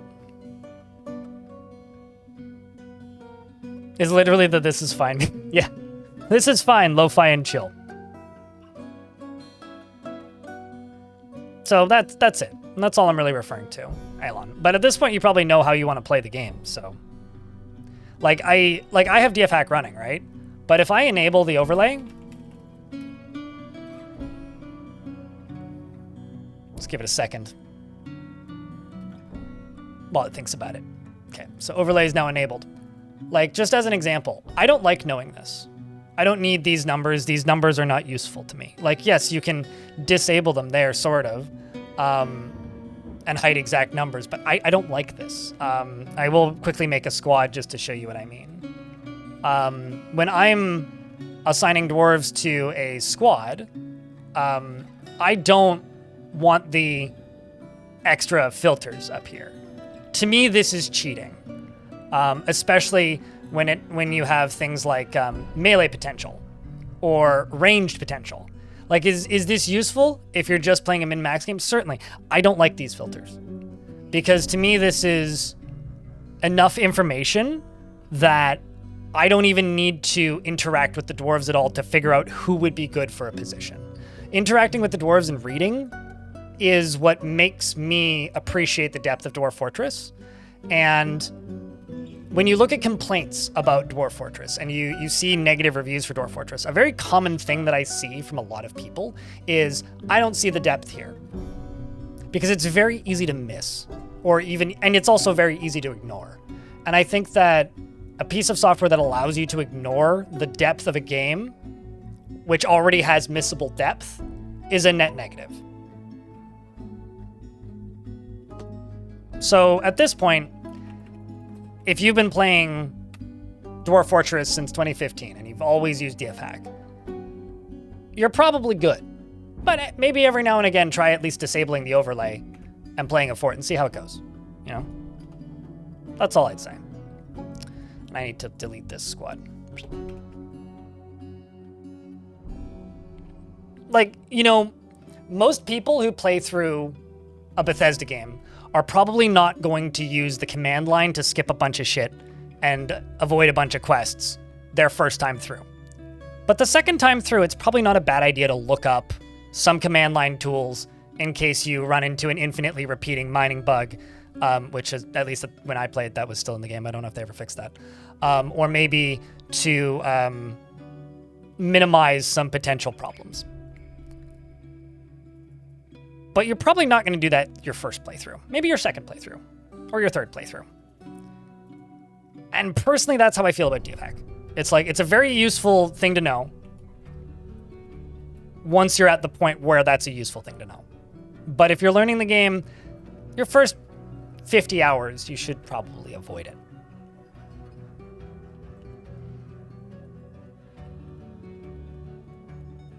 Like, especially in a world where, for a lot of people, at least for me, the enjoyment of Dwarf Fortress is what happens when you put the dwarves in precarious situations. Avoiding precarious situations is easy and uninteresting. It's the precariousness of it that's fun. It's this like fragile tower could collapse at any point. That's fun. That's what I enjoy. But you know, building an optimized fort is boring. No, certainly I eat paper. Absolutely. I don't like them because I find it then very easy to just use stencils basically and like never actually design anything myself. And I like designing stuff myself, but like lots of people like those tools. Use them. Like use them, right? Like that's the thing that I think some people misunderstand about this take is like, just because I don't use something and don't think it's necessary doesn't mean you shouldn't use it or think it's necessary, right? Like if something helps your enjoyment of the game, fucking use it. And when I say bad habits, I'm mostly referring to things that involve giving the player too much information. Yeah, I never understood the need for work order import export, but I'm also not a heavy user of work orders. So like I use them, but I've never had enough work orders that I would ever feel the need to import or export work orders.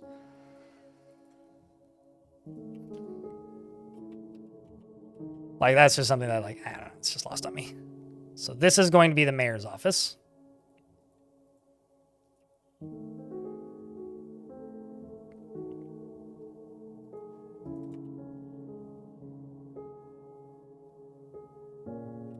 I think I'm just going to make some wooden bookcases.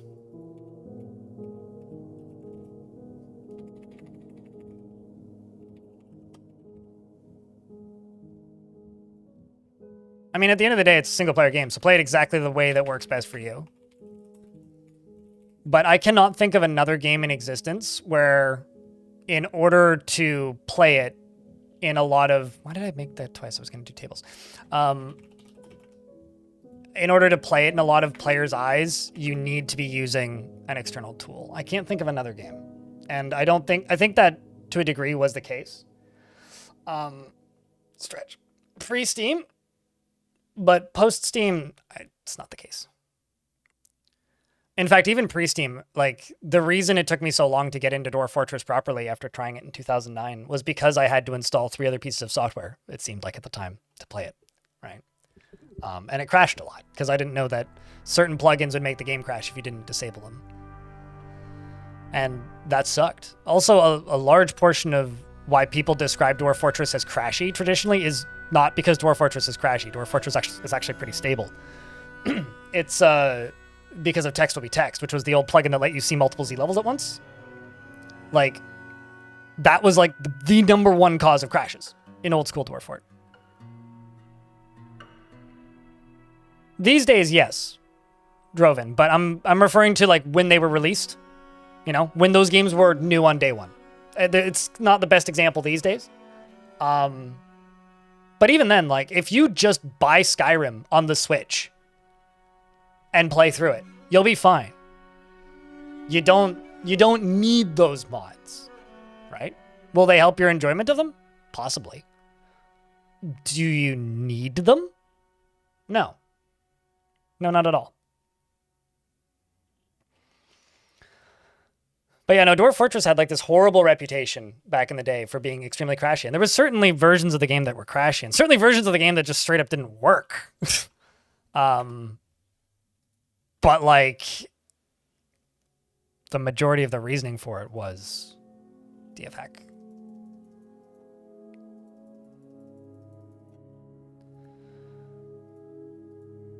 All right. Let's also plop a door in right there. Some migrants have arrived. Plop a bed up here. Make this into a bedroom and assign it to the mayor. Oh. Never mind. Ani dude got mayor. As far as I know, where are you? Already has a bedroom. You do. Well, I'm going to...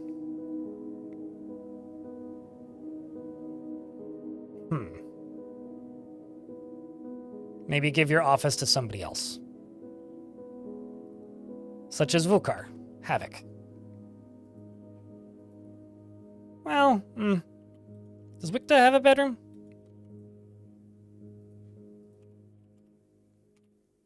Wikta does not. All right, Wikta, I will move you to here.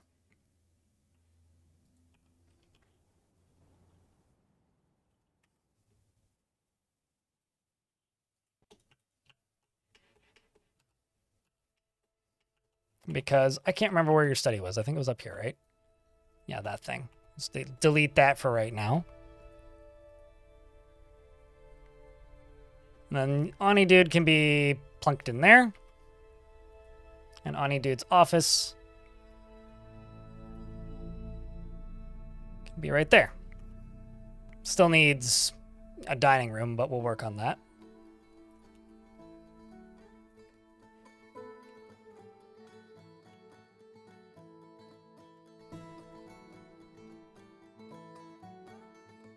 Oh yeah, no, absolutely. I miss the game being fully keyboard playable, or even just having the option. Like, realistically, at this point, I'm used enough to the keyboard controls that I probably wouldn't use it for everything.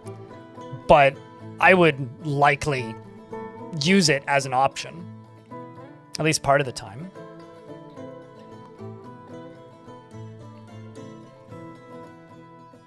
Okay, so I've got another lore bam over here.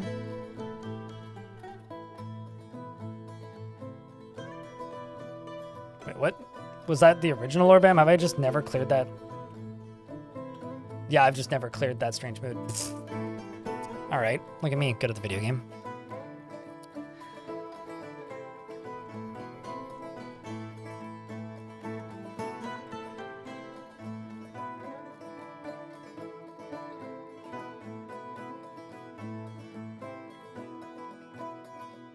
You get nostalgic sometimes? I mean, the beauty of the way they've developed this game over the years is that all of those versions are still available and playable. And largely, like, they're not lost media, right? Like, you can go back and play those versions of the game if you want, right? So, you know, if you miss the older versions and get nostalgia for them, just go play them. You know, like they still exist. They haven't been just deleted off the internet or anything.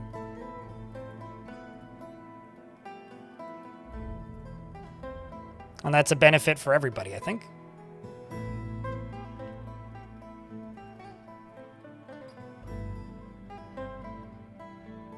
The old main theme. I like the new one more.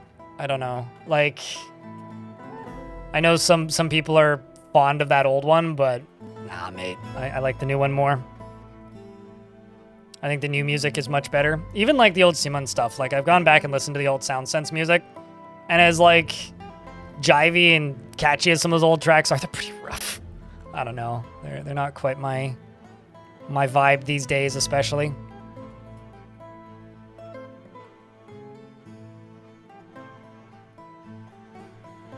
Literally any version that's before version 50. You can go download them all on the Bay 12 website under the download screen. Just scroll down to old versions.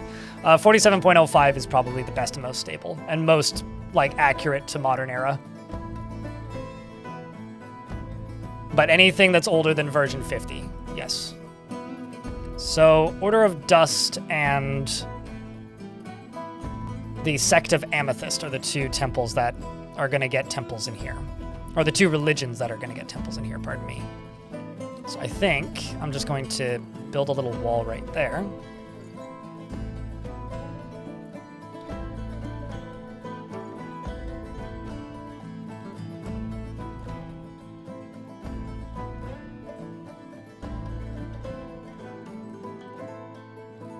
Yeah, 47.05 is the latest keyboard-only version. But, like, it is largely the same mechanically outside of there are no cavern creatures. Untamed Wilds doesn't work the same way. And digging too deeply and too greedily is a different thing. Like, the way you dig too deeply and too greedily is mechanically different. It's easier to do it accidentally. Much easier to do it accidentally, actually.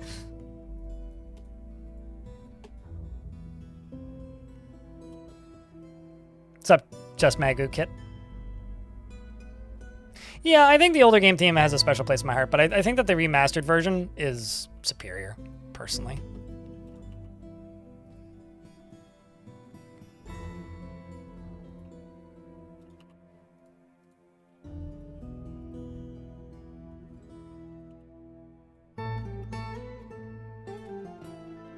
Let's just do this.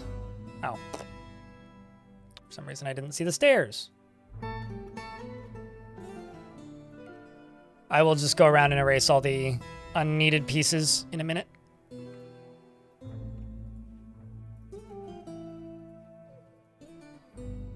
Which is going to be a lot of them, but...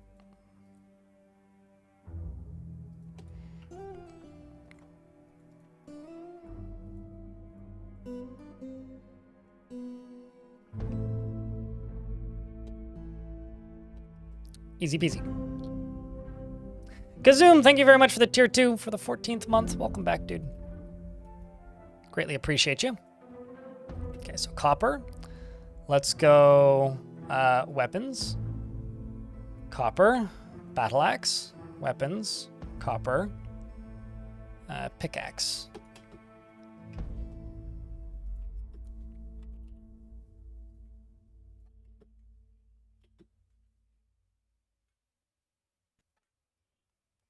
There we go. Let's get the rest of that melted down.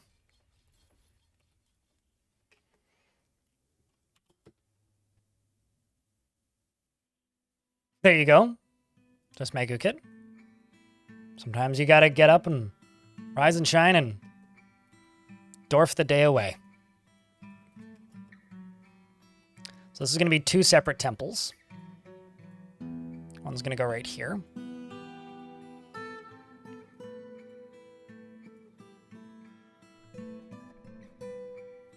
And as a reminder, chat, don't forget to check your Prime subs, because we are quite far from the daily minimum today. Guild Hall. No, not Guild Hall. Temple.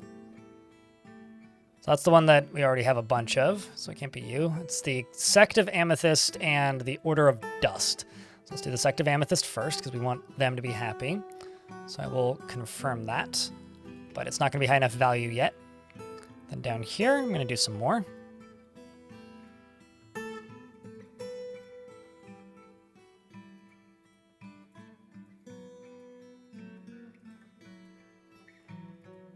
And then right here, this will be a temple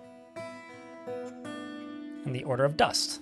So the Ashen Chapel and the Cathedral of Gravel. Let's call it, instead of the Cathedral of Gravel, let's call it the Cathedral of Starvation. The Cathedral of... oh, I see. I'm doing this wrong. Let's go... I like Cathedral. Cathedral... the Cathedral of Cathedrals. The Cathedral of Wealth. Because that is what that religion worships, and the Ashen Temple, the Ashen Chapel fits. Pac-Man? What? Does this look like Pac-Man to you?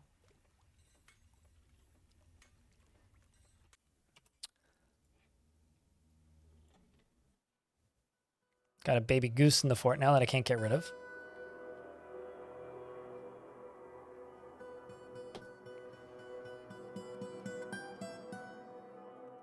I'm just going to scroll down to here and unforbid these constructions. So how's the value of this? 1100, not too far off, which is pretty good.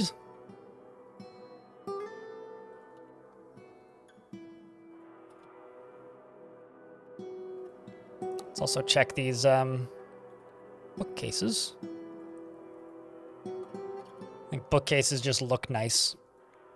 I'm going to do a series of engravings on the floor. So chat, do you have any plans for the weekend? Camouflage, thanks for the 6 months in advance. Holy shit. That requires a big round of beers. In fact, YouTube folks, hit that heart button a couple times if you can.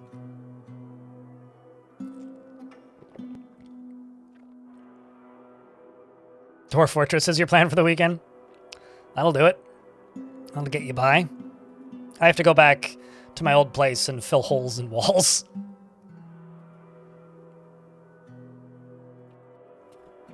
I'm actually going to remove this and this from the zone, and I'm also going to remove this because I don't trust them to not let the spooky weather in.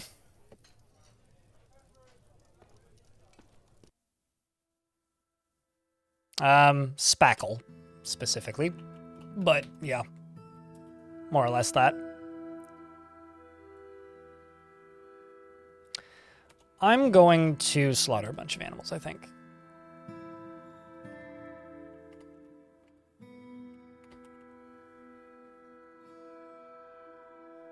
I'm going to slaughter all of the adult alpacas. Get some meat onto that menu. I really like the way this tower is looking, though. It's got a ways to go before it, you know, is finished, but... How did I manage to do 2 bayberry wood floors? How did I even...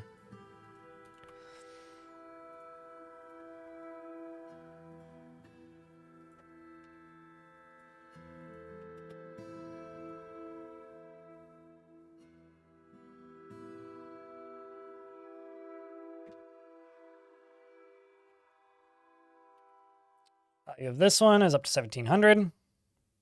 Civ 7 this weekend. That thing already has, like, mostly negative reviews, and I'm kind of impressed. Although it may be up to mixed by now. It was jeering positive, but I feel like Civ might be one of those games that is the most popular to hate game, just like in existence. Like, people who play Civ don't like Civ. I think the only, like, franchise or game series that might have that worse is just Paradox games.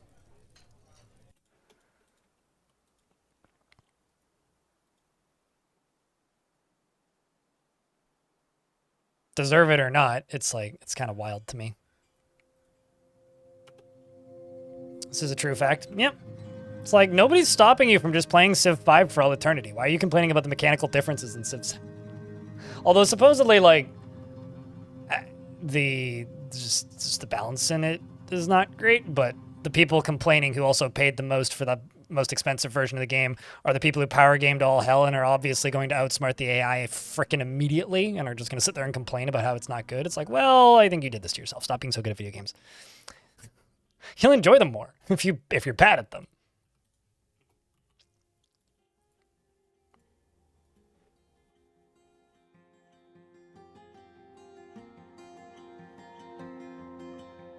Just be bad. Problem solved. It's made for consoles. Oh, that'll do it. Yeah, that'll do it. Nice new camera angle. It's moved twice today. You're a covering Paradox gamer? Paradox gamers cured me from being a Paradox gamer. Okay, ads are about to start. When the ads start, I will pause the game.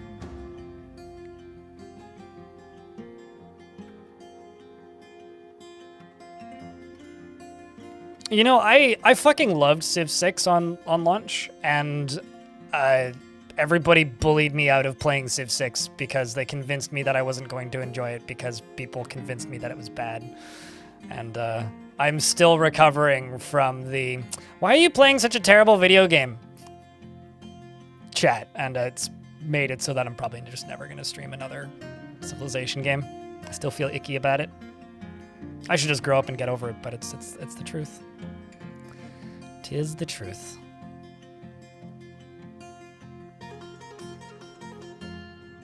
Although if the Switch 2 really does have a mouse, they should put mouse support for Civ in Switch 2.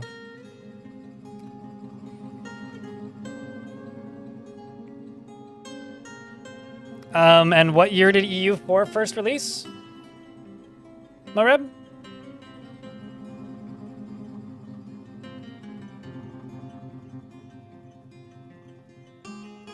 Exactly. That's like saying EA games are great. What are you talking about? You know, like, trying to think, what was an EA game that came out that was good?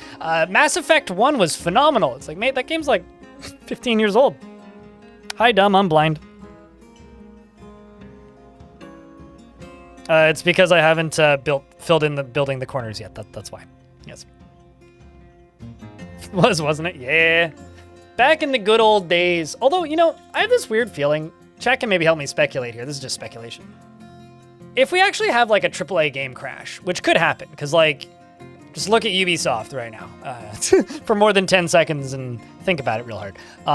If we end up with a AAA game crash, do you think that there's a reality where a lot of these companies either get liquidated or like go under private ownership again, and then video games get better?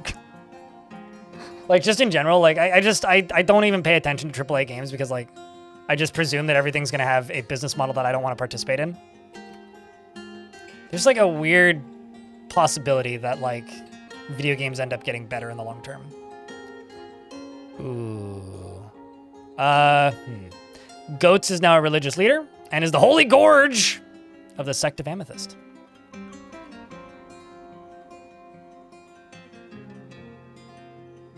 I mean, here's the thing. I don't want a AAA game to crash, the AAA games industry to crash. I want them to just smarten up and, you know, come around on the fact that, like, yo, if you put out 5 games a year, you're more likely to have more successes each year instead of just making live service stuff. Like, that's where my beef with AAA is just always online live service stuff. Like, I'm perpetually baffled at how many people are playing Diablo. Purely because of the fact that I just look at that and I go, well, why in the world would you play Diablo? Like, they could just turn those servers off. I don't trust that.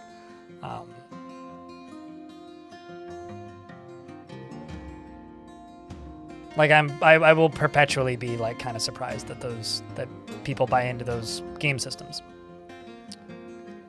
Reindeers don't multiply that quickly.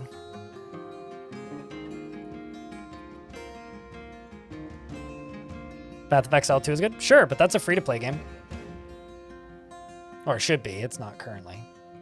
But again, I am baffled that you would play that because it doesn't have an offline mode.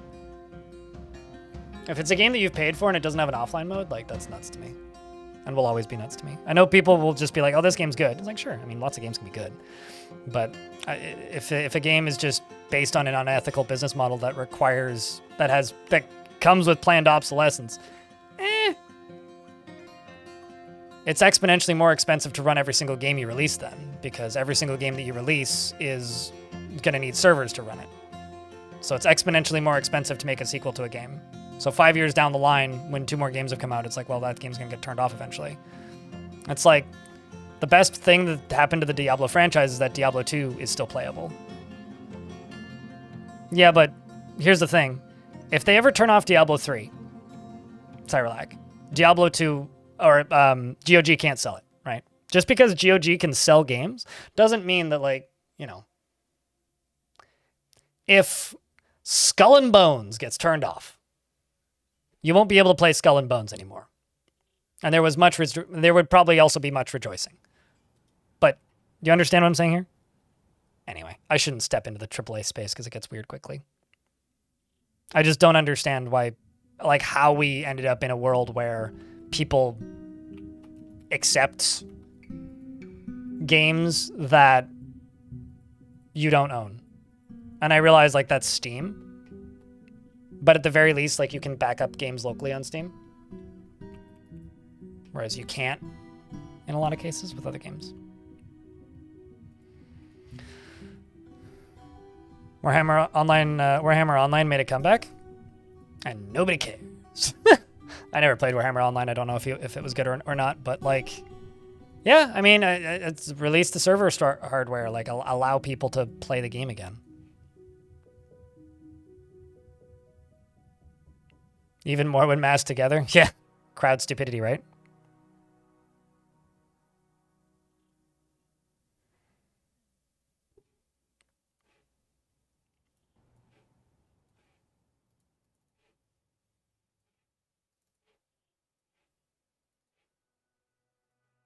Anyway, I don't know. I think that, like, I've gotten kind of silly about video games as of late. Like, just, you can probably tell by how few games I actually play.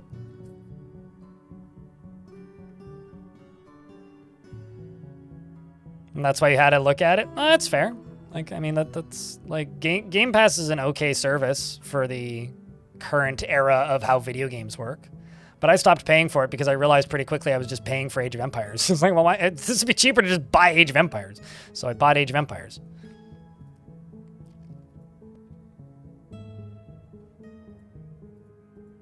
And now I haven't played Age of Empires since, so I probably shouldn't have bought Age of Empires. Thankfully, I bought it on sale, so... But I think I still lost money.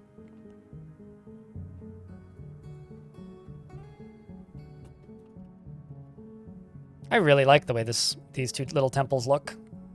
Okay, so you're done now. So the Holy Crypt. Ooh. I want to give it to a named dwarf, but I don't... Potpourri is the only one here, but you don't have any skill. Sure, I'll give it to Potpourri.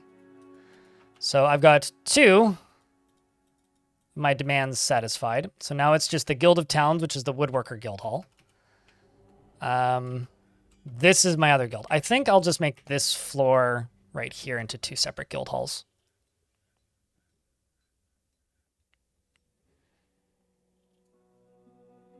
What do you mean by indie physics games? Do you mean like teardown type thing? You know what? I won't tell you this. I'll tell you this. There's nothing really in the video games industry that I want to see more of. But I can tell you that there's things in the video game industry I want to see less of. I want to see less games that require an online connection. Maybe have an online connection as an option, similar to the way, like, Dark Souls does its multiplayer, right? Where, like, it's there if you want it, but you don't need it, you know? And I want to see less of things like what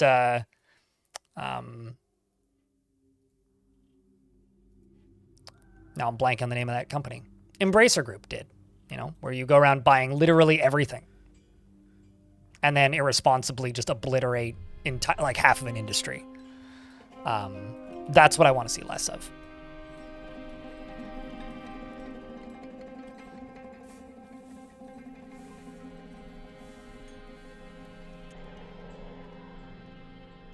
At the end of the day, like, play the games that you enjoy in the style that you enjoy, made by the people that you like, right?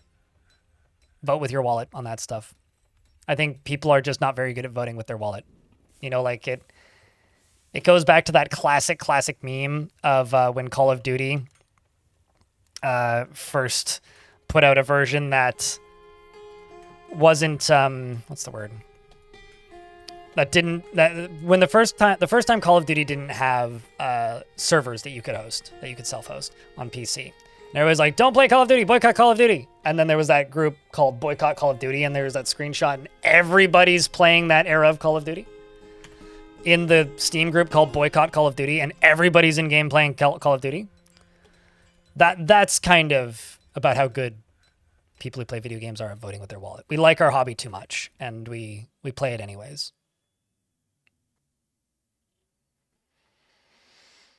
What happened to yesterday's VOD? It's unlisted and will not be relisted because I accidentally showed my desktop at one point. It's private on YouTube and unpublished on Twitch. It'll go up on the YouTube channel edited in a week. So you're gonna have to not see it because I'm not showing my email publicly a second time. Streamer had an oopsie.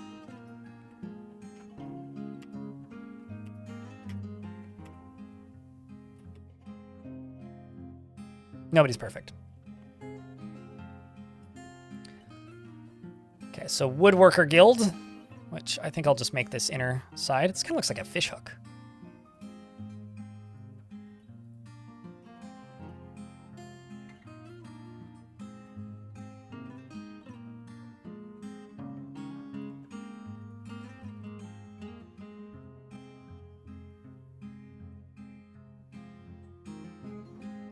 Because B-mail was taken. Silver Shea. That's why.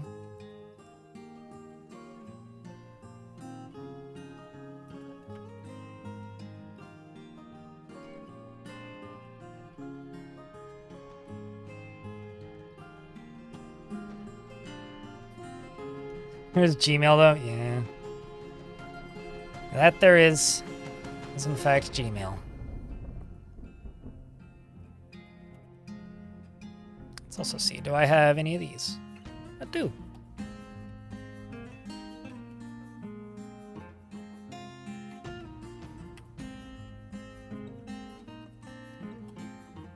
Got an iron bar. Let's go. Weapons and ammunition, iron, and let's make a pick.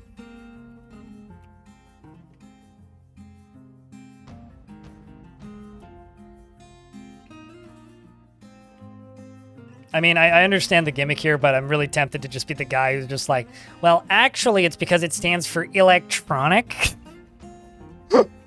That's why it's email, silly.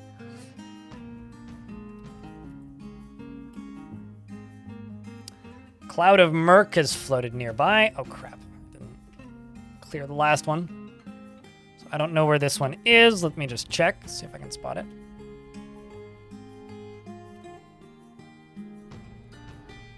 That's a swarm of mosquitoes. That's all just ocean mist. There's one cloud. Where's the other one?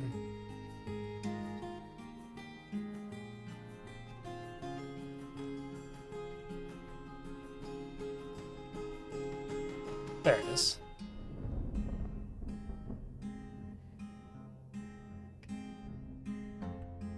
So maybe what I gotta do is just make a zone and call it, or make a burrow and just call it Merc.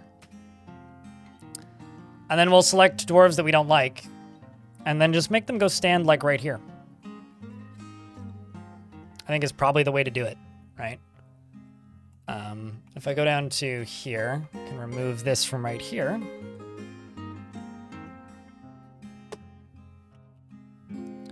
And also go down into here and plunk some more cage traps down. Because they seem to show up on that beach very consistently. E is for evil. No, that's what the G stands for.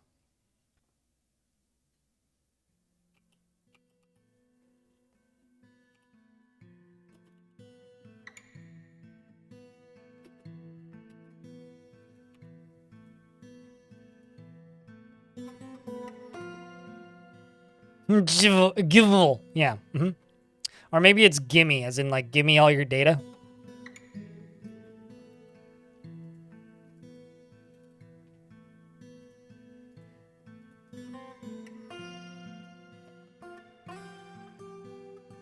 But like sang to the tune of ZZ Top's Give Me All Your Lovin'.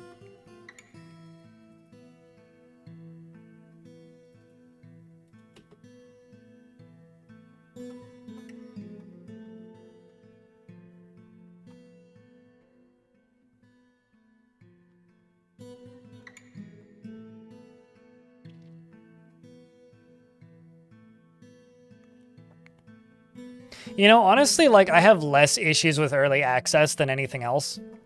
Like, early access, in my opinion, is not the problem with the games industry. It's unreasonable expectations from shareholders. That's the problem with the games industry right now. And an over-reliance on safe decision-making. I would rather a early access game comes out and never gets finished than like hearing that Sony didn't make its money back on another Spider-Man game, you know?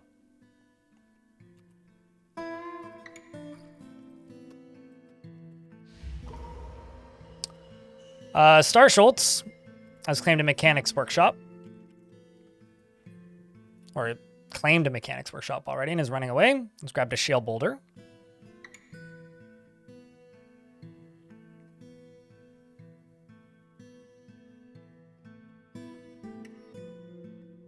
How many floors is the tower again? I'm just going to make sure that this dwarf gets everything that they need, and then I'll check. And I will report back.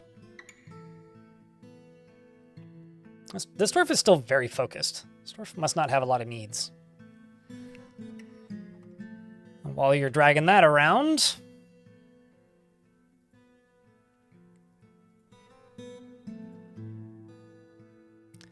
As a reminder, chat, I'm still $52 USD away from my daily minimum here on Twitch.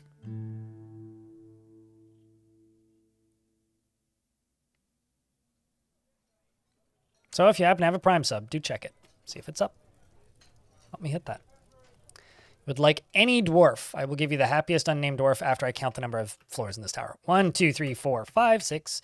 We're currently building the 7th, and it goes all the way up to the 13th. So you've got quite a few floors left before we're up that tall. So any dwarf whatsoever. If that's the case, as soon as I get this done. Drovine cheered. X100. Appreciate you. Thanks for the $1, Drovin.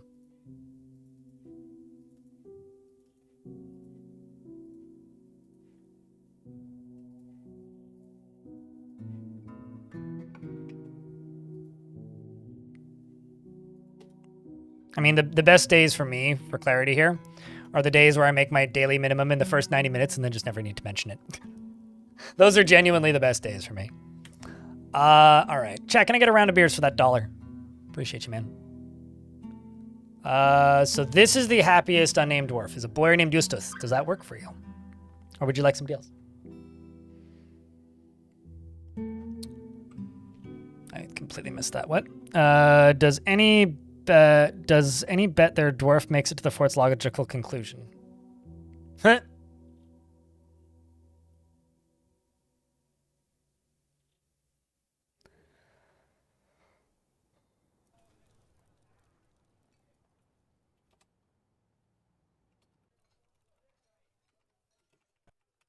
Insulina Sama is impervious to the effects of stress and lives a high-energy kinetic pace. And is not... Only forms fleeting and rare emotional bonds with others, has a greedy streak, and does not have a great aesthetic sensitivity. Values artwork in its creation and doesn't seek out excitement. Isn't given to flights of fancy, and finds helping others to be emotionally rewarding. Isn't particularly ambitious, and doesn't mind wearing something special now and again. Finds obligations confining, though he is conflicted by this for more than one reason, and occasionally overindulges. Is slow to anger and is often cheerful. Dreams of raising a family. and personally thinks the quest for knowledge is a delusional fantasy, truly values merrymaking and parties, and finds those that deny their impulses somewhat stiff, doesn't respect a society that has settled into harmony without debate and strife, and likes marcasite and steel and green diamond, stingray leather and ibex horn, the color eggplant, and decahedra, as well as battle axes and the words of as well as battle axes, the words of the prim whips, and the sound of the tulip of sparkling, and when possible prefers to consume giant black bear and pineapple wine and dwarven syrup, and absolutely hates bark scorpions. Is fat and extremely narrow, tall ears, which are fused-lobed. And you're married to a clerk named Zan, and Burr is your god of choice. Welcome to the fort.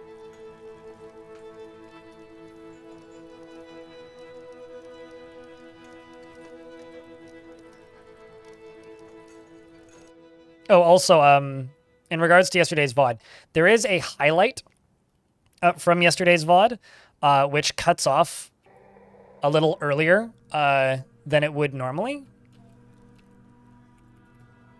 As in, like, it doesn't quite make it to the end, but you could watch the highlight if you want. Which covers the majority of what happened yesterday, but just cuts off earlier than it would. About 30 minutes early. That should be public. Sergeant Donut, you are in fact still alive, but I have a question for you. Alice, who the fuck is Alice? One person might know what that is. Actually, maybe more than one. Neither do I. I mean, for 24 years, I've been living next door to Alice. Anyway, it's a very specific era of music.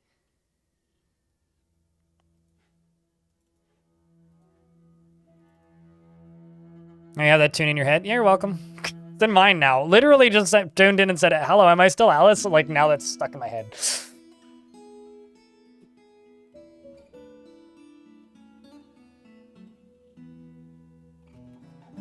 How's this dwarf doing? Works furiously. Gathers shale, 2 pieces of leather, 2 pieces of cloth, bayberry wood logs, and rough fire agates. Okay, I need a bigger dorm.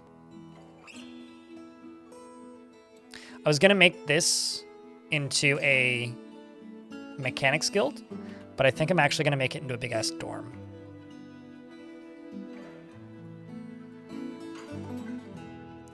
Let's just make 25 beds.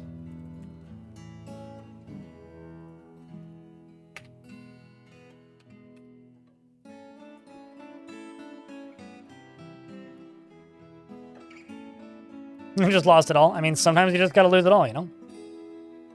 Sometimes that's how life goes.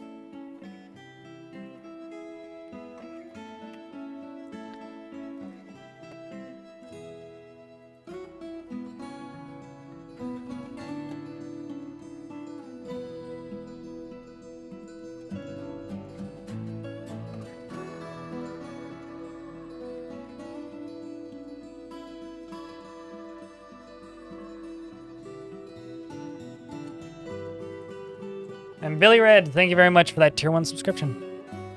Hey, chat. I think Billy Red made us get halfway to my daily goal. Appreciate you, man. Farm all those hours. That's what hours are for, right? Winter Z cheered. X100. Hey, Winter Z. Thanks for the $1.50. Appreciate you, friend. Thanks for helping keep this channel funded.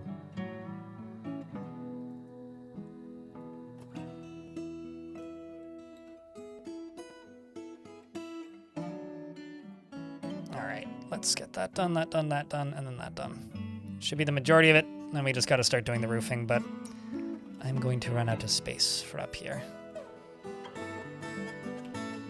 And then down here, this is just going to become a dorm. Oh, well. So if you go to bed and set multi and drag over a bunch of beds, it'll just automatically make it dormitory, which I kind of love.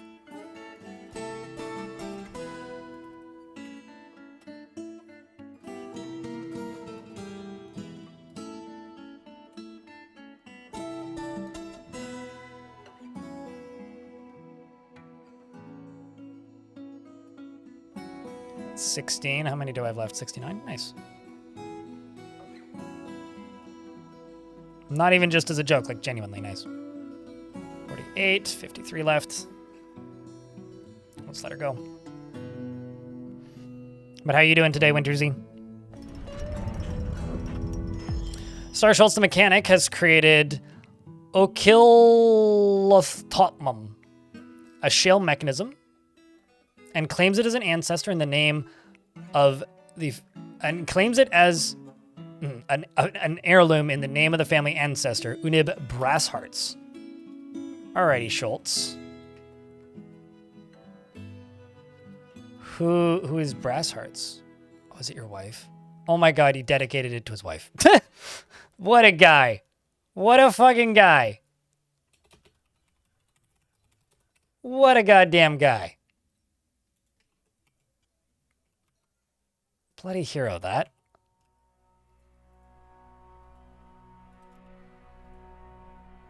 Considering they now get a bedroom and a lever in their bedroom.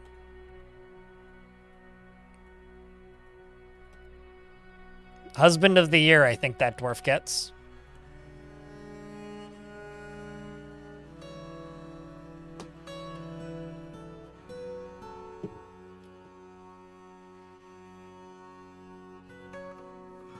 And then this bedroom is going to be dedicated to Star Schultz and his wife.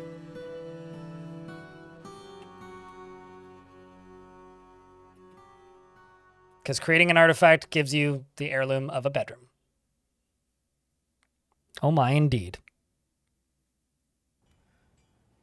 It's been a long week. Nice to have you on in the background, though. Cheers. Good to have you around. And I hope it's, like, long in a good way and not long in a bad way, but you never really know. I don't know what to attach this to, but I'm just going to give it a pull for good measure.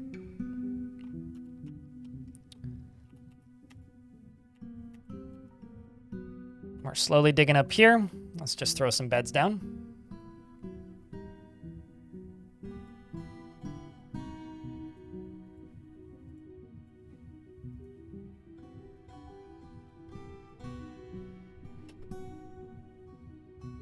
Get those up here. I can also go back down to here.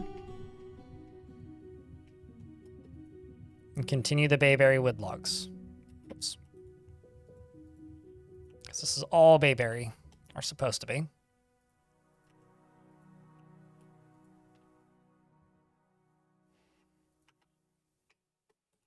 I know that people like to dunk on wood creations in Dwarf Fortress, but genuinely, I think the wood looks super good. Like, it's got such a nice color palette to it.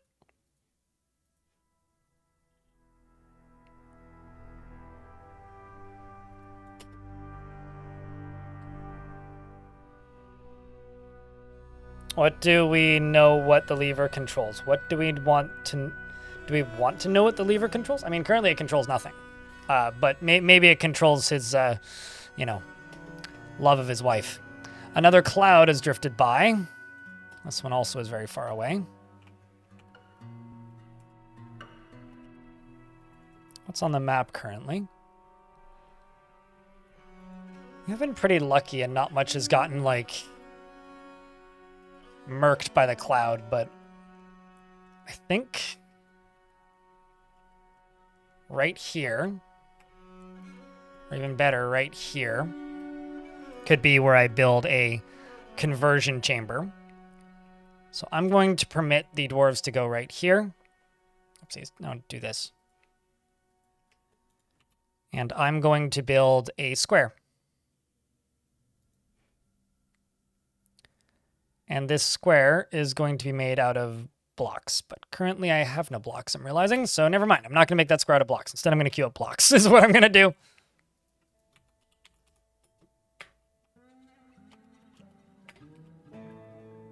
Actually, rock blocks. Let's see, how much cinnabar do I have? 11? Let's just do 11 rock blocks. We'll make it out of cinnabar. Little red room will be dramatic in a way.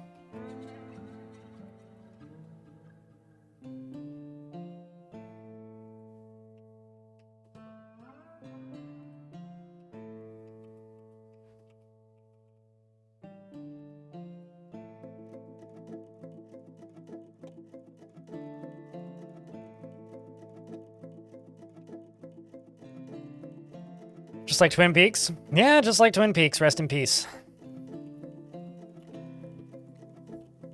We're going to get hit by ads in a second here. Guess that's 25. That's 5. Just 4 more. We'll wait.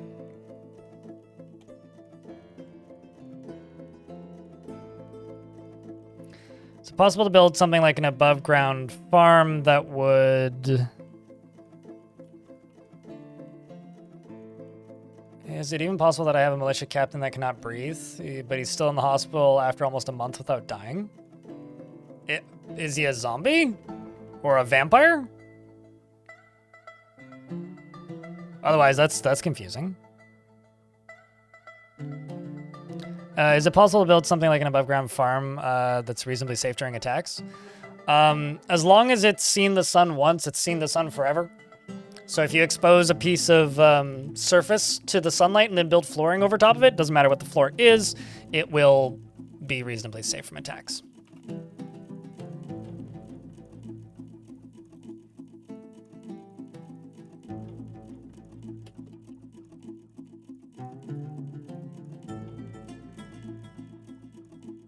So hopefully that clears some things up for you. Should probably make more cloaks. Yeah, let's just do another thing of yarn cloaks. Although down here, I'm just going to shear animal and spin thread. Who vacuums at 11 o'clock at night? I did last night. I'm sorry, am I a bad person?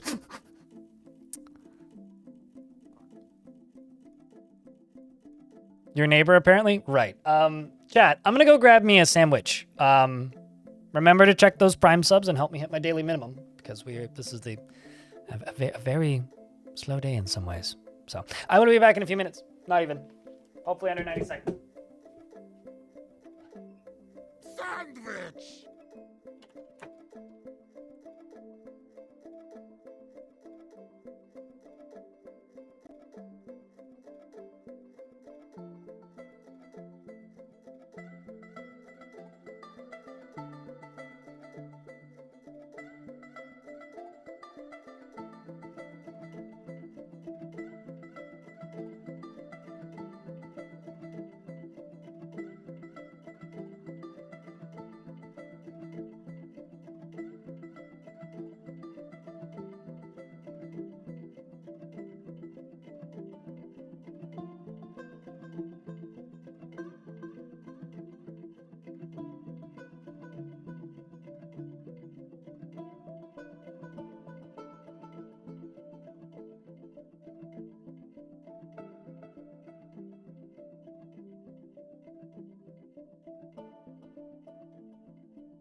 You like building green glass blocks on top of sun-exposed farm, making it essentially a greenhouse? Yeah, no, I think that green glass blocks are one of the best visual ways to do that. Because it's the most visually convincing. All right, let's, what do you have to do? You have to go drink.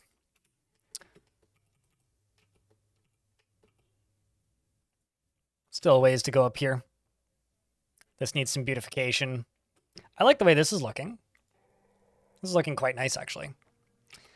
I think this upper area is also going to be a split tower level. I think it's going to be partially... I need more larch. Okay. So wooden blocks is what we need.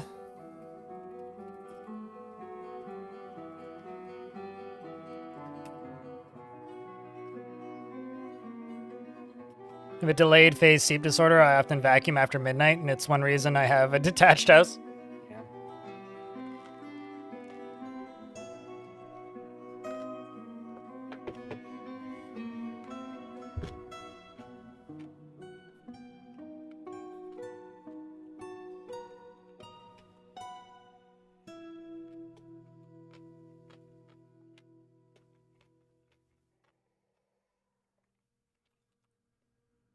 I got 3 blocks, so 1, 2, 3.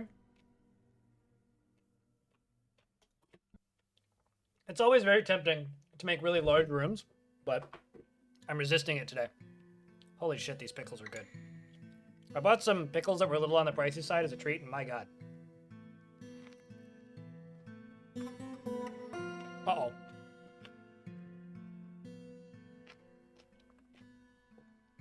Let me just finish this sandwich, and then we'll figure out what's up.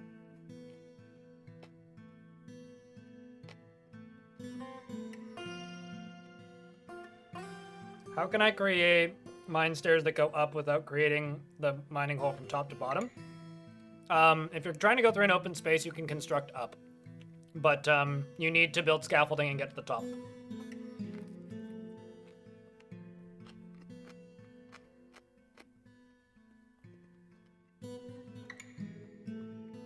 Yes, they do, Matt. Also, all those some nihilist and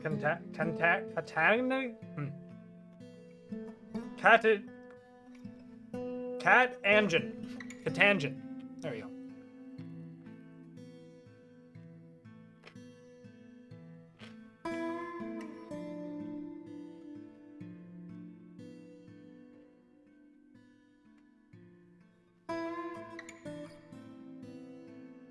I only just moved in. Yeah, well, I used to live on the ground floor, so I'm used to vacuuming at weird hours.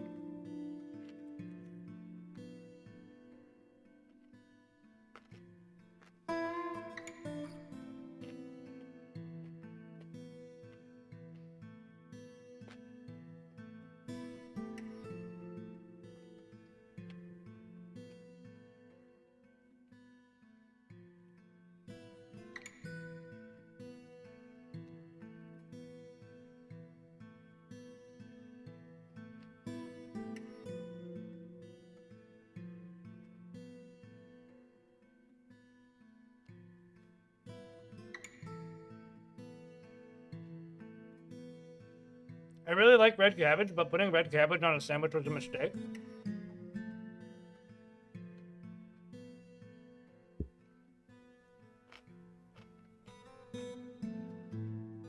It's too crunchy.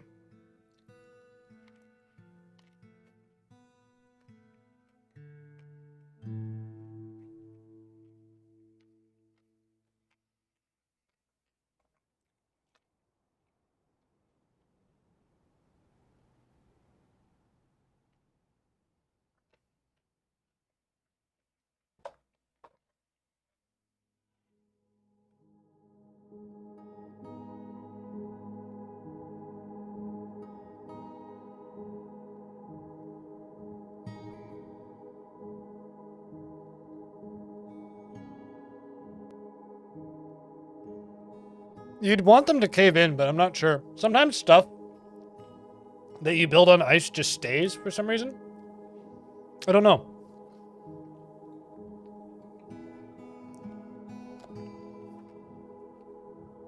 Like you can make flying doors that way and stuff. Excuse me. More or less a shift worker, I annoyed the crap out of a normal day walker. That's fine. I think annoy the crap out of is a... There's certain annoyances that you just kind of accept upon moving into an apartment. And some people are just bad at accepting those annoyances. Such as the sound of life. You know? So where's this murk? Okay, so it's coming out of right here.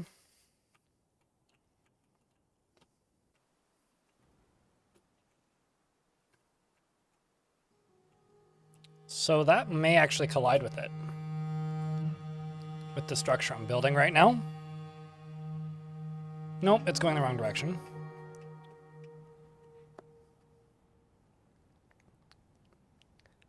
I do kind of want to start catching dwarves in these clouds.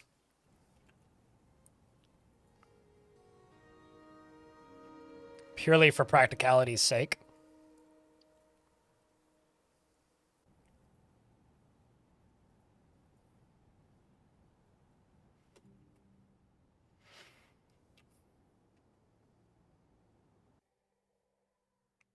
This is genuinely scary, like a John Carpenter movie. What, the Merc? Yeah, it is kind of spooky. I don't know how scary it is, really, but it's certainly a bit ominous, if nothing else. I mean, the Merc certainly sounds like the name of either a Stephen King short story or a John Carpenter film. So I'm with you on that.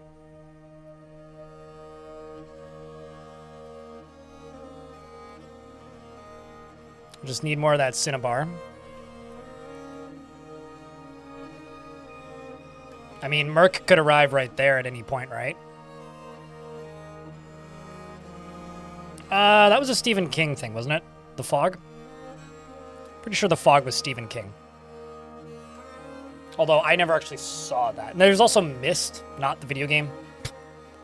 Unrelated.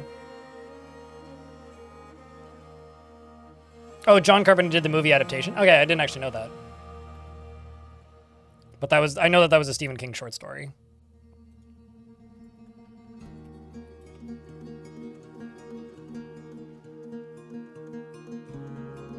So this is going to be a pine roof.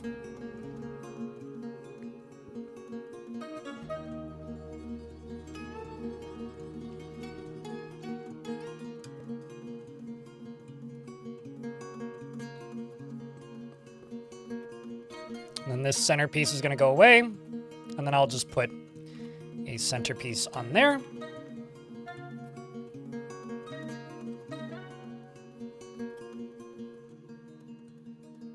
Mist was Shyamalan. You know, I've only ever seen The Village by M. Night Shyamalan. But, chat room, this is kind of a question for both of you. It just popped up while I was munching on a sandwich. This comes from Leftover Pat in YouTube chat, who says, where do you see Dwarf Fortress in 10 years? You were thinking of The Village? Oh, okay. Yeah. The Village is the only Shyamalan I've seen.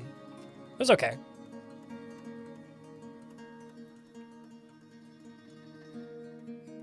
But seriously, where do you see Dwarf Fortress in 10 years? Because I think at 10 years we'll probably be most of our way through Myths and Magic, if I had to bet. Like, if someone was just like, Blind, you got to bet money on this, I would say we're probably, at the very least, a good chunk of the way through Myths and Magic. If not through Myths and Magic. We'd probably be past whatever the army arc ends up becoming. But at the same time, it could be about the same. Like, Dwarf Fortress development is so odd. You know, everybody's worried about this, but you gotta remember, Tarn's in his 40s. It's not like he's like this. This isn't some like 60-year-old senior citizen or 75-year-old that we're dealing with. Like, my dad is like almost 26 years older than Tarn, I think. Yeah, my dad's like getting close to 70. So, I think we'll be okay. The Mist was based off Stephen King's book, and Fog was a John Carpenter movie. Oh, okay, so those are two separate things. The Mist was based off Stephen King's book, and The Fog was an unrelated John Carpenter movie. I mean, Tarn just got married. Like, Tarn's doing just fine. I mean, everybody's had their fair share of, like, health problems, but the, like, discussion of, like, health issues stuff was Zach, who, and Zach's wife had a cancer scare at one point, and Zach, he's on some not cheap pills in the US. Just where a lot of that discussion comes from, I think, and stems from. But, like, you know, that's not really an issue when, you know, you've made Dwarf Fortress.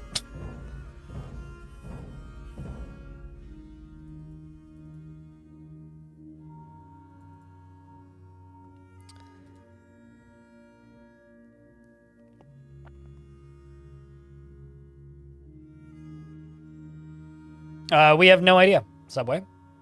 All that we know is that the majority of the magic mechanics are going to be randomly generated from one world to another. So we have no idea what the specifics are. Although I highly doubt it'll be limited to, like, humans and elves.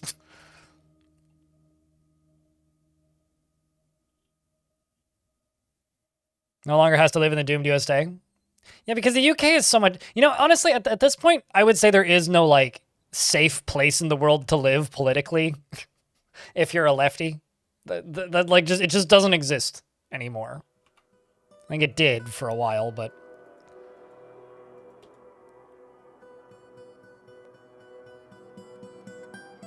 Which kind of sucks, but...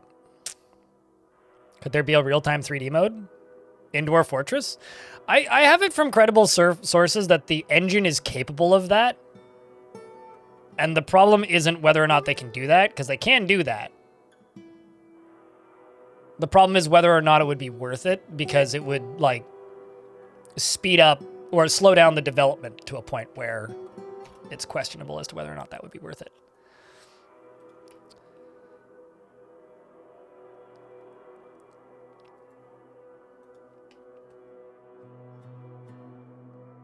Barcelona. Oh, okay, fine. There's no major Western power.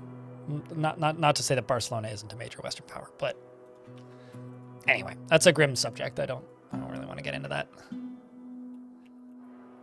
All I'm saying is, like, the UK has certainly got some perks. I won't deny that. UK has certainly got some perks.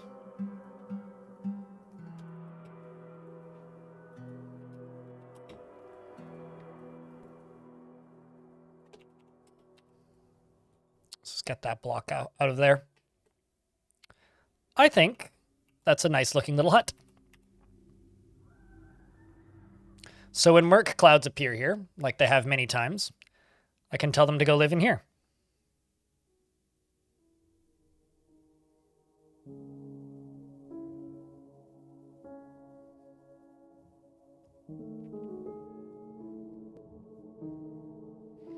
I don't think we're going to have a pretty good idea of that until the next two patches. Like, I think, like, right now we're at kind of we're at a turning point, right? Like, we're finally at, for the first time since Dwarf Fortress released on Steam, we are now in a situation where the entire team is working on the same thing simultaneously, right?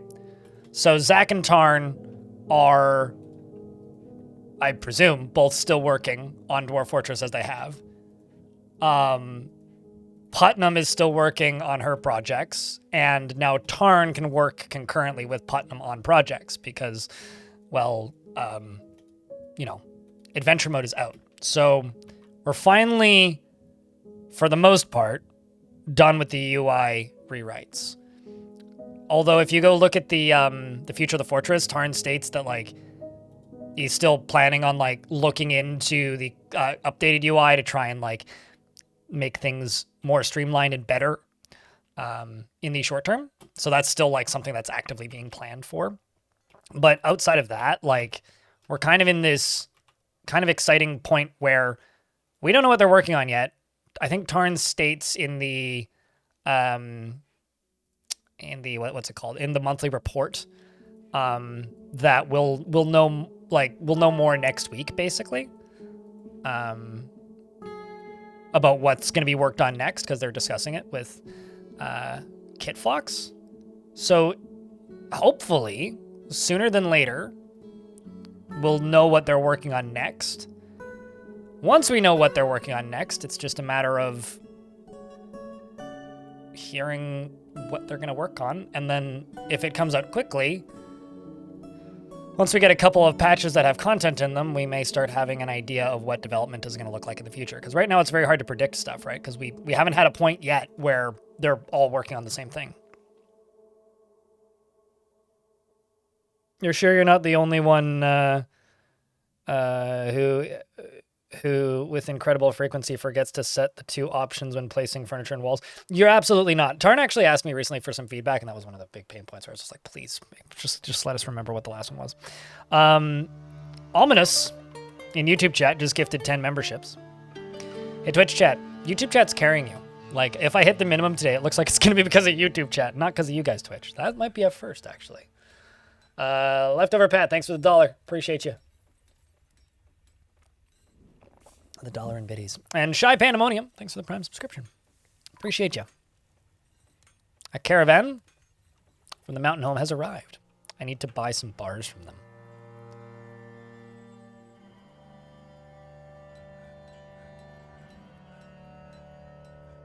Also got some socks and shoes to throw out.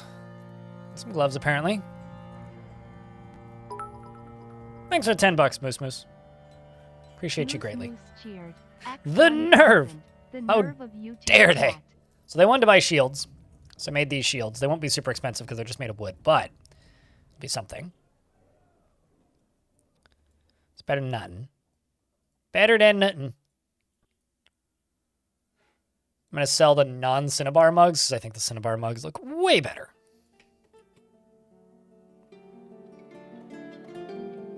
And thank you so much for gifting those 10 memberships, YouTube chat. Trade the hair. That's useful for hospitals. But yeah, I guess I could sell the hair. I don't know. I also don't have a hospital yet. I probably should make one, but it's fine. You love the color of Cinnabar in game? Yeah, it's a really nice red. The kind of darker brown with the... Oops.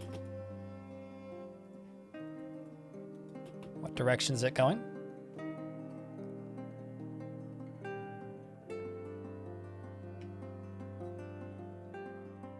Okay, it's heading towards this corner of the fortress, so we should be fine. But the next one that I get that's going to end up here, I'm going to pick a volunteer and tell them to go stand in there. 'Tis trading season, it seems. Ani Dude meets with the Outpost Liaison. And I'm going to request, I think, just more ore.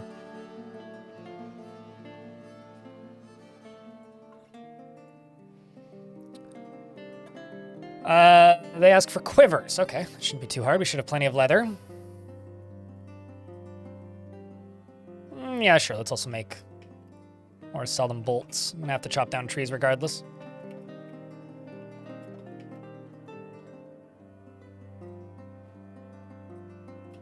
Also gonna clear that so I can figure out where the next one is if it arrives.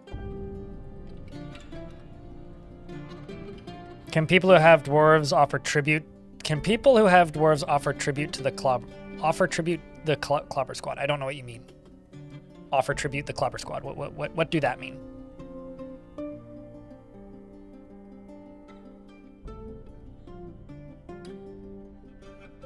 Again, I don't know what... Do people who have dwarves offer tribute to the Clobber Squad? I don't know what that means. Please define tribute. It's a decent amount of value. I'm going to buy that platinum bar.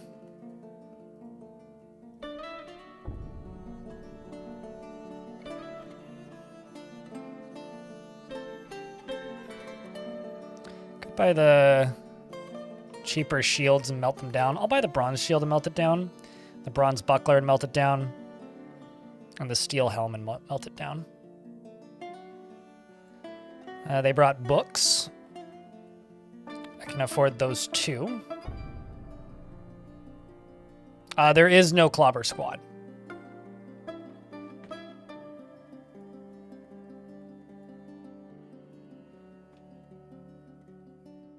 Well, I'm happy to help. Things you should know, and thanks for the $5. Got a $5 super chat from the YouTubes. Thank you much.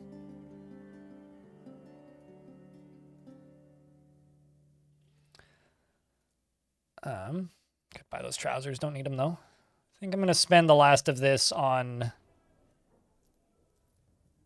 I think actually silk. Or maybe just pigtail cloth. That stuff's actually pretty expensive.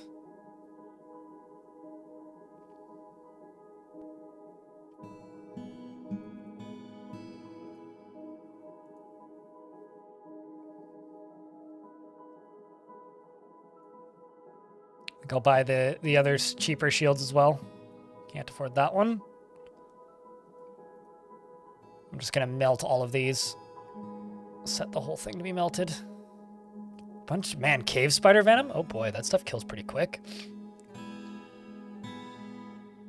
And trade. All right, then I'm gonna just go here and just say melt. Make a bunch of charcoal. And melt, although I may have to actually go get charcoal. Or actually go get wood, rather. It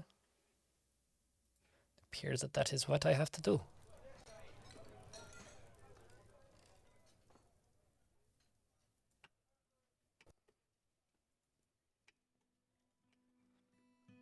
Let's hack down some trees.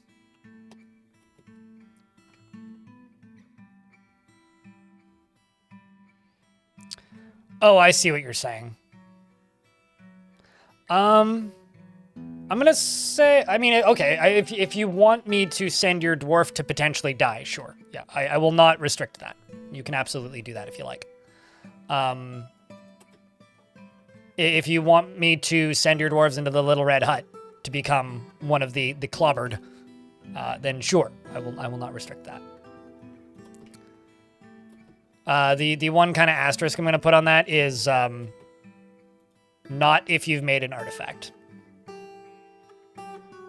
Because I ain't done assigning your house. And holy shit, that's a big migrant wave. Actually, no, it's not that big. It looked bigger than it was.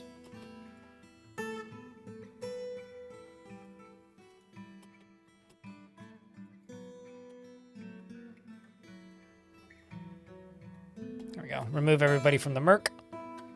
I think here I'm actually just going to just queue up some of these. Just repeat them monthly. Repeat monthly.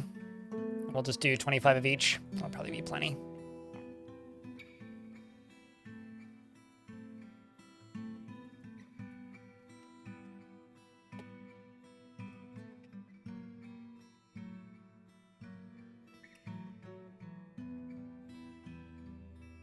Speaking of, the Merc has drifted nearby. What direction is it headed? Seems to be heading this way.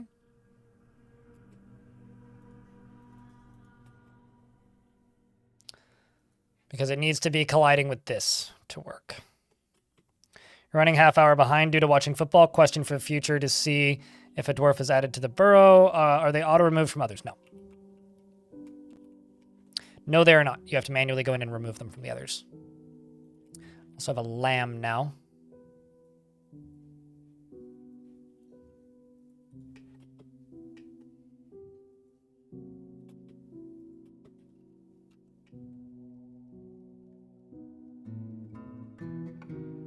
So this back here, I'm going to mostly make into my kitchen.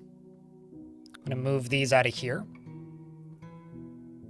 Well, maybe not, actually. Maybe I'll just make that into a stockpile. Let's be more specific with the stockpiles. At the very least, I'll floor that off. Could that be why the badger killed dwarf didn't go outside when the new one was made? No, it's the reason the... I don't understand this question either. I think I'm just an idiot some days, and today's one of those days where I really feel like an idiot. I'm not sure what you're asking. So which event are you talking about right now? Essentially, if you become a zombie, if you become a opposed to life, you cease being part of the faction. You're removed from all burrows, right? There was no zombie that stayed in a burrow, if that's what you're suggesting. The reason it went towards the fortress after the fact was because it was trying to kill the nearest thing that's alive. They're opposed to life. Their only goal is to kill everything that's alive. So I genuinely don't understand what you're asking. If Jack could try and translate what Kristen Blue is saying, I would love that. But I do not understand the question. Like, at all. Another cloud of Merc is drifting nearby. All right. So, any volunteers? The melancholy dwarf did not turn into a husk. The melancholy dwarf was still part of the faction. The melancholy dwarf was still in the burrow. The melancholy dwarf did not turn into a husk. It was to see if biting converted. That was what I was trying to explain.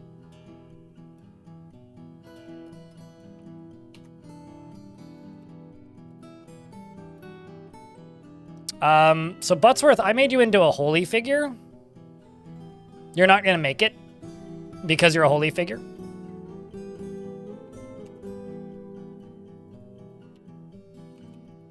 And you're also trying to conduct a meeting at this exact moment.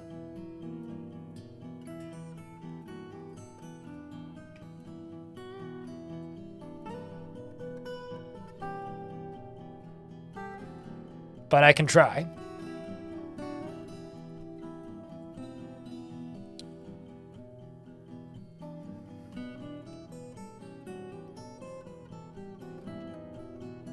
I can try.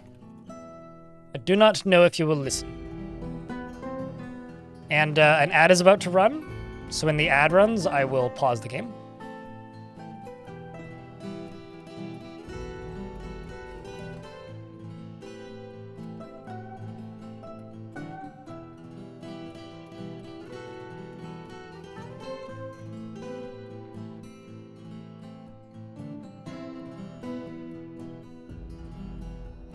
So it's not actually in here right now. Yeah, you're not going to make it, are you?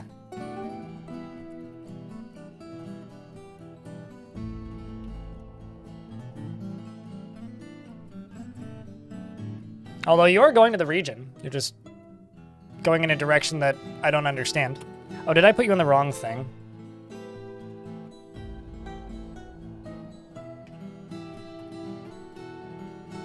Oh, okay, I see what I did wrong.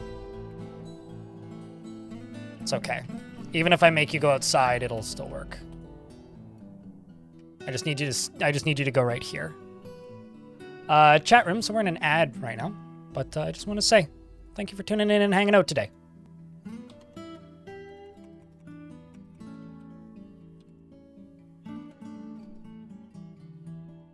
While we sit here and wait for the ads to play.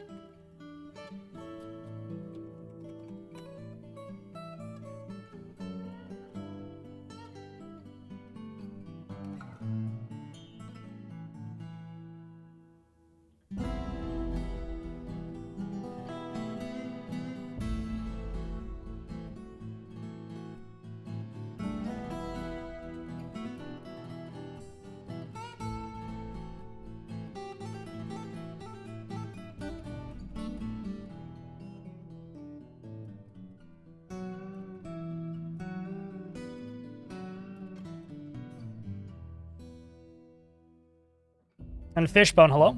Any lady bone carvers?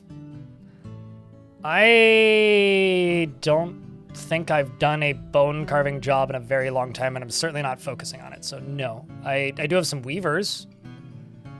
Or a fisher dwarf, but they're not going to keep that profession for very long. No, I do not have any bone carvers. Just arrived? Things be good? It's been a day. How about yourself, Bone Dolphin? Trying to convince a dwarf to go somewhere that will lead to his demise. Who's currently right here. And is now heading towards it. And I'm going to go to this. Right here and remove all of this. And remove all this. Also going to remove all this, and all this, and all that, and all this. So you should turn around in a sec.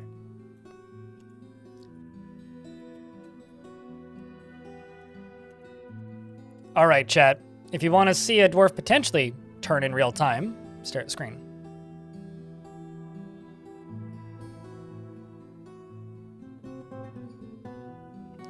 Which of my Fortress series would I recommend?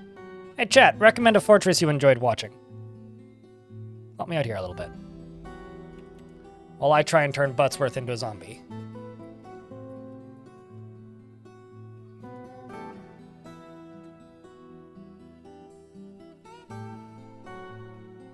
For the good of Clobbertomb.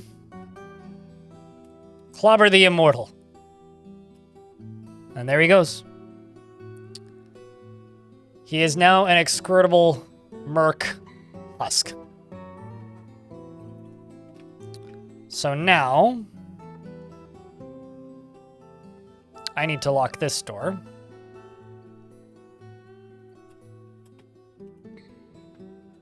Because he is now opposed to life.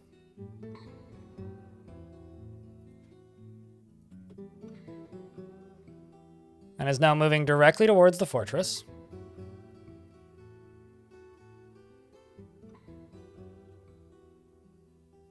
And we closed the gate in time, so he's turning around.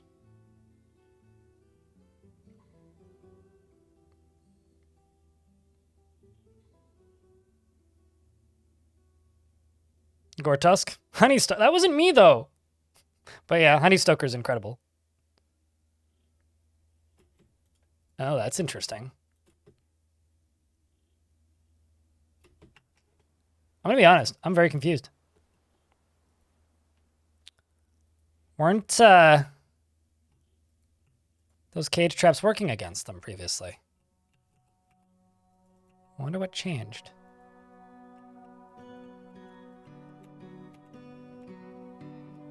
Is it because you know that they're there?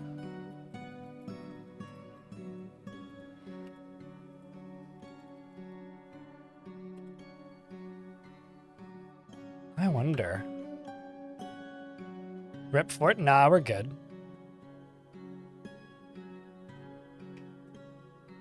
I will say, though, that is fascinating.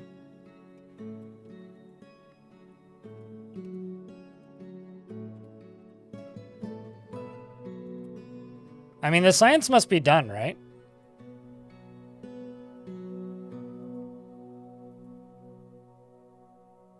The science must be done. Why he stop? I don't know. Good question. I'm sure he'll start again when this furnace operator gets close enough.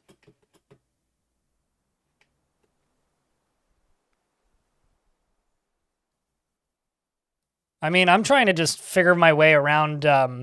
Is he still a holy figure? Oh, maybe. I mean, he's not a member of the fortress anymore. But let's check the temples.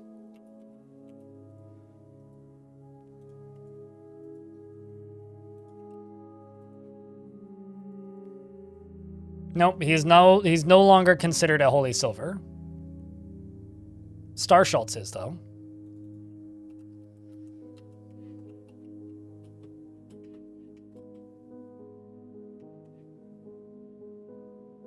Fascinating.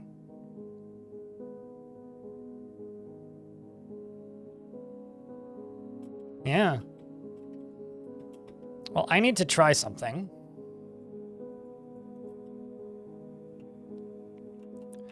And what I'm going to try is this. I'll lock this door behind him. I wonder if he just knows about those traps. It is certainly possible that he is just already aware of those traps because they were there when he was there. So creatures that are aware of the existence of traps will walk around them and avoid them. So it's possible he's just avoiding them. Let's see if that's true.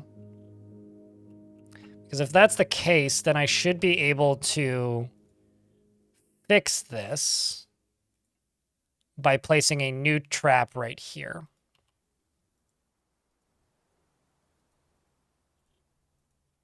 Which is going to make recatching him very difficult, but he's currently locked in. Yeah, no, this is all new to me.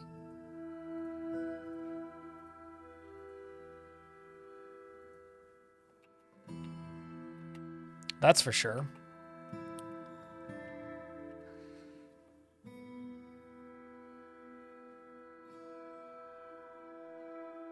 Have a few never convert dwarves? I don't know. Could dig a side room exit? What do you mean by side room exit? One where I replace the traps every time?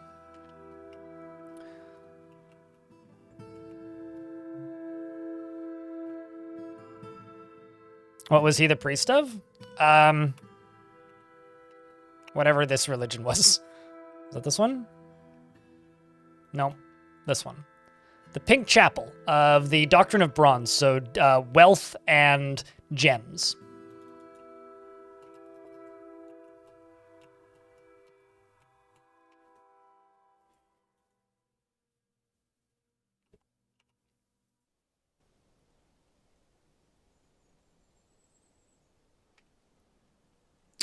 Ghost Candy has been on YouTube since like a week after it was streamed.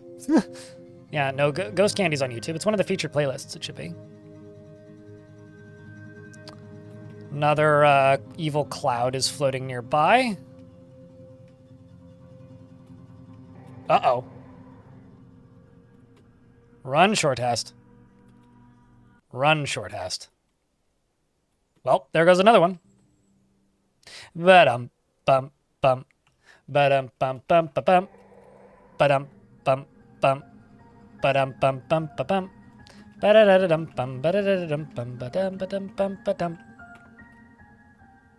Bow, bow, bow. Ba-dum bum bum ba bum.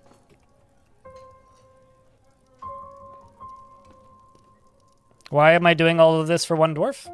Because this is how I play Dwarf Fortress. I come up with a theme and a goal and I commit to it. I'm committing to a bit. The bit for this fortress is I'm not allowed to build a what'd you call it? I'm not allowed to build an army. I have to use these unique weather zombies as my only form of defense. I think I understand what you mean by dig a exit tunnel. So this is the only method of defense I am allowed to use for this fortress. And because this is the only method of defense I'm allowed to use, which is catching these guys, putting them into cages, and then releasing them when the enemy arrives. Sergeant Donut's been found dead, by the way. Seems like we actually have several that got murkified. I've got currently Shortest, Kel, and that dwarf who was just found dead. So rest in peace, Sergeant Donut. I had to close the doors. I mean, is what it is.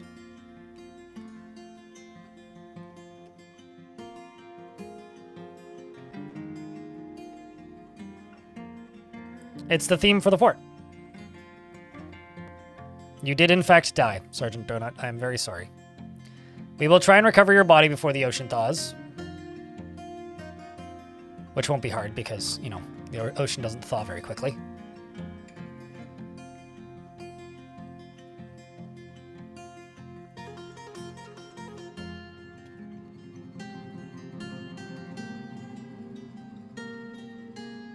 Put another doorway over there. And also put a bunch of cage traps in here. I hope they don't know how to climb.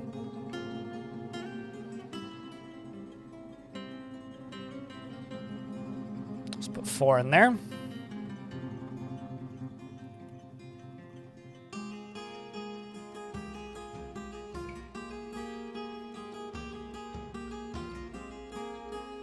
Uh-oh. The merchants will be leaving soon.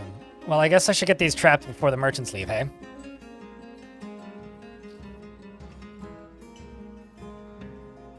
I think that the bedroom here with the lever in it, which is Star Schultz's bedroom, is going to be linked to this drawbridge. Here comes the first cage trap.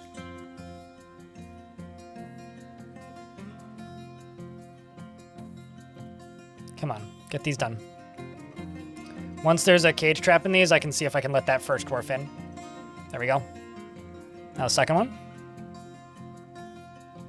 Those merchants thought they were leaving. They're trying to leave. They would like to leave.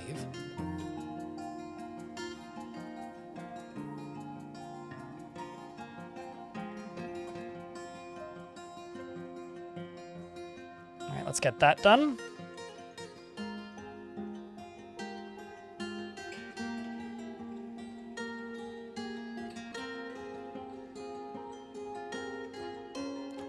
Generally, okay, so yeah, no, it's literally just that they were not aware. They're aware of those traps. You need them to not be aware of the traps.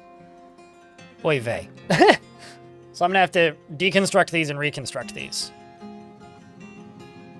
Good news is we got them. We did in fact get them. So round of beers to that, I guess. Yay. Yay.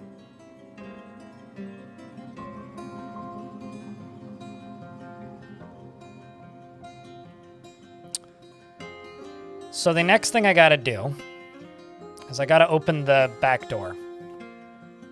And this is probably, they may very well collide with the caravan.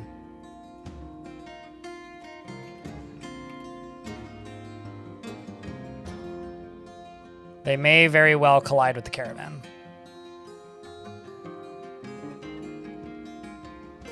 Based on what they've seen, if they're part of a faction and you build a trap, everybody in the fort knows the trap is there, which is why the dwarves don't trip on them. They would trip on them if they didn't know the trap was there. It's creepy how they like stagger walk, hey?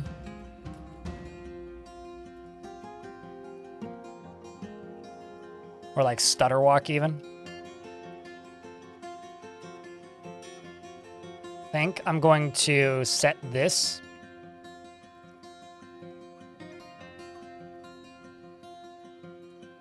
as in the burrow. Then unforbid these. Just allow the dwarves to walk through here.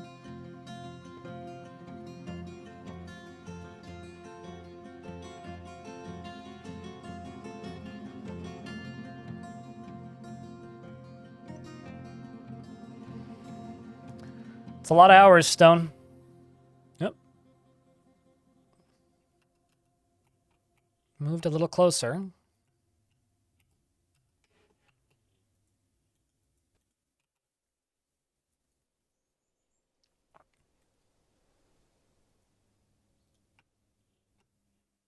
Well, this is not good. Do I save them, chat? Do I save them? She's coming. I could. Do I? It's up to you.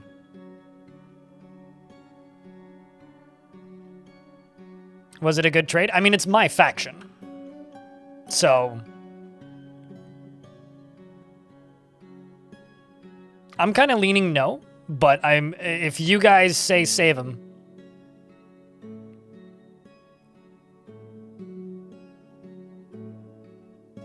Here's the thing. They absolutely will come back. It will not cause a civil war if one caravan dies. They might kill her. Maybe too late now, actually. Yeah, nope, now it's too late. Well, let's see who wins. Another cloud of murk comes by. This one's floating over the roof. Well, this is going to be grim. Although I am going to remove this from my burrow. So I do not actually want those dwarves coming in here. The way they walk is kind of like uncanny because like dwarves don't walk this way. Holy shit, she immediately steals this dwarf's spear, or tries to. So she's trying to take the spear out of its hands. She's getting the shit kicked out of her. They appear to be cutting her up pretty efficiently. If only she got that spear. Seems like they killed her. But she was able to seriously injure a bunch of them. Now, where is Butts? Where is Butts? Where's Butts? Sure asked, actually. Who's hauling the cinnabar? This dwarf was hauling cinnabar before they got turned. So you're still hauling cinnabar, and you've been turned. So this is either going to become the most unstoppable, strongest dwarf of all time who kills people with a literal boulder, or she's going to die, like, immediately. She's punching this dwarf pretty handedly, and has dropped the boulder, thrown it, probably. Is not bleeding, but is an adequate fighter almost immediately. It appears that the mace dwarf here is now nauseous. Because look at how quickly she's training skills. But she won at least one fight. So she's killed at least one of these dwarves. That's one down. She takes over the space that dwarf was. There's nothing above or below. So she's now crawling in. There's a merchant in front of her, who she runs up to and is probably killing pretty quickly. Now it's up to this spear dwarf, and whether or not she kills the spear dwarf. Her guts are hanging out. She's fighting with spear dwarf, who's now exhausted, winded. So she's killed a few now. She's a proficient fighter at this point. Cannot breathe, but that doesn't really matter all that much. She's taken plenty of damage. Her guts are spilled.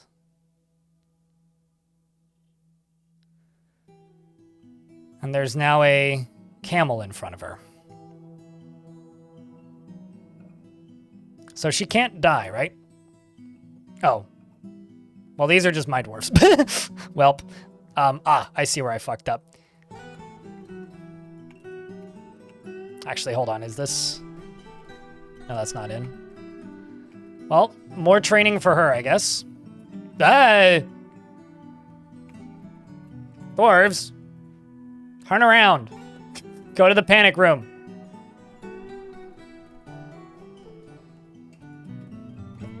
Sheesh.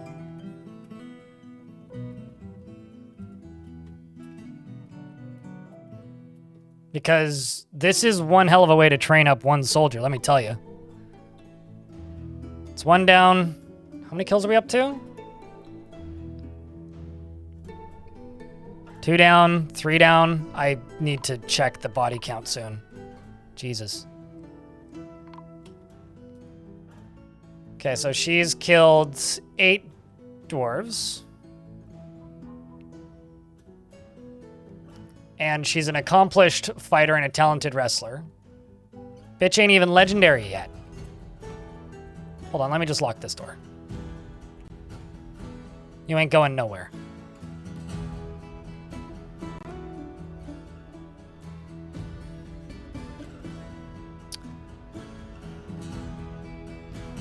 Well, there's more migrants where that came from. Okay, so for reference, she's literally killing them by biting them.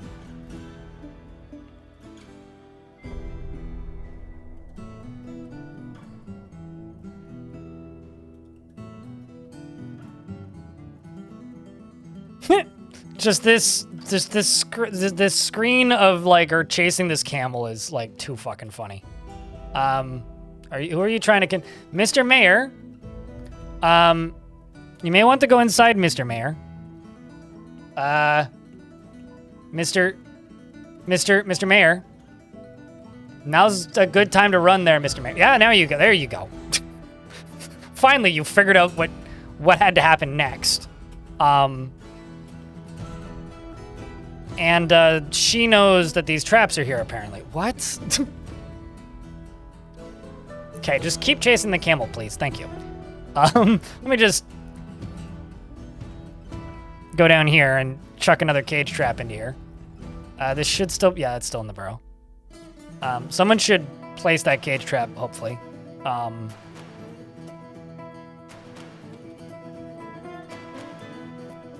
on. Maybe like unbuild and rebuild that.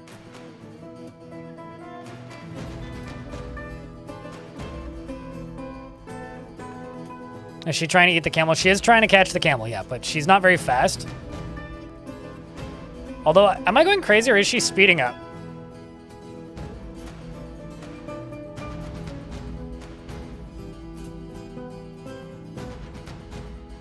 No, she's not still carrying a boulder. She threw it almost immediately when fighting started. She's getting her cardio in, okay? Something rules of Zombieland, you know? Cardio.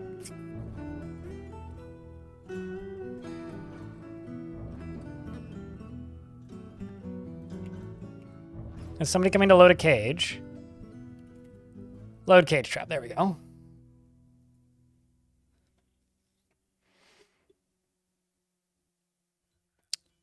Maybe them flops in. So I don't know if the zombies are going to fight amongst each other. But this is unfortunately the only real method I have to catch them.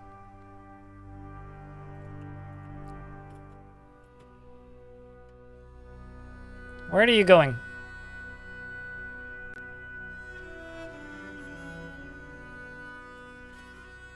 To construct a building. Ah, well, there's a camel coming your way. You may want to run.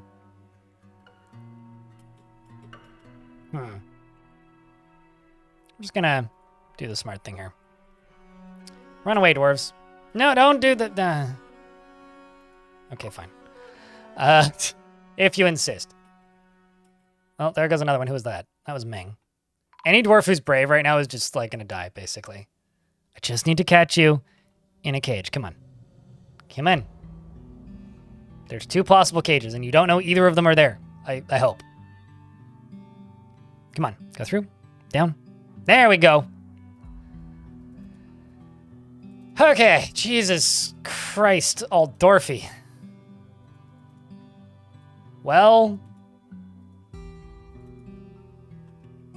I think this calls for a big round of beers to the poor dwarves who have fallen. What was your kill count by the end of that? He's got 10 notable kills and 1 other kill, so I need to place, like, what, 10 tombs, I think? For clarity, though, this is exactly what I was hoping for from this fortress. Because, like, I have to train them somehow. 1, 2, 3, 4, 5. I do legitimately have to train them somehow. And this is, like, the only way I can really think to do it. Crypt beer. Montycore, thanks for the 17th month. Appreciate you, man. Thanks for helping me inch towards the hopes of maybe colliding with the daily goal today. We're very far off still. But thank you. I can check, actually. So I'm not talking out my nose here.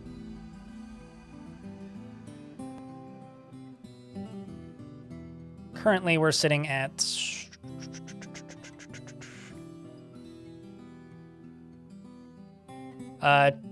$31. Math. Space Potates. That's gonna push us closer. Thanks for the 5-pack. Appreciate it. That's the first 5-pack of the stream, man. Thank you. Oh, did I lose Crazed Fur? Oh, no. Oh, no. Well, that's a bloody shame. I lost one of my artifact makers.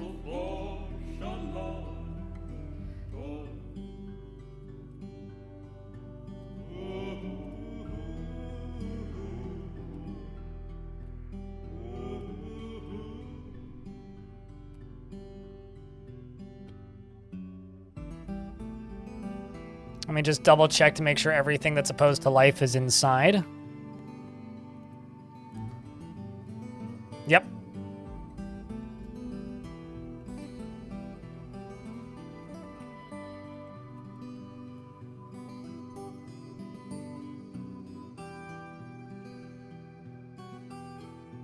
Oops, wrong button.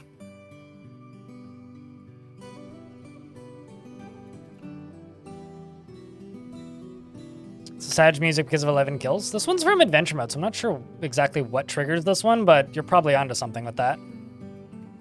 It is certainly fitting.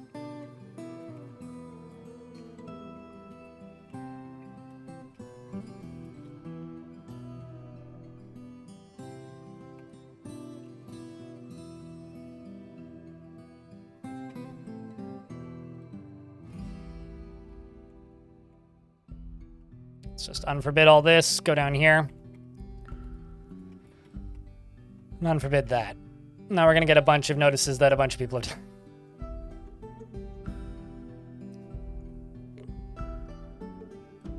There you go, Azanithum.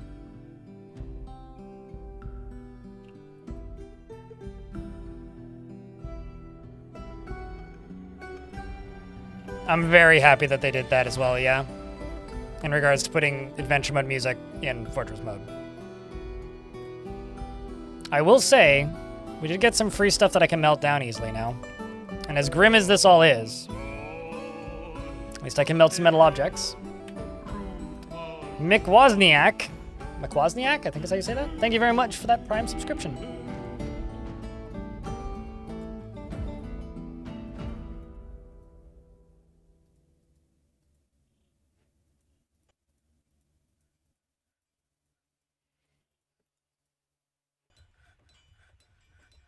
I feel like most people are either putting stuff into tombs or putting stuff into storage.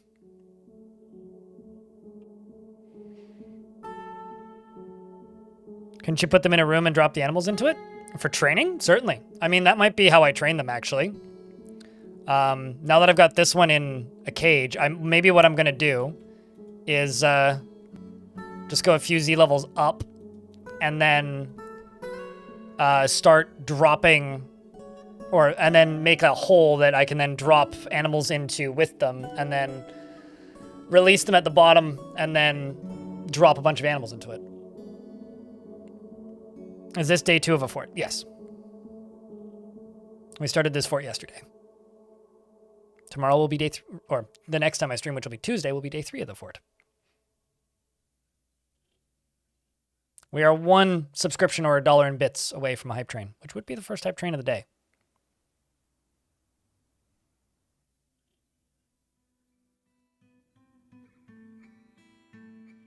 So I can train miscellaneous object user.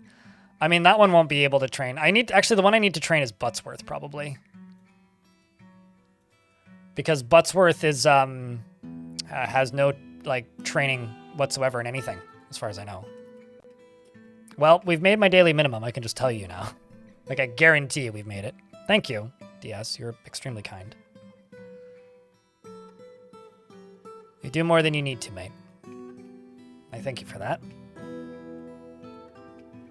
The Huntress Sildy cheered. X350. We must learn the Buttsworth. We must learn the Buttsworth. Got it. I will remember that. I'll take that statement to heart.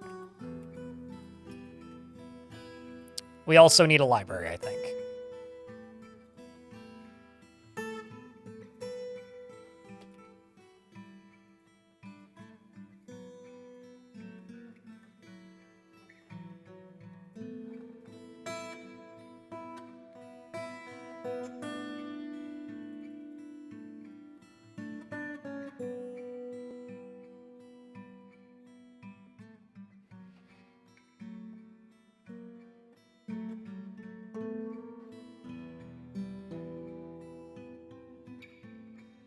I did not have a data breach on stream. I showed my email for a few seconds, and I want you to stop bringing it up, okay? There was no data breach. That is an inaccurate description of what happened, all right? So your job right now, Christian Blue, is to never bring it up again, all right? We good? Do you understand now? I don't need you to email me. Do not email me on the subject. Forget about it. Move on. Next time you bring it up, I will time you out, okay? That's all that you need to do with it. Can we agree? Now check, can I get a big round of beers so that I don't need to stare at that message anymore? Please and thank you. All right. It's not such a difficult concept. I appreciate your concern, but never bring it up again.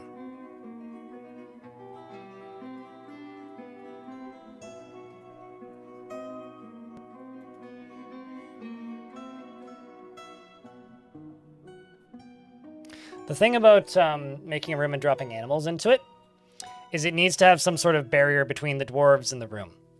Because the creature could climb out, number 1. And number 2,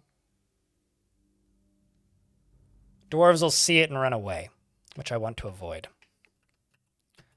So what I think I'm going to do is I'm going to build I could actually just build a tower. That'd probably be the easiest way to do it.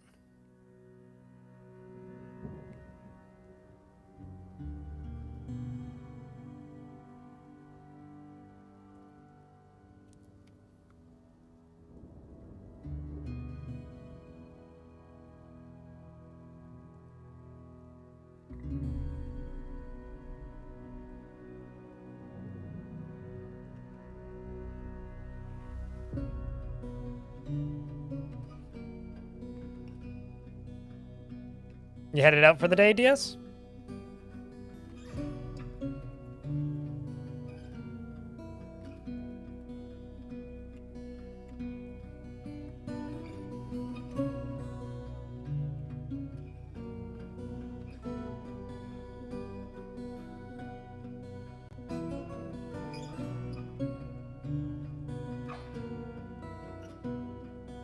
Need to break from the computer until tomorrow? Gotcha. Prisoners? No, not really prisoners. But livestock, yes. I mean, I'd need prisoners. I currently don't have prisoners.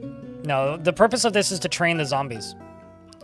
Because they are like soldiers, right? So if they're super weak, they'll just get killed. So I basically need them to be legendary. And the way I'm going to do this is by dropping livestock in, because those will actually win in a one-on-one fight. Other things, not necessarily.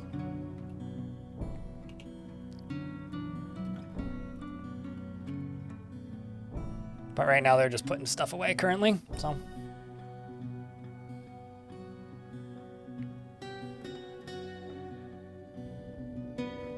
Also, 25 seconds left on that hype train. Well, I already greatly appreciate them. If you want to have a chance to earn some emotes, needs another 6 subscriptions to level up. There's a chance. If you have a Prime sub or a resub that's ready to go, you might be able to snag it. There are plenty of people that I'm at war with, but because I'm not attacking things and because I haven't hit 80 population with, unless I actively attack stuff, you don't get attacked until you hit 80 population by default, unless you're actively attacking stuff, which I'm not doing because I don't have any squads. So are there people I'm at war with? Absolutely. Have they attacked me yet? No, because I have not hit a population of 80. Vile Forces of Darkness, if you're not right next to them, don't attack you, right? And everything that's close to me is not at war with me or is unaware of me. So these goblins can't attack me because they're unaware of me. These ones could attack me, but they're too far away, right? Those elves could attack me, but they're too far away. There are goblins that we're at war with too, like some of these are goblin sites. And they could also attack me, but they're not aware of me. This could attack me, but it's not aware of me because it's too far away. This could attack me, but it's not aware of me because it's too far away. So at this point, it's these goblins will attack me if and when I hit anger level higher. By that I mean have 80 dwarves. I need like 1 or 2 more migrant waves, really. Prash Nerd, thank you very much for that Prime subscription. Let's see if we hit the minimum. I probably did, but let's see. Did we clear it? Unless it hasn't updated yet. It's also possible. Hasn't updated yet. I will let you know in a bit. And can I get a few more beers for that final Prime subscription? Thank you very much for the hype train with 17 subscriptions and $3.50 in bits.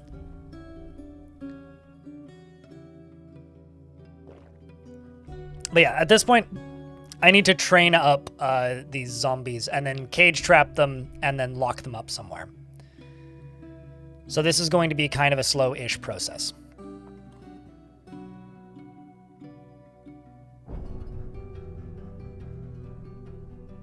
They don't know how to go over the traps, but the traps that were there when the dwarf got turned, the dwarf that got turned already knew that the traps were there, so I have to make new traps every time. So every time I want to capture a dwarf that was previously aware of the traps, I have to make new traps to catch them with. Which is pretty straightforward, really, but...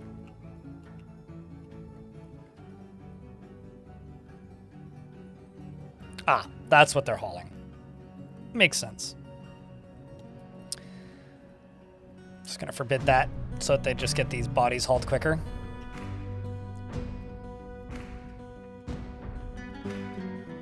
Because believe it or not, these are kind of bad for moods. A snatcher? Well, there you go. That helps answer that question of when am I going to start getting attacked. Fodder for the zombies, I see. Nice. Excellent. You'll love to see it. Yes, I can throw the prisoners into the pit. It's going all right, Smil. How's your Thursday?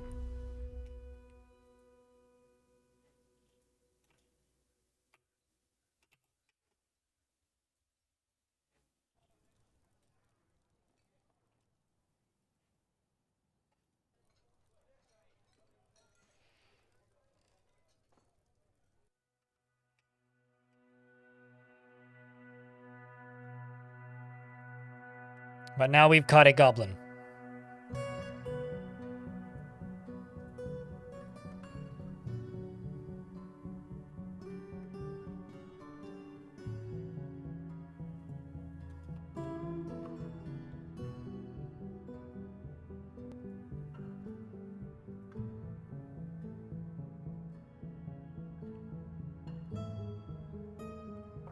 Well, I haven't built it yet, so we'll figure that out while I'm building it.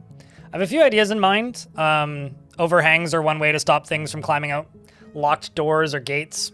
I'm also going to have to come up with some sort of bridge mechanism to stop the dwarves from, you know, freaking out. So probably what I'm going to do is I'm going to put a one-tile retracting bridge right here is the first thing I'm going to do. Actually, maybe not a retracting bridge. I should probably just use a grate. Let's go here and type in wood. Well, I could just say grate. Make that first. So I'll probably put a grate. Then I think what I'll do is just do this. I got 14 cinnabar, so let's use cinnabar for a few levels.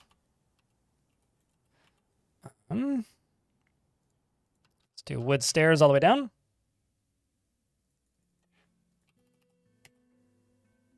Go up to there.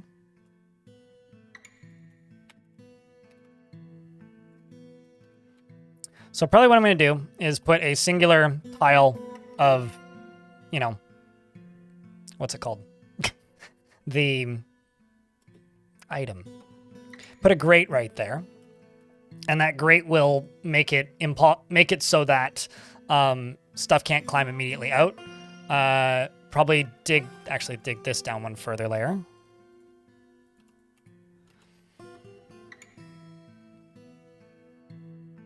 Dig you out all the way here. Make this a one tile wide thing all the way down to this level. Put a trap door like right here so that it can't get up. Lock the trap door. Then when it falls down, it'll land on the grate. The grate will get pulled backwards, and then the thing will fall in. We'll release the initial zombie using a trap instead of just, you know, releasing it and throwing it in, because that would be dumb. And it should be pretty safe. You'll make a pit pond, yeah. Also, where's this merc? Oh, geez. Okay, so this would work. I could, in fact, make zombie animals using that. So I could just pen pasture a bunch of livestock right there and then make like a bunch of zombie yaks or something, which I should probably do. Uh-oh. Or if you may want to walk away.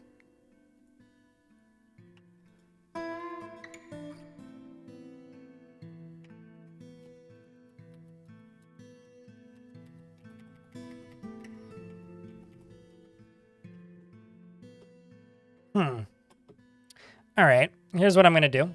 I'm going to disable this burrow over here because this is going to kill them. We're about to have a bunch more get caught.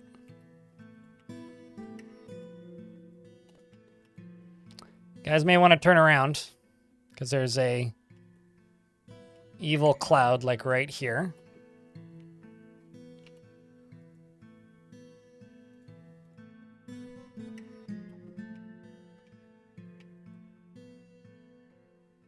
At the very least, it was like right here. Oh, there it is.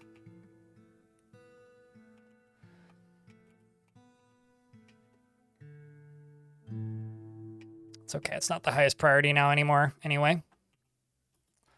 Okay, so I only got to go one higher up.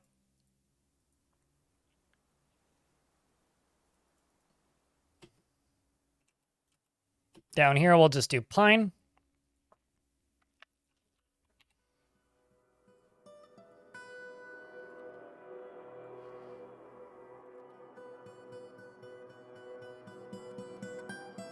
And then a floor grate.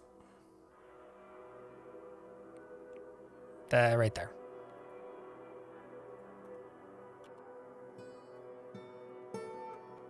That can just get a wall later down the line.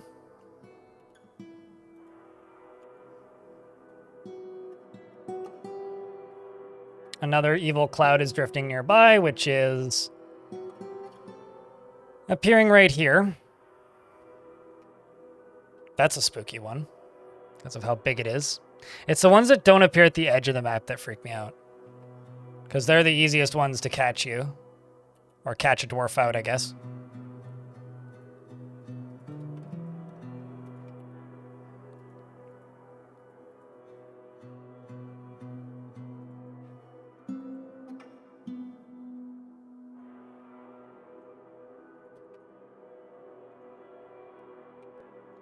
To above ground forts? It's easier to to have higher food variety. Chat, think of an advantages of above ground forts. I know it might sound like I'm just asking chat to answer all the questions for me, but genuinely, I'm like so freaking out of it that like answering questions like this is difficult. Advantages of above ground forts. Food variety is easier. They don't get cave adapted. I don't know. They look cool. I think no cave adaptation and like.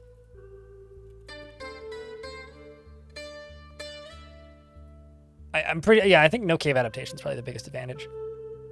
7-hour stream. That's a short stream for me, man. It's like, this is when I'd normally take my lunch break. Like a long stream for me is 10 plus hours. Because I don't have a commute, right? So like an average person probably spends about 10 hours a day between getting to and from work, getting ready for work, being at work and then leaving work. Like that's normal for me. No, I'm just tired because of moving. Less digging needed, sure. Archer platforms. I think at this point, like, at the end of the day, I don't build fortresses because there's an advantage to a certain style of fortresses. I build fortresses because I feel like building a fortress that looks like an above ground fortress. And because it's an interesting twist on a map where there's evil clouds of weather that want to kill me constantly because they could drift over my fortress and catch my dwarves out, which is fun. So I'm playing it because it's a disadvantage, actually.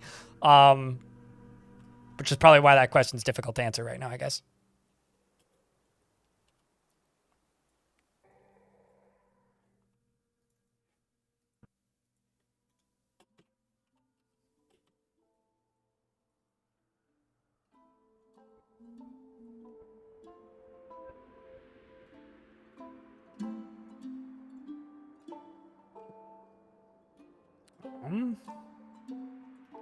You know, I'm actually just going to make my life a little bit easier here. Let's just do pine. I just got a text message I need to actually read.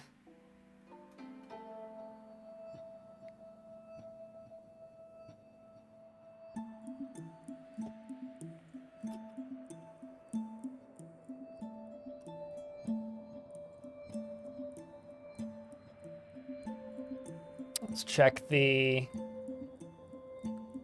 Yeah, no, we're still good.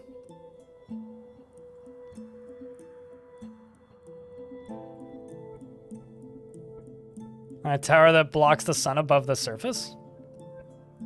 Oh, so you like completely remove, like, so you built a giant sun shield so that it's impossible to see the sun, is what you did.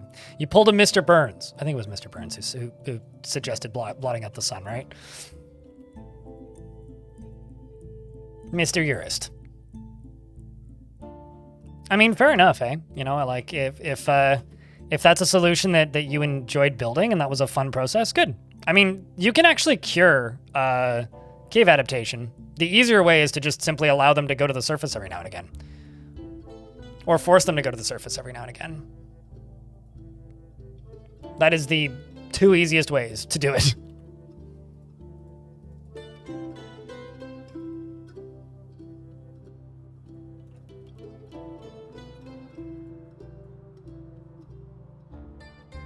Is just allow them to go to the fortress surface sometimes.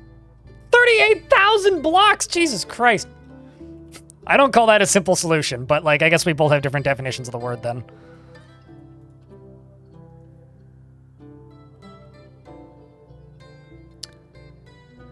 Prash Nerd, thank you very much for that Prime. By the way, for some reason it only just popped up in my notification thing. And Salty wants you to post beers, chat.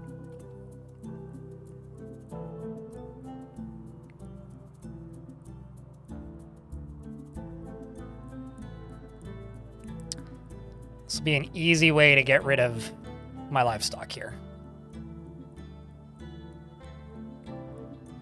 Let's also check down here and see how many more tombs do I need to place. Where the hell did Sergeant Donut die?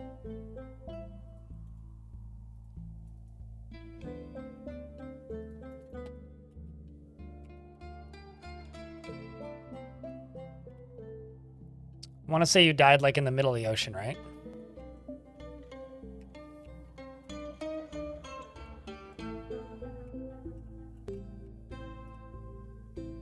It's like somewhere out here in the middle of... Ah, there it is. Yeah, there's Sergeant Donut.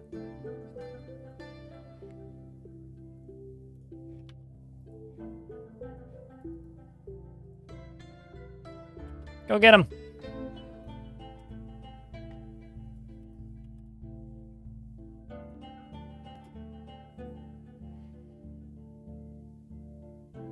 Let's see if goats can make it.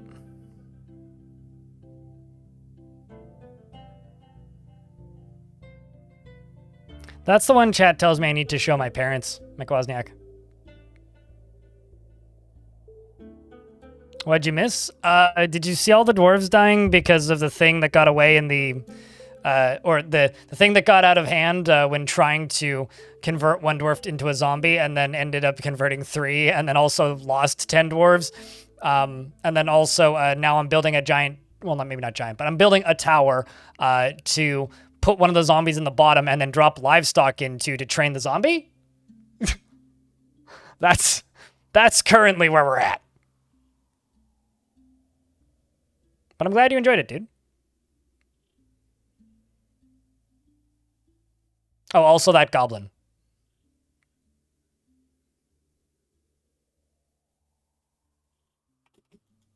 Why'd you drop it?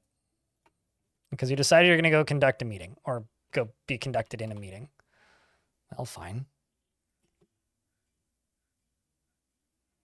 It's like, actually, I'm going to go yell at somebody in charge. But I'm glad that the videos find you well.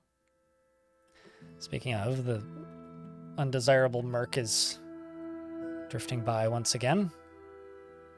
Wow. If that happened while that dwarf was here, that dwarf may not have made it.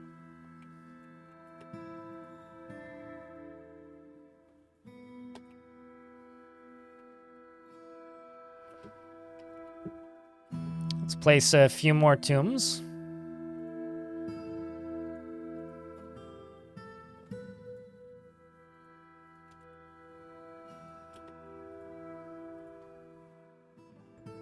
Yep, still got more I gotta place. Quite a few more even. Should be all of them though.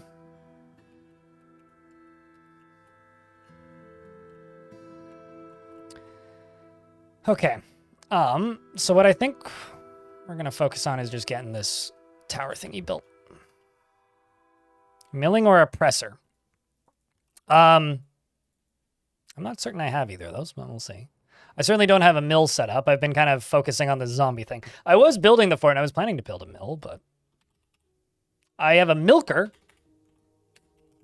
I don't have any pressers. In farming, we have a planter, a potash maker, a thresher, and a milker. A milker it be.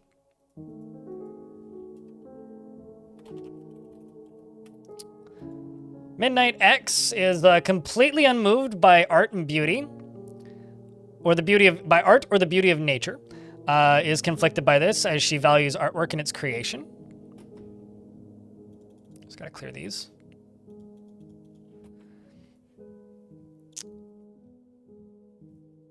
She's conflicted by this as she values artwork and its creation. She never envies others in their status or situation or possessions, and it very rarely develops negative feelings towards things. Has a very calm demeanor and is very impolite and inconsiderate of property, cracks easily under pressure, and is greatly pleased by her own looks and accomplishments. Doesn't mind wearing something... She's greatly pleased by her own looks and accomplishments. She doesn't mind wearing something special now and again. And she tends to ask others for help with difficult decisions. She generally acts with a narrow focus on the current activity, and she has a greedy streak, and she doesn't tend to hold on to grievances. She tends to assume that the worst of two outcomes will be the one that comes to pass, and she doesn't try to get things done perfectly. She is grateful when others help her out, and she tries to return favors, and likes to take it easy. The Husks aren't a member of the faction, so it doesn't matter if they feel anything. They can't go insane, Brayden. And they train skills, yes. And they're more dangerous than regular zombies, but they don't have magical powers like intelligent undead. Personally sees war as a useful means to an end and dreams of creating a great work of art. Likes nice and silver and jasper opal, skunk leather, and the color dark olive. Shields and the words of the crested wall, and when possible prefers to consume rainbow trout and sorghum beer and rice flour, and absolutely hates brown recluse spiders. And she's got a shit ton of friends. Like a shit ton of friends. And wants to practice martial art. Well, that's going to be difficult to satisfy. Welcome to the fort. I'm actually posting on the blog again, Wintersy. Got to post up the other day because had to take a break due to, moving. Which turns out is a time-consuming activity. I don't know why I'm surprised by this, but it's a time-consuming activity.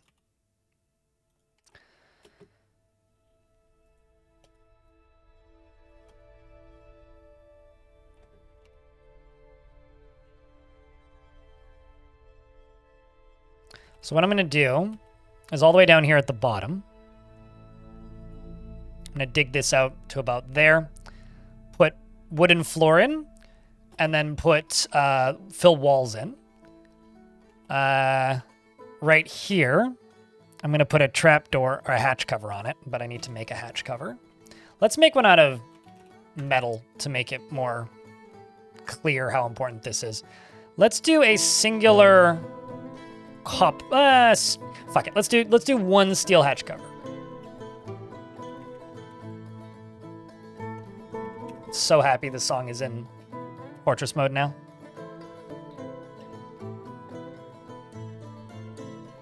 Let's also just make bone amulets because I probably have bones lying around. Nope, don't apparently. That's surprising.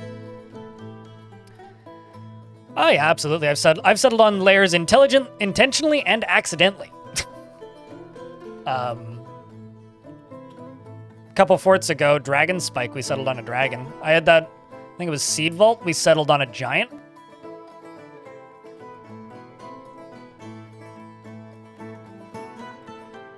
I just haven't gone out of my way since Adventure Mode launched. Why? Have you found anything particularly interesting or noteworthy in,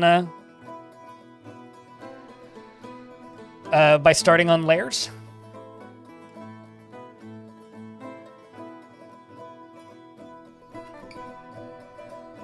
No, because they're not technically rotting, so they can't rot away. They can only rot away if they're rotting, but they're not rotting.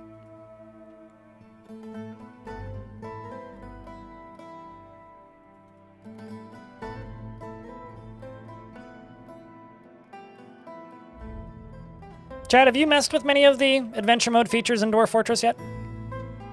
For those of you who haven't played much Adventure Mode. And if not, I don't know. I don't need an answer then, I guess. I'm just trying to make conversation.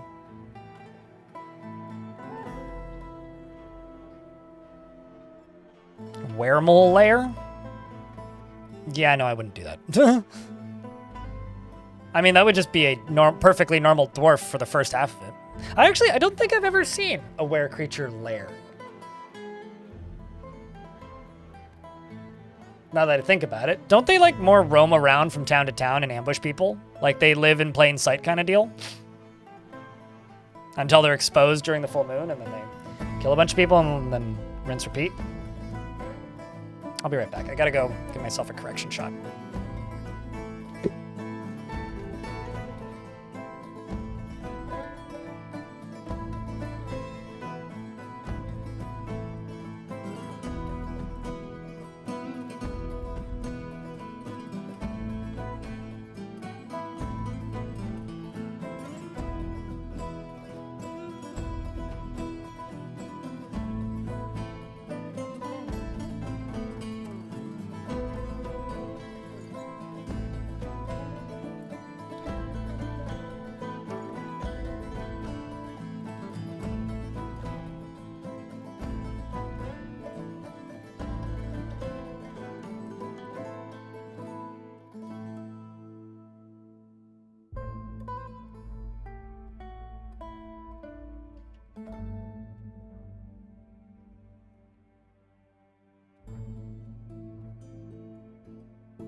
Also open the blinds back up because the sun's mostly down at this point. Well, not mostly down, but it's behind a thing, so. Managed to kill a Hydra with your... I don't think I've ever killed a Hydra. I've killed dragons, which is usually by dumb luck. Like that demon that I killed. Man, I should have done that in a minute. The ad is popping now, but oh well.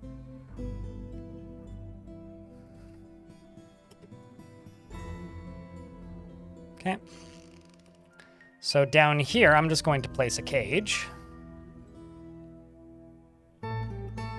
which is going to be a dwarf cage. I just need to place the right dwarf, which I think is that one. I'm also going to place a pen pasture and just station a yak cow in here.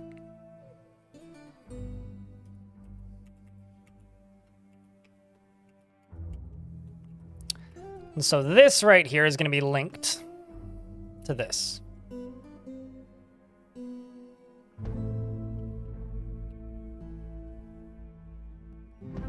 And now I'm building a fort called Severed Heads on top of the place where the...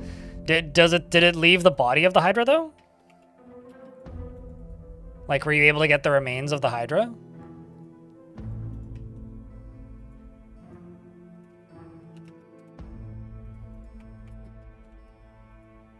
Severed Head is the name of a song.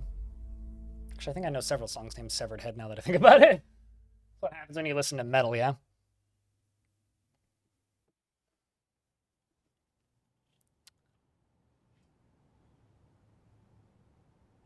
Severed Heads? Severed Heads would be like the black metal Talking Heads cover band, right?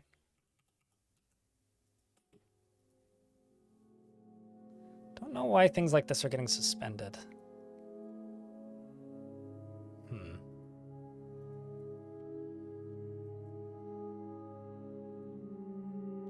That would be why. All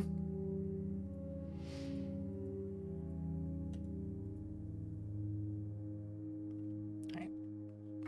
Actually, 2 seconds, chat.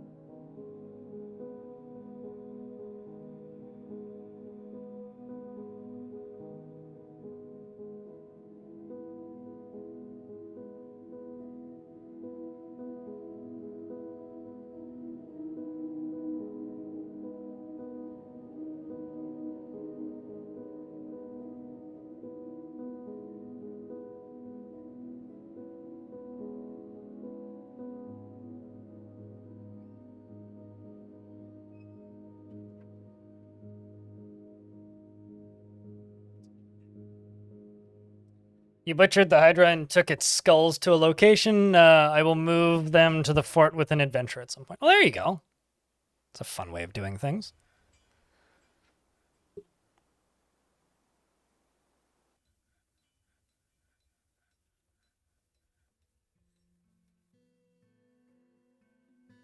I do have quite a few tutorials for adventure mode. They're just a bit old. Because they're from the beginning of the beta, but the actual like way you do things is still the same.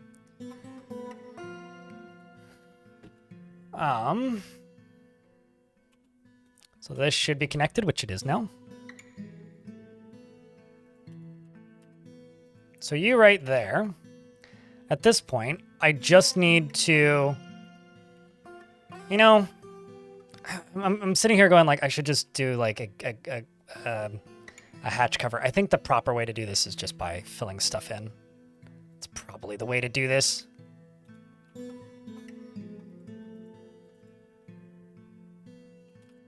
Except this in the center, I will just put a door there.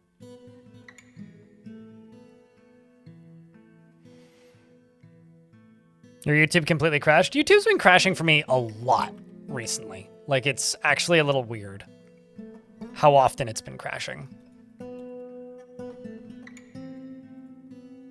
Oh. I also need doors, apparently. Well, did we make this? No access. Oh, I see. Okay, so in order to do this, I have to place it right there, but then visually it's going to look really weird, so I'll just wait and make a door.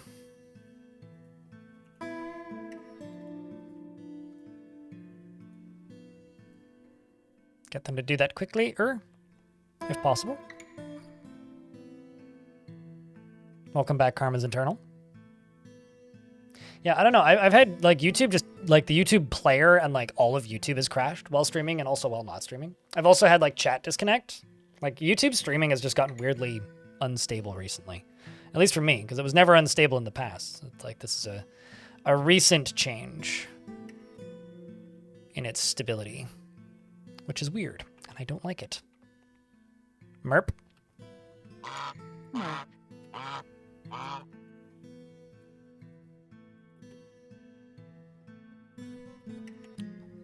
So I guess there's a evil cloud, which is pretty far away.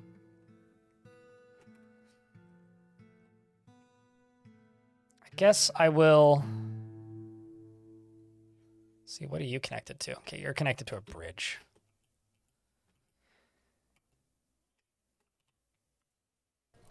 Let's plunk a lever down over here. Chat room, can I get a round of beers for Ptolus keeping that sub alive for 41 months? Please leave your message after the beep. Oh, I can't spell. Whatever. I was going to use the sensor sound to make it beep.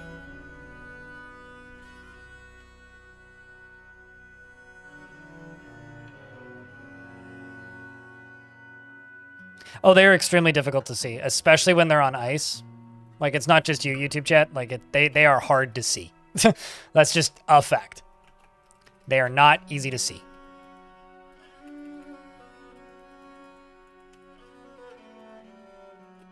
So now I need to link an item up to a cage.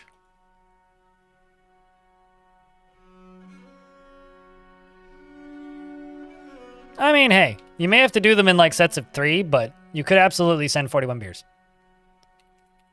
I think as a total, chat probably sent 41 beers.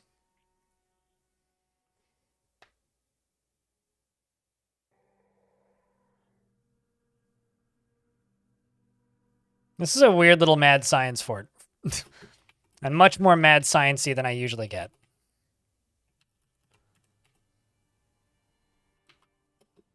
Okay, you know what?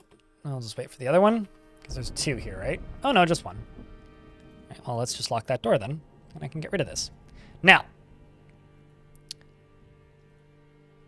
I just need this to finish getting hooked up. Oh, come on. Who's linking that? Oh, is it done? Nope, just got paused.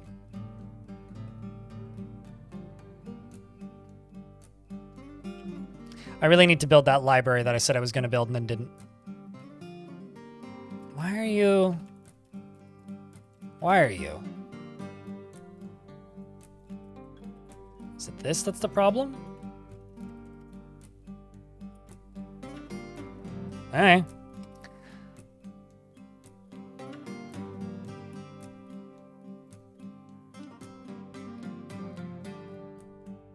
Guess you go there. I thought you already hooked that side up.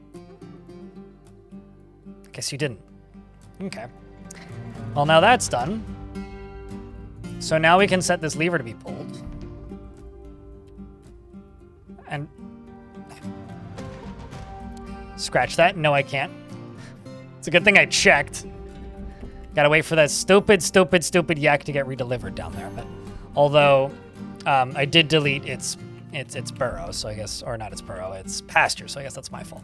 So anyway, what I am gonna do now is I'm just gonna release the sucker. So who wants to see if my training setup works and is in fact safe? Because we're about to find out. So now what I'm gonna do is I'm going to make a pit pond, put it right there. And then I'm going to add an alpaca, 2 of them. And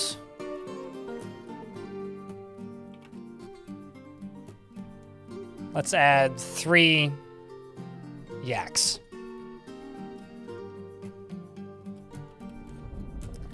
Because we now have Buttsworth, who is now released, essentially. So now we wait.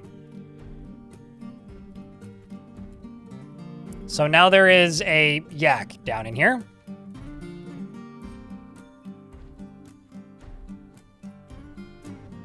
Okay, so he is in fact,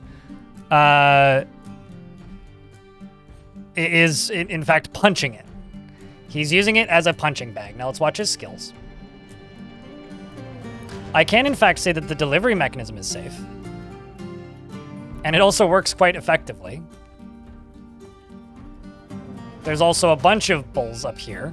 I think I need to deliver another one because they're all just kind of stuck there.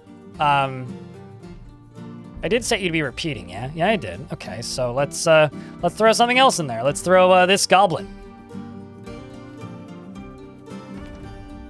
Meanwhile, him down here, he's now a novice striker. Look at that. He's getting all good at the punching things and stuffing things. I'm gonna need a way of recatching him. I don't actually have a way of recatching him right now. Will it equip stuff that I chucked down there? I don't know. I guess it's worth checking, isn't it? Okay, so there's now a goblin in there with them. There they go. So now there's, what, 1, 2, 3, a goblin, an alpaca, and another yak in there. And Buddy's still he's fighting. I mean, he's an adequate fighter now. Look at all this training he's doing. Oh, what a guy. Let me just double check and make sure that, okay, cool, the great's back. Apparently a cloud of, evil cloud is coming by. I think I'm the evil cloud now, calling Peta. I'll have you know, this is the least horrendous way I could do this. He killed the alpaca by punching it. The goblin is dead. Has he equipped it anything? Nope. All right. I'm gonna go over to here. I'm gonna see what do we have. We got iron, bismuth. Let's make a weapons and ammunition, bismuth, bronze. Let's make a short sword.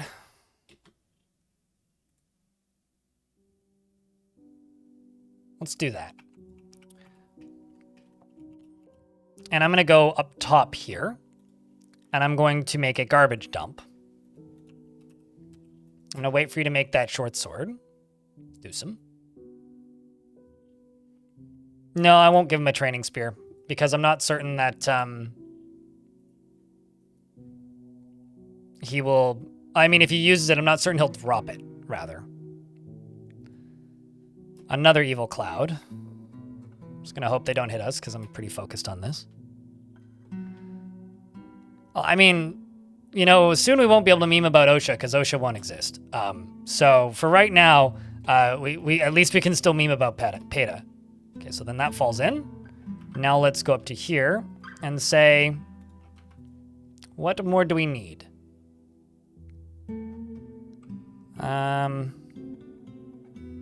Throw the duck in there.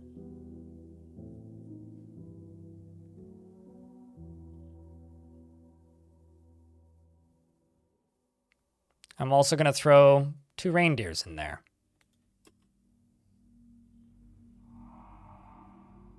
This is madness. Madness. Hobo, this just reminds me of that. Oh, there goes the duck. This reminds me of when you and me were in line at TwitchCon. I think it was in LA. And there was all the anti-PETA protesters there in front of the hot dog stands, and you went and bought a hot dog. You went and bought 2 hot dogs, actually. Okay, so another awful cloud of evil murk is floating by. Where'd that duck go?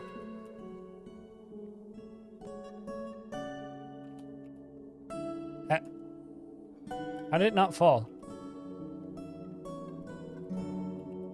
The duck just disappeared. Like, I don't even know where it went.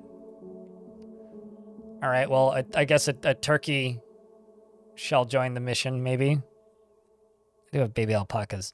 Oh, let's try the duck a second time.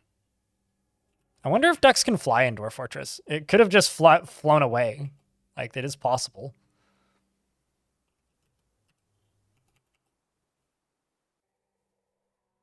Okay, here comes the duck.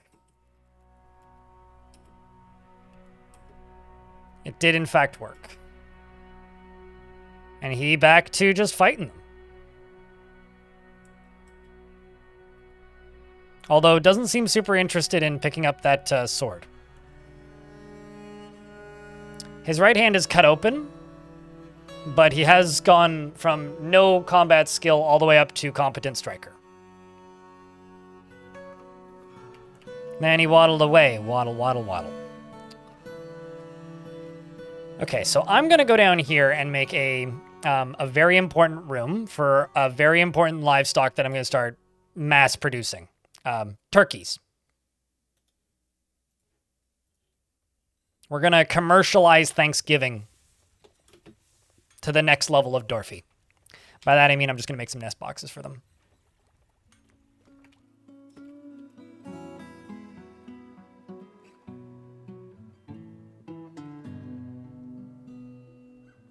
Yeah, no, I'm going to have to make an exit tunnel with a trap. That won't be hard to build in after the fact, though, so I'm not concerned. It'll be fine.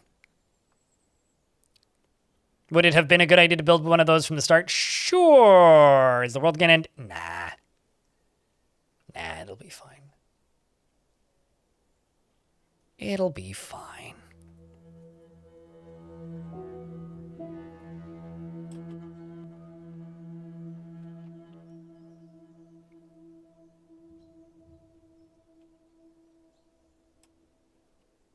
I'm too into this science right now, you know?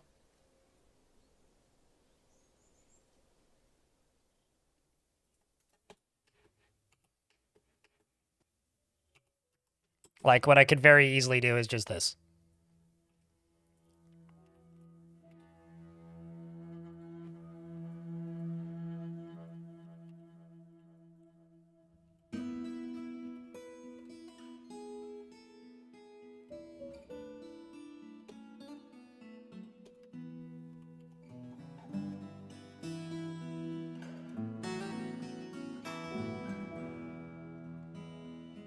And then I just need to build a wall around the top of this.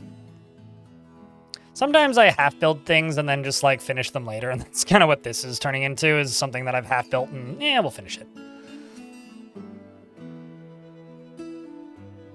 Turkey army? No, I'm going to use the turkeys to train killing this, or to... I'm going to use the turkeys to help train this super soldier, is what I'm going to do.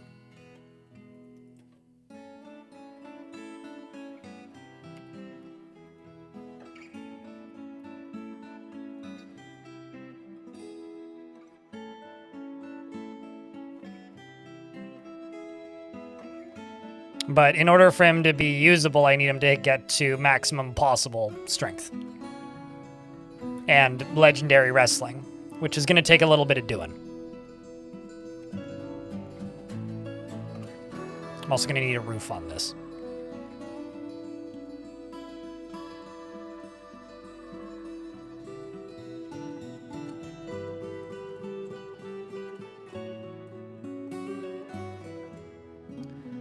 And from up here,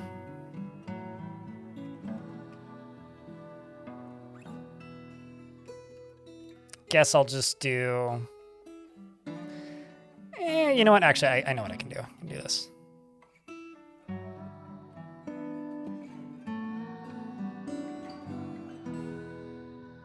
You really don't like fighting horsehair every few days? Are you... Is it necromancers, or do you just happen to have, like... You know, like a resurrecting biome that you're playing on. Thankfully, necromancers are pretty easy to obvious. Pretty obvious to notice. I mean, like they're purple. They stand out quite a bit, and their names say necromancer beside them. So they kind of they're not exactly very good at hiding the fact that they're necromancers. Okay. Also, Piers, his son, is insisting. I did this issue yesterday.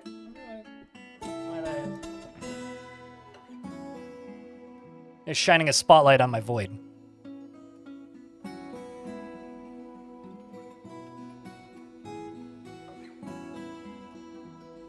Can you grow food well, I mean, it is technically underground, sort of, because there's floor on top of it.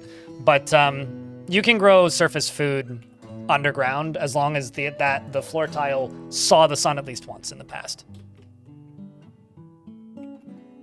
Okay, so right here, I'll put a door. Okay, fine. I don't really need a door, but I do need 2 cage traps. Not cages. Cage traps.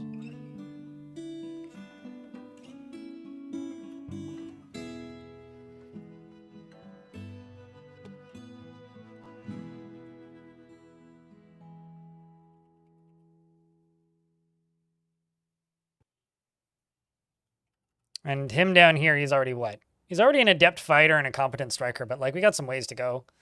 I mean, how much does he have? I mean, he's killed a goblin, a notable alpaca, as well as 6 other livestock. So he's killed just a bunch of livestock. The sun is evil? Disagree. We'd all be dead without the sun. So wait, maybe the sun is evil. Hold on, I'm kind of coming around on you now.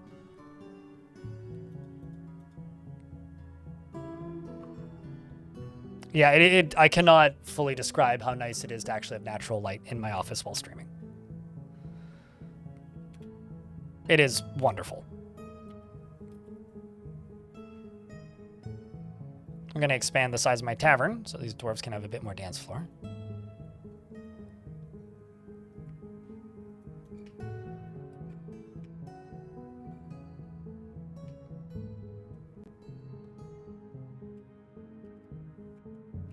And also I need to check the... Okay, I think we may have actually caught up.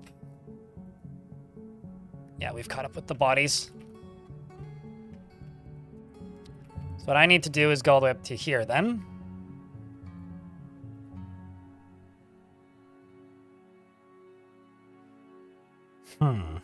Let's throw Piggy and try to throw that duck in here again.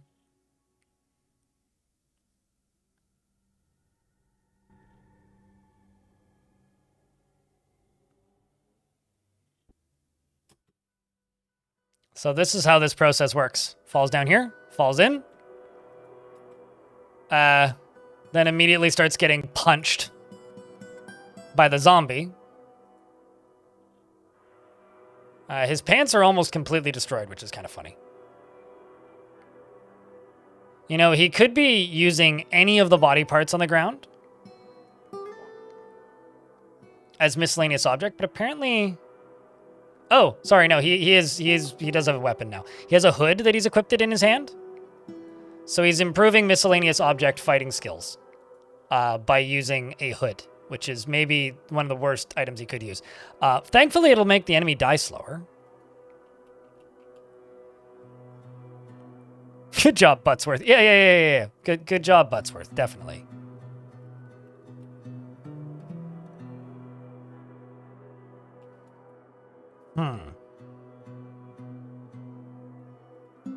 Now the question is...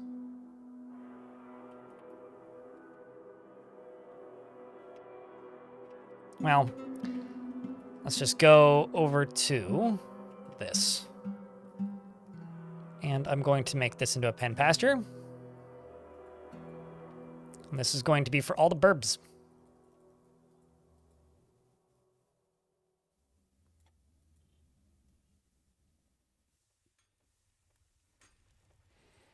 Including the duck, because apparently the duck just keeps escaping. I think ducks can fly in Dwarf Fortress. I didn't actually know that. I thought they were like chickens where they just can't fly in Dwarf. Oh man, I just deleted it. I thought they were like chickens in Dwarf Fortress where they can't fly, but I think they can fly. Because it just keeps on no longer being in there by the time the top opens and like flying away, like going, fuck this shit. Trying to kill me? It's like the duck is smarter than me. I'm like, I'll outsmart this duck. This looks complicated as fuck. Not really. Was this your first time seeing Dwarf Fort? You missed the goose? So, no, I didn't. The goose has a name. I cannot throw a named goose. Also, I'm aware that my head is just getting blasted. Hold on. Let me see if I can filter this and fix it.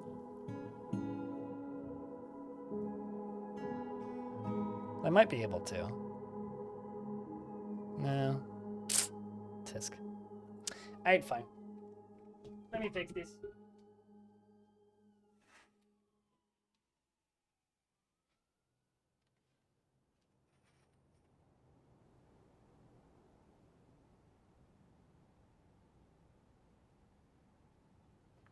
This really is quite fascinating to me, though, because, like, this setup worked just fine yesterday, and I had the same amount of sun yesterday, so I don't know what's changed in my settings. It's gonna take a couple days of beta testing, I think. Sunlight bandana? Yeah.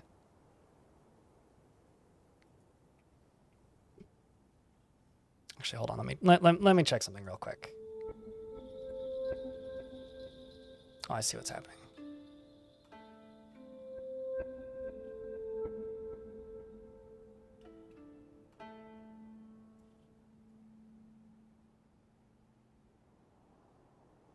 Okay, so if I crank up the saturation, it'll eventually fix it, but...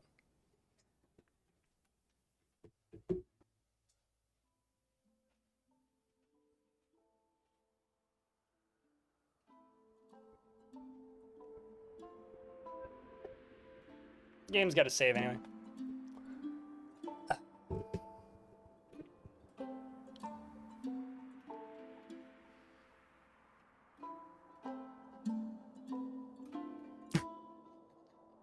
That is a very funny quote.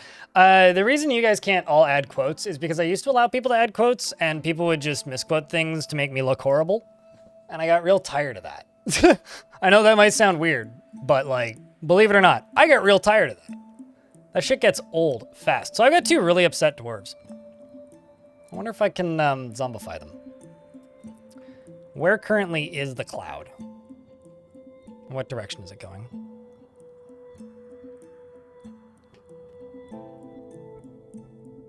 Okay, so it's going like this way, going towards my camera.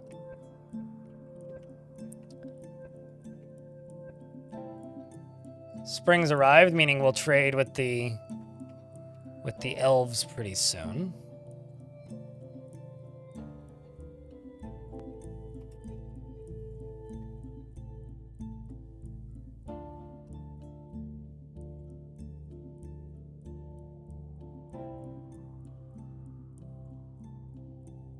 You opposed to all life? I think the life. I think we're just as opposed to their life as they are opposed to our life, to be honest.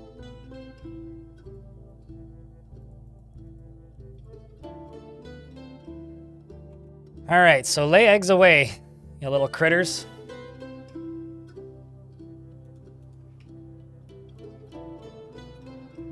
And hopefully the elves brought more training materials. Play a little DF today. Why don't you play a big DF today? Lay away, egg layers. Lay away.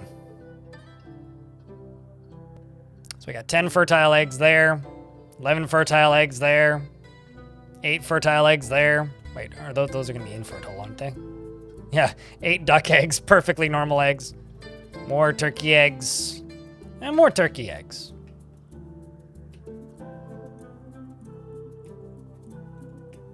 We're shearing the alpacas. Because sick?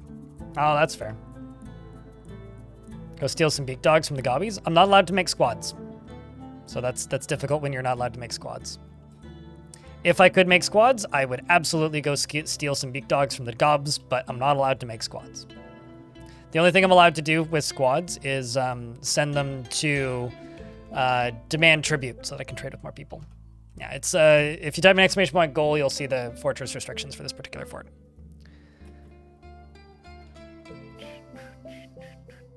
Proper Thanksgiving party incoming? Yeah. You've heard of drop bears, but have you heard of drop turkeys?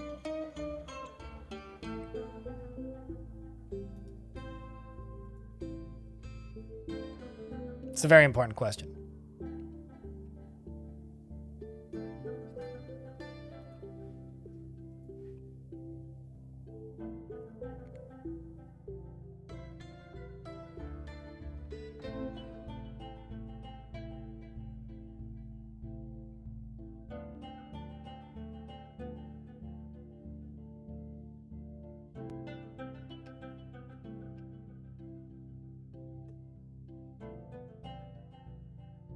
Too much, you're hiding back in the hobbit hole. I mean, it's pretty hot down in, like, New Zealand right now, isn't it?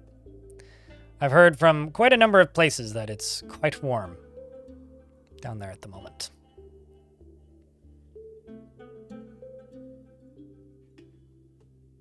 Oh, I'm going to say herd of turkeys. Regardless of if it's, like, correct in the English language or not. So, Ice Blue and Mythos are the most upset dwarfs in the fort right now. Ice Blue, why are you so mad? You want martial training. How do you feel about falling into a room with a zombie? Or becoming a zombie, perhaps?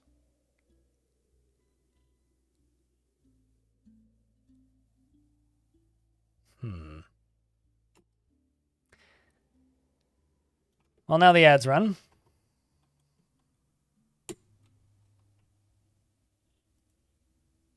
But I hope you're doing well, Corellia.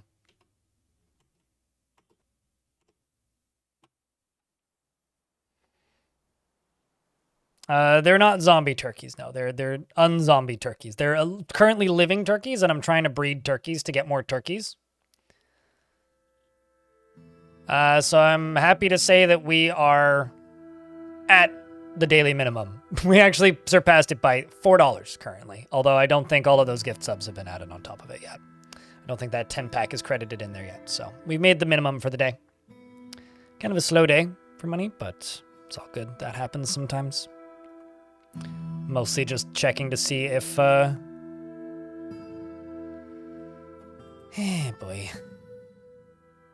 This is interesting. Your package is on the way, 12:02 p.m. Unable to deliver your package, 12:06 a.m. It's like, what? Or 12:06 p.m. So 11:42 p.m. and then 15 minutes later, they're like, we weren't able to deliver your package. It's like, well, what's up? You didn't call me.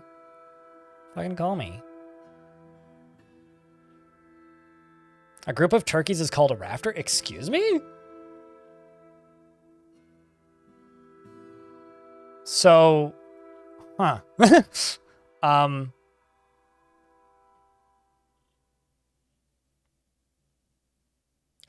That's a new one for me. I've never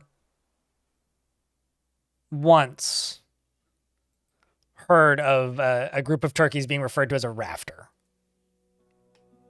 Bird groups have strange names. I mean, I stopped paying attention to that class in school at flocks, so I would tend to agree with that statement, because that is certainly a strange name.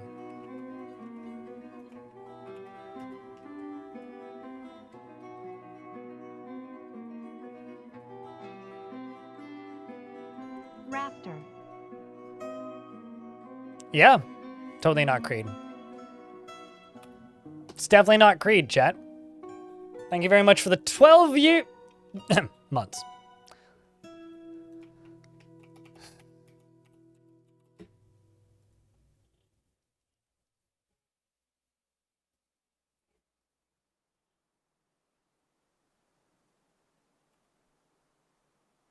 I'm going to place a couple of these.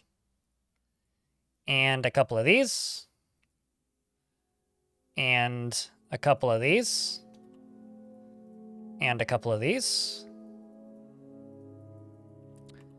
And, do I have any of these? No, I don't. I do have some instruments, but those should go into the tavern.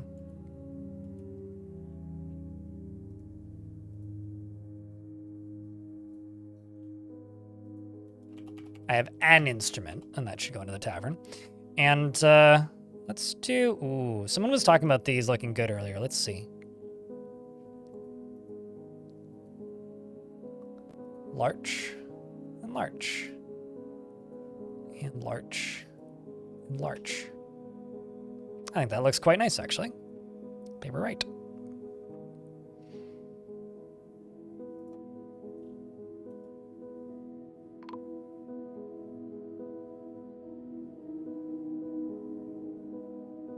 This is how you remind me of what I really am. Yes, that is in fact Nickelback.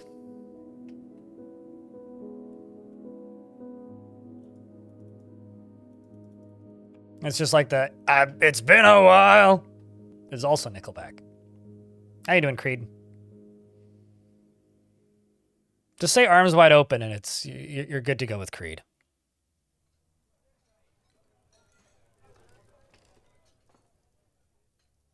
I have no idea what I can sell them. I have a rutile crown. But like everything basically is... Ooh, actually I've got a single large gem, although is that...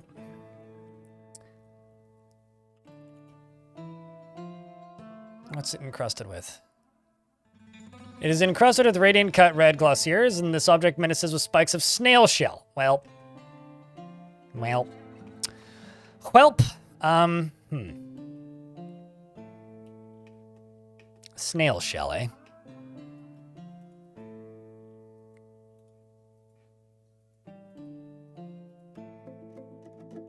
Got a bunch of llama wool and sheep's wool stuff. I can sell them these shoes. And that shoe. And that shoe. And those socks. And those socks. And those socks. Okay, that should be enough to buy an animal or 3. Sell food? That's cheating. Also, all my food has meat in it, which they don't like. I also don't ever sell food. I will sell like individual products if the Mountain Home requests it, but selling food is cheating, so I will not do that. It's too overpowered, in my opinion. I'm sorry, Bastet. I like Nickelback memes.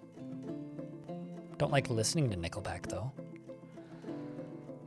They brought a weasel and a bobcat, who I will gladly feed to my critter down in the hole.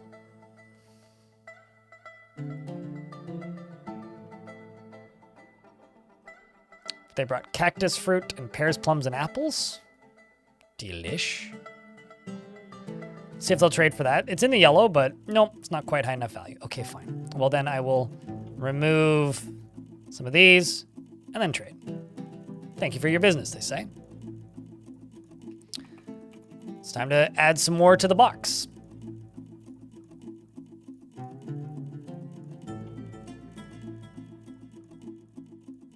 Oh, crap. I threw a red-winged blackbird in there. Oh, well.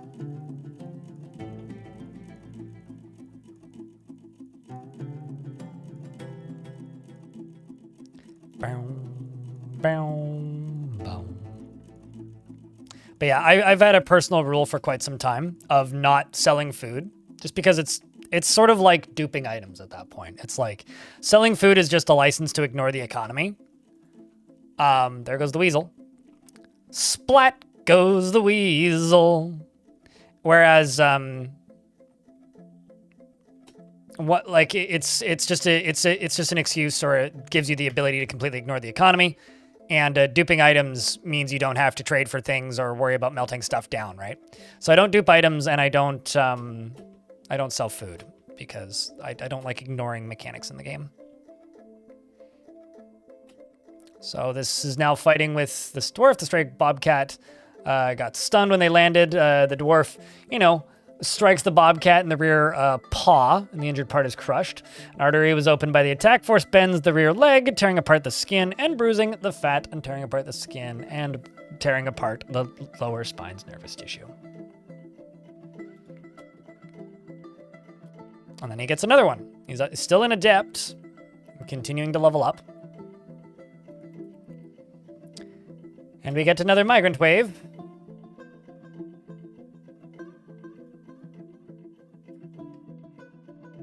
Is that a zombie dwarf? Oh, yeah.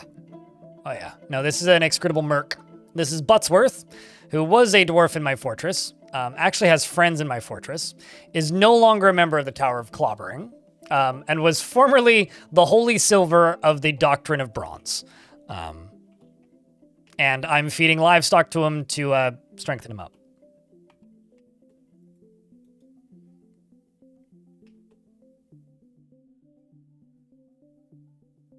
A red-winged blackbird? I mean, it's a blackbird with red wings. Also, this is a big migrant wave.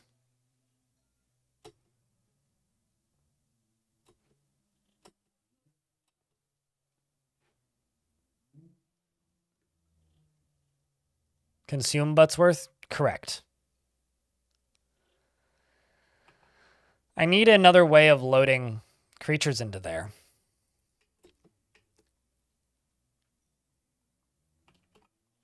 think what I'm going to do is this. I'm going to open this because there's cages right there. Now, ideally, he shouldn't know those cages are there. If he knows those cages are there, well, then we have a problem.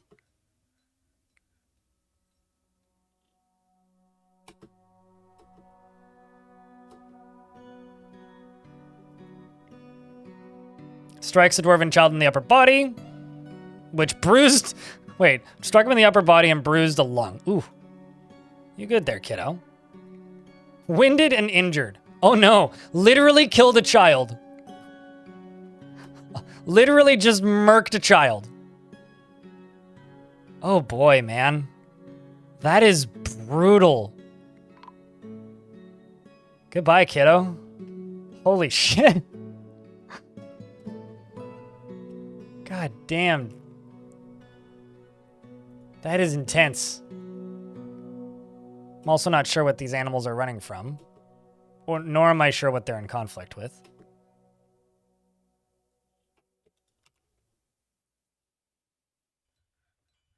But, you know, we got him back into a cage, so I guess that's good.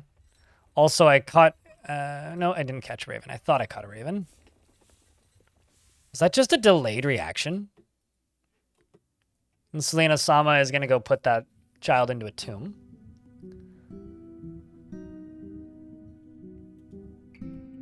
But the dwarves are going to very quickly just, like, chuck them all into there. I mean, all these bits and pieces are just getting dropped down into here and then crushed under the drawbridge. Stuff will get cleaned out pretty quick, I think. That's just a lot of teeth. So what I'm going to do is I'm going to make a pen pasture down here.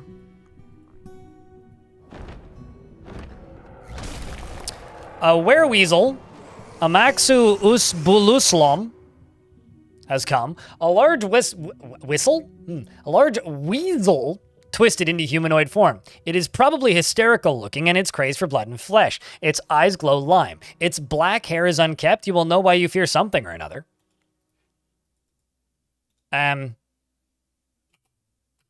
don't like how close that is to my front door. But my god, that is hysterical looking. So, I need to do some science with this weasel. I need to zombify it. Oh, well, that was way easier than I thought it would be. I need to zombify it and see if I can, you know, if it still becomes zombie. I might be able to do what Hoodie Hair did and take her one step further.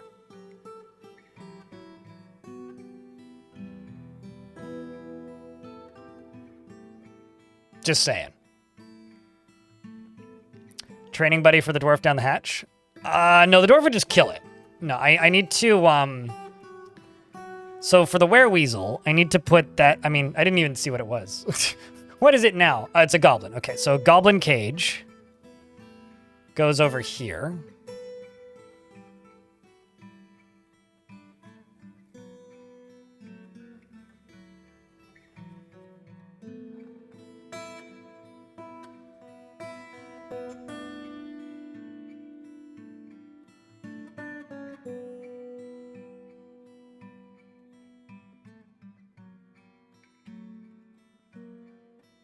Okay, I guess the dwarf is still moving it, but once it ends up in this stockpile, as it eventually will, then... Okay, that's Buttsworth. Then we'll put it down in here. Or not down in here. We'll put it over in that other room, and then wait for it to get hit by a... what do you call it? A cloud. When it gets hit by a cloud of evil murk, then I can, you know, remove him from the realms of the living. And then see if he'll train. Or alternatively, I need him to bite that... Okay, so there's two things I could do. I could either try and zombify him and see if he still becomes a zombie, or I could try and make him bite Buttsworth. What do you guys think?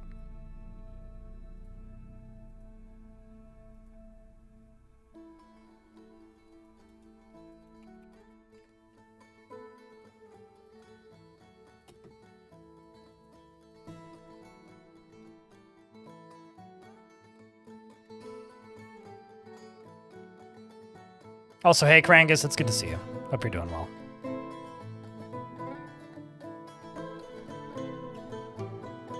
Oh, true. It could have actually been a raven flying over the fort, or an albatross flying over the fort. According to YouTube chat, by the way, a group of turkeys is with juveniles turkeys.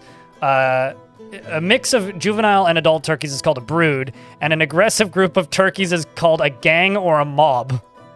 A noisy group of turkeys is called a gaggle. Can we just only call them gaggles from now on? Because that's really good. Like A+.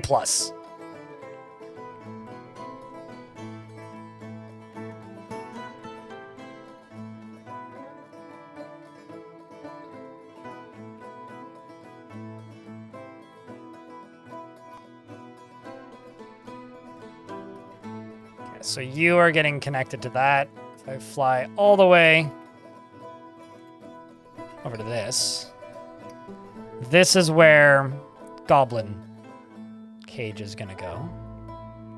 Goblin, you go right there.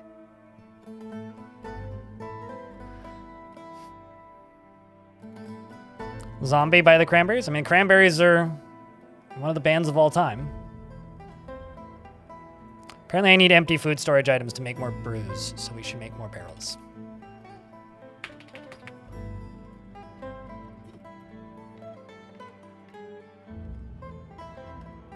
I feel like this fort is getting like a little silly. Let's just fly up to here and make this into a library. Because I'm sure I'll have some books in it already.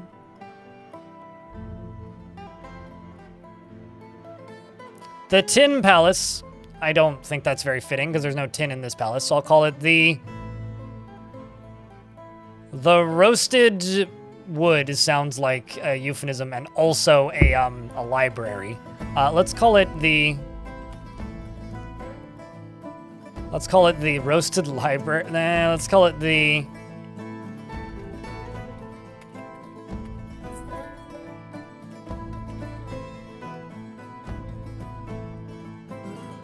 Great Library. I was going to say the Green Library, but the Great Library is what we're going to call it. What do we have in the Great Library so far? Nothing currently, but people are definitely going there to something. I don't know what, but something.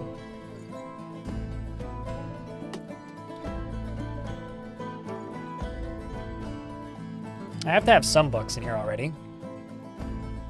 That much is for sure.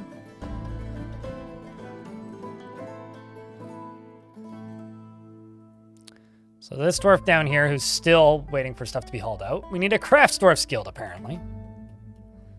Well, good to know. Oh, that's not good. Actually deconstruct that.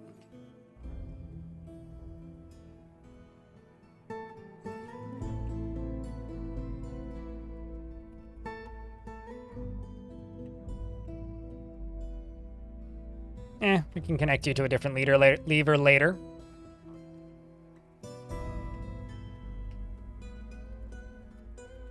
So let's... What? Why is there just this bag of seeds down here? Okay. Let's go to this and scroll down to the bottom. Puppy, random turkey, random peahen.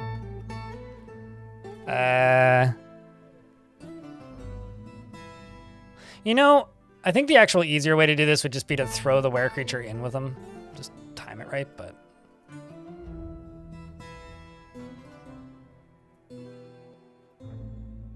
There's going to be so many legendary kills on this creature, and it's all just going to be random animals.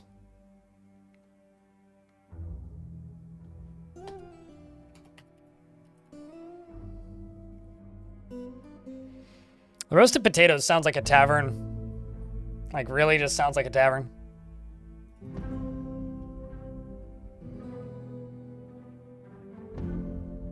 I'm kind of amazed that moods are as good as they are, all things considered.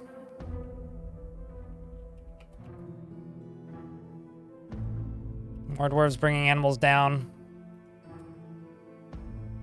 All right. Is a turkey coming? And a guinea pig coming. No pets permitted in this fort. All right, let's release our awful monster once again.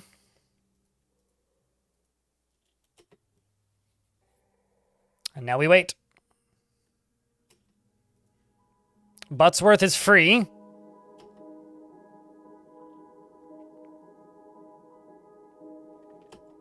What is the search word to get the different goal options? Oh, what's it called? You no longer have pants, by the way, Buttsworth. For what it's Buttsworth, you no longer have pants equipped, and you're using your hat or a hood as a weapon. And you just killed all of them. You now have 12 notable kills. The Confident Group is your total name. Confident Group of Cheeks. An inscrutable fog is coming in from the edge of the map. Oh, shit. I need to connect you to a lever. Stat. Like right the hell now.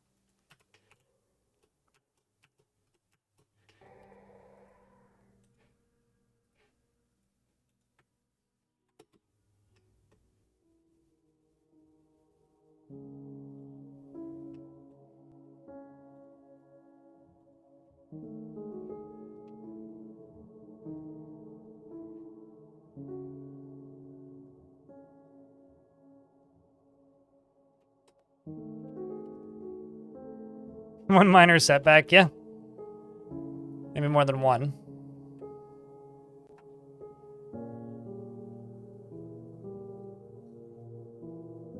But playstyle challenge is the page of the wiki that you're looking for.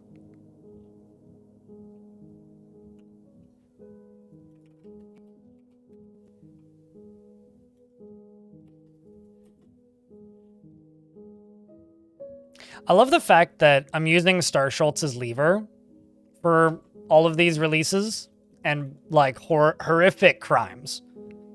And Star Schultz here is kind of the orchestrator of this whole situation, really. Also, I need another guild hall, so that Craftsdorf's guild's going to go over here. But yeah, no, truthfully, I think that Star Schultz is like to blame for all of these, or for all of this livestock dying, because it's just him that's like reassigning the lever every time and releasing things in different places.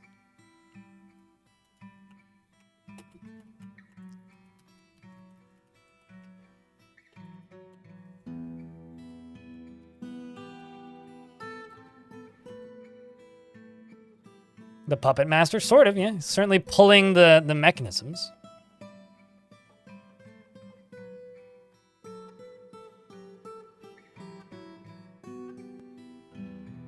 So what I need to do now is I need to wait for that were creature, or I need to wait for there to be a cloud near that were creature, then release the were creature when the cloud is flying over it, and then see if it turns into a were creature on the full moon.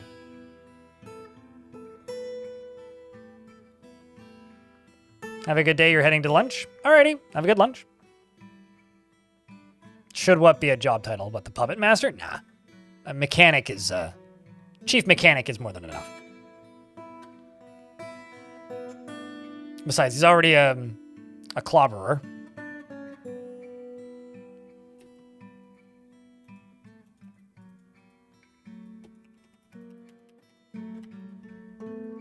So this is going to be the Craftsdorf's guild up here. Let me just throw some of these in.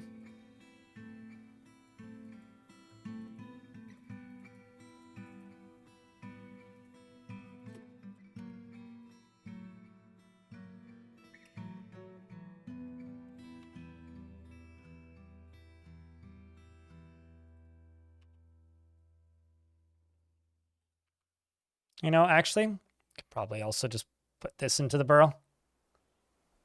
The blockaded paddle, hey? Is that really not that high of a value? Oh, I thought that was an artifact one. Everyone! Cheese for everyone? Does that mean I get cheese? I don't have any cheese in my fridge. I could use some. That thing people know me for. What do people know me for?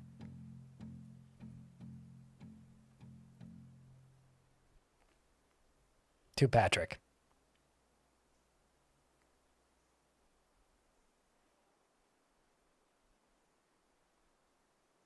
Yeah.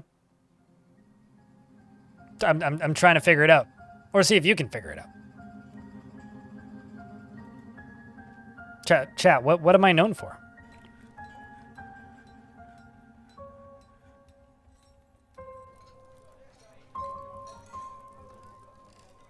I don't know. Strange.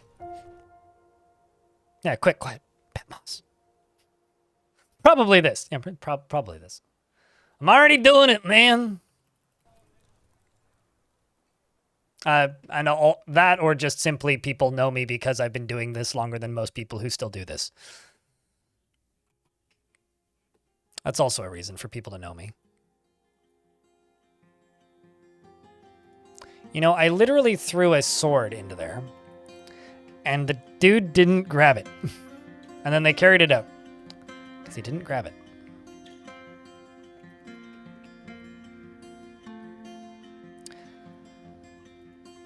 I'm going to just simply release this goblin.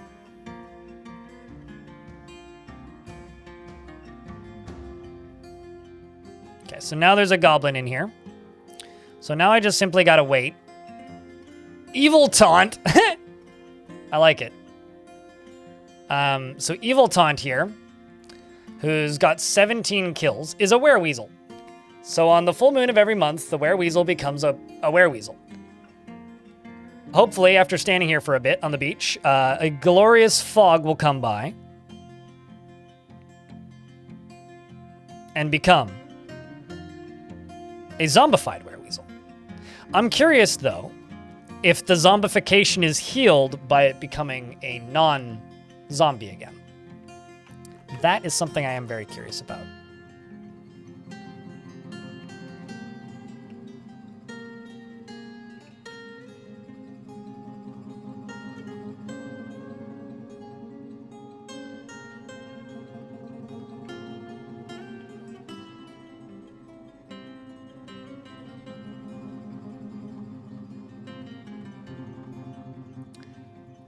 I think I'm going to throw a couple alpacas in here.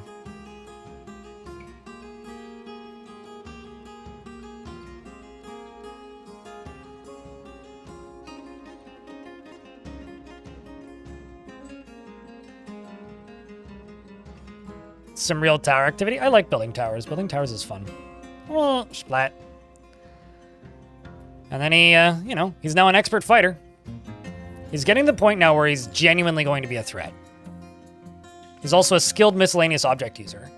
Is he primarily smacking them with that hood? He really is. He's primarily whacking them with a hood. And there goes another one. Which is really funny because him primarily smacking it. Oh no, he got bit in the finger. It bit his finger, chat. He got bit in the finger. The fog doesn't get funneled, no. It just dissipates if it hits a wall. And then reappears on the other side of the wall. Fasca in YouTube chat. Hello, happy Thursday indeed.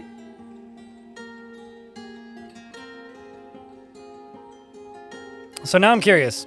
Did do the thing people know you for person say that in the YouTube chat and then the Twitch chat? Because it looks like it. It's an odd thing, you know? Because, like, the reason I didn't answer that question directly is because, genuinely to me, that feels very dehumanizing. It's like, what do people know you for? Well, generally people know me because they like this community and they stick around. I mean, they know me for tutorials. Like, that's how I'm known. But, like, usually, you know, a famous actor has probably been in better movies than their most well-known role. And often, creators and streamers and whatnot have reasons for people to know you that are more interesting than the thing you're most known for. And I guess maybe I come from an era of streaming where I like to think I'm not just a one-trick kind of thing.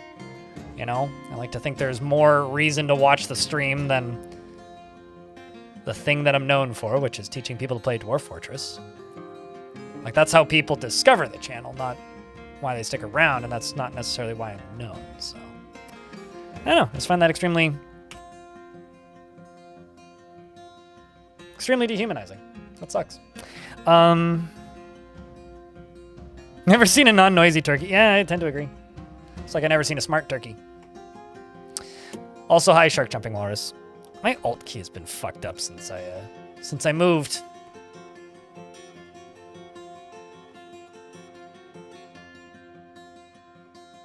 Which kind of sucks. True story.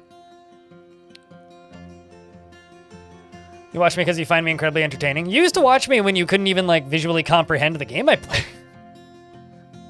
So you've been around for quite some time now. Like you watched during the Long Death days too.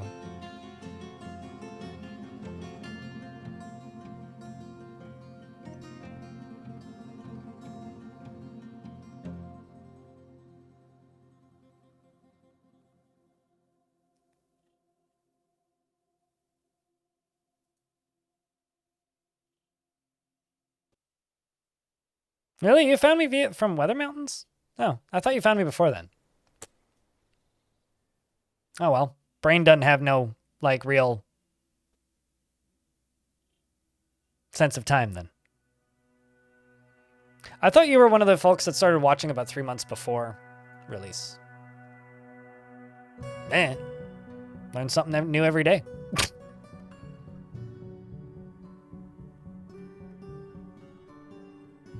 You got super glue on your thumb. Yeah, that'd do it. Also, you use your thumb to unlock a fingerprint reader? I use my pointer finger. Or my middle finger. It's usually my pointer finger. It's interesting. Can't say I've ever used my thumb to unlock one of those. You got it as a Christmas gift? Someone's just like, hey, all that free time that you have? Yeah, you don't have that anymore.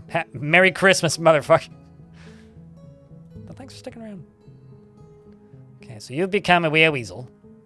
And then turned back into a non-whale weasel. Now I just need to wait for a cloud to eat you.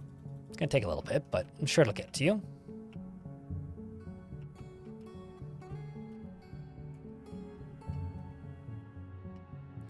Also got tons of random fertile egg turkey eggs, which I can throw in with that zombie. I really hope we start getting attacked by some goblins soon. That would be very handy, actually. You know what I should do?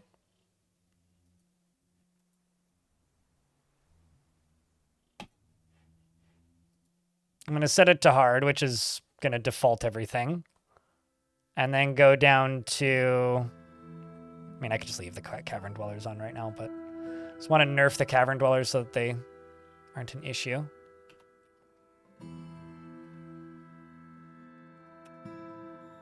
In case I do hit the caverns at some point.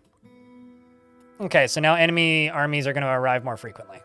Because I want to catch them and use them to train this guy. Oh, it's on the side of your phone. Right, yeah, they do that with modern phones, don't they? Can you tell I don't own a even remotely modern phone?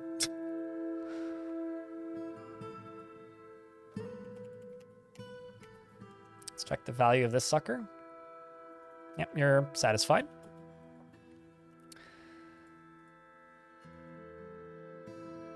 Well, I mean, it is a modern phone. It's just a modern phone from 5 years ago now? Something like that. It was like 2021, I think I bought it. So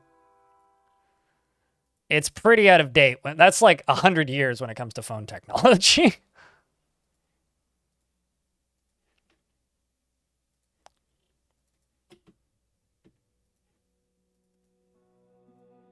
That was the wrong material.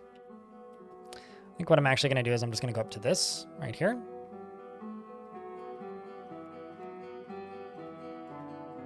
That's 800 that it would need. That's too many. Let's do 3 of these. 1, 2, 3.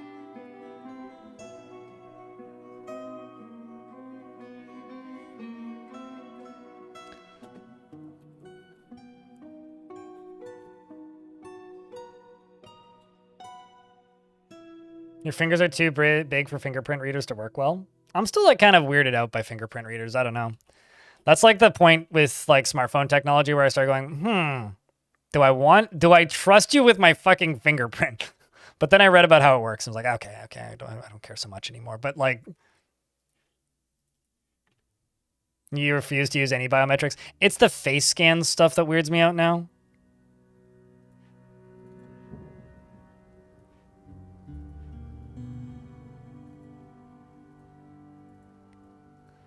Like the most recent biometric thing that freaked me out was I went to a concert a couple weeks ago, and the venue, the way they do coat check is it takes a photo of your face, and you have to give them your phone number, and then to get your bag back, you have to add a thing to your Google Wallet, and then it sends them the photo of your face,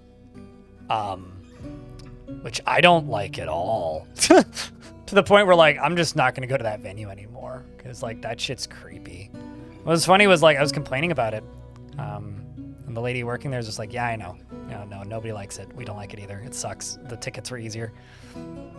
Like, there's no benefit to it. It literally just slows down every aspect of everything because the easiest way to, deal with a bunch of drunk people is just give them a fucking little raffle ticket and then you give them the number and then they just go get the thing. It's so much easier.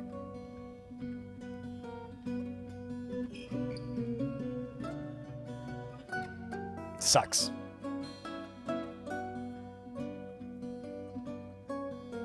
Might stop terrorism, maybe? What? Excuse me?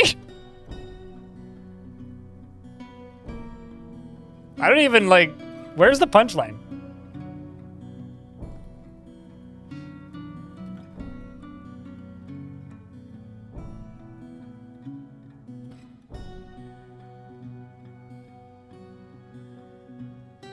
You refuse to use Face ID?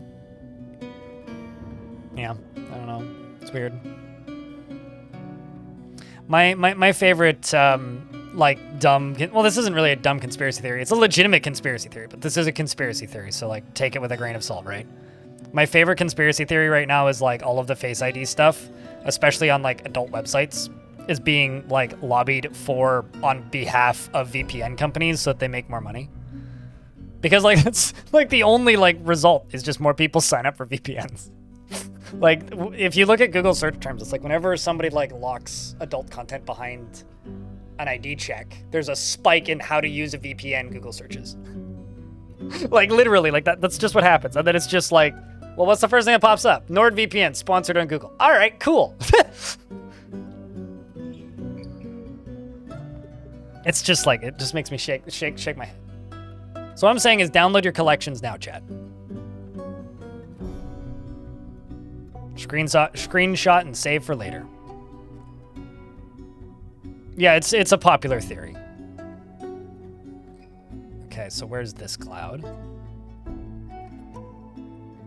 Wow, it's the one time of year where I can actually see it on the water easily.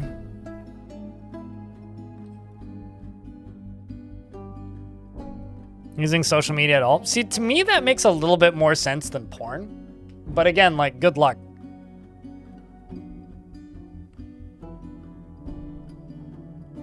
Because it's not going to work. If people in China can successfully watch my stream and donate money to me on PayPal, it's not going to work.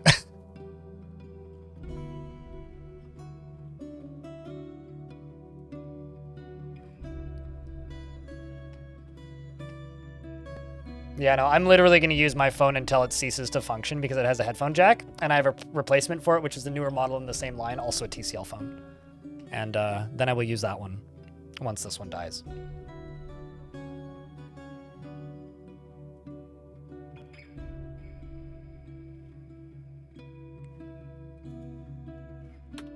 Yeah, I mean, the actual problem is social media needs to be designed differently.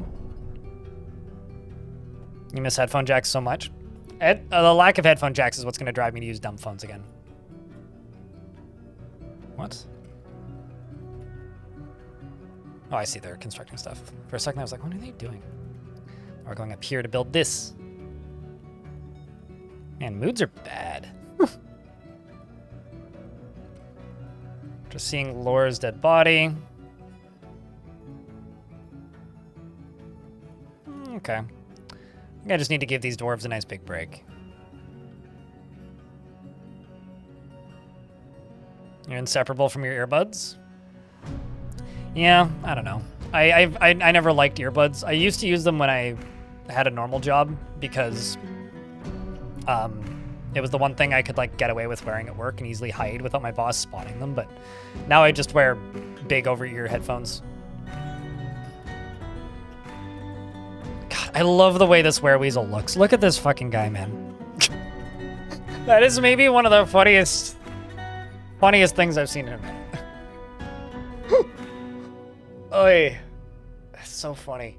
Especially this guy's name. Like, this goblin's name. Evil Taunt. Brrr. You got 8 children?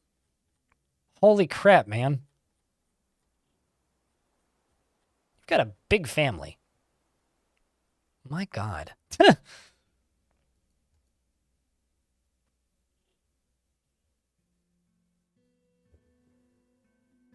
What a little goober. Exactly. My dad is a monster. Very much so. Just gonna go down into here. Just quickly build a cage trap right there.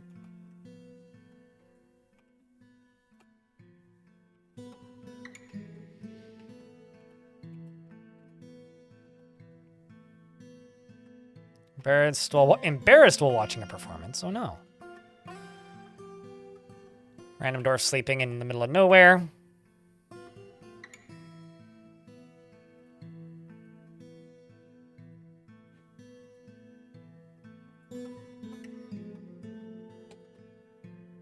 Let's get some more beds placed up here. This is a completely enclosed upper area.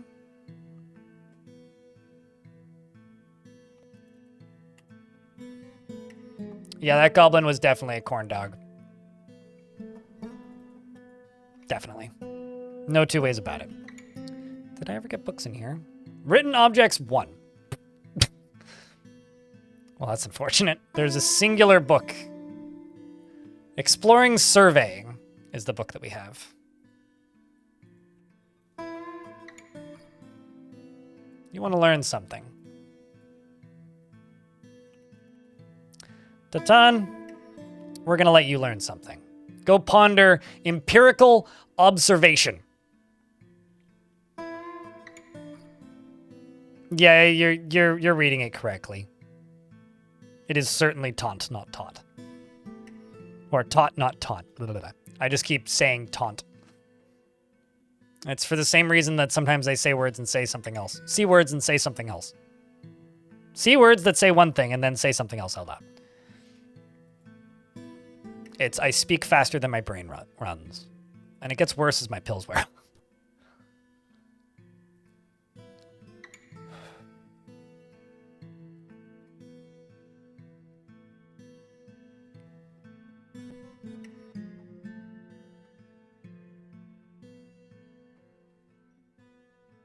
Is there a way to influence what they're pondering about? Nope. It's just what they are interested in that hasn't been discovered yet.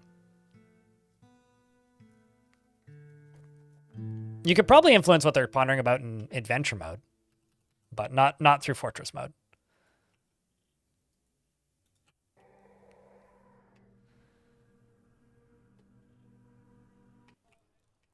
A couple of trees in here. Let's also go out here and hack some trees down. So I am out of blocks again. Got so many eggs. A snatcher! Protect the child! Well, got him.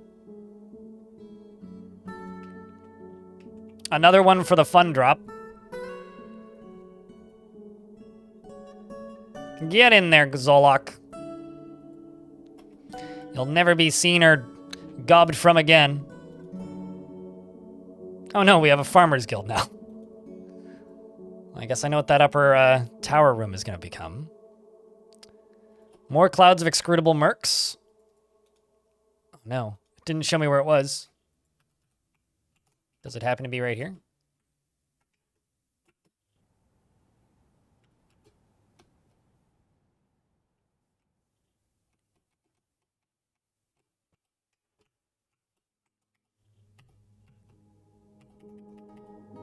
I have no idea where the cloud of murk is, but maybe we'll spot it eventually.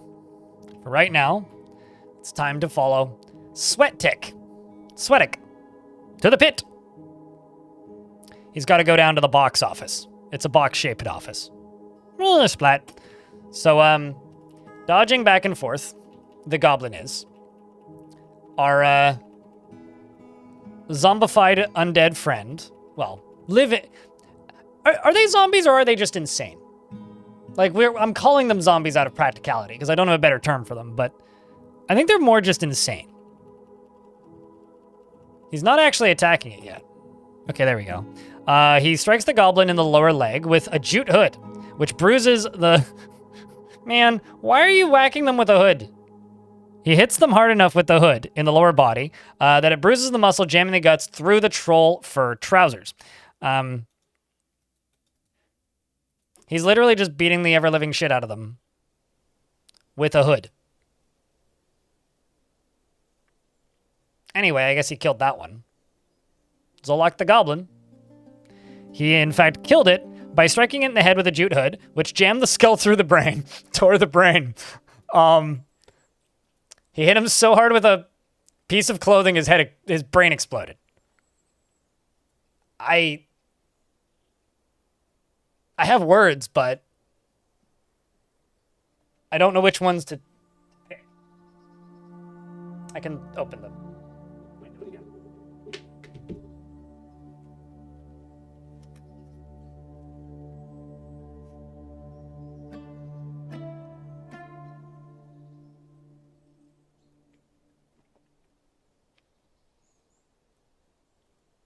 That's something.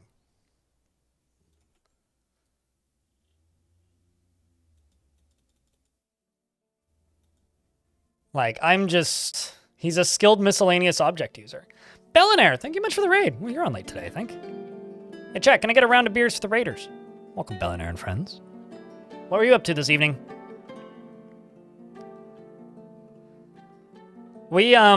So this is a dwarf named Buttsworth. Buttsworth is a weather zombie, meaning he was driven insane by the strange clouds from the haunted ocean that we are right next to.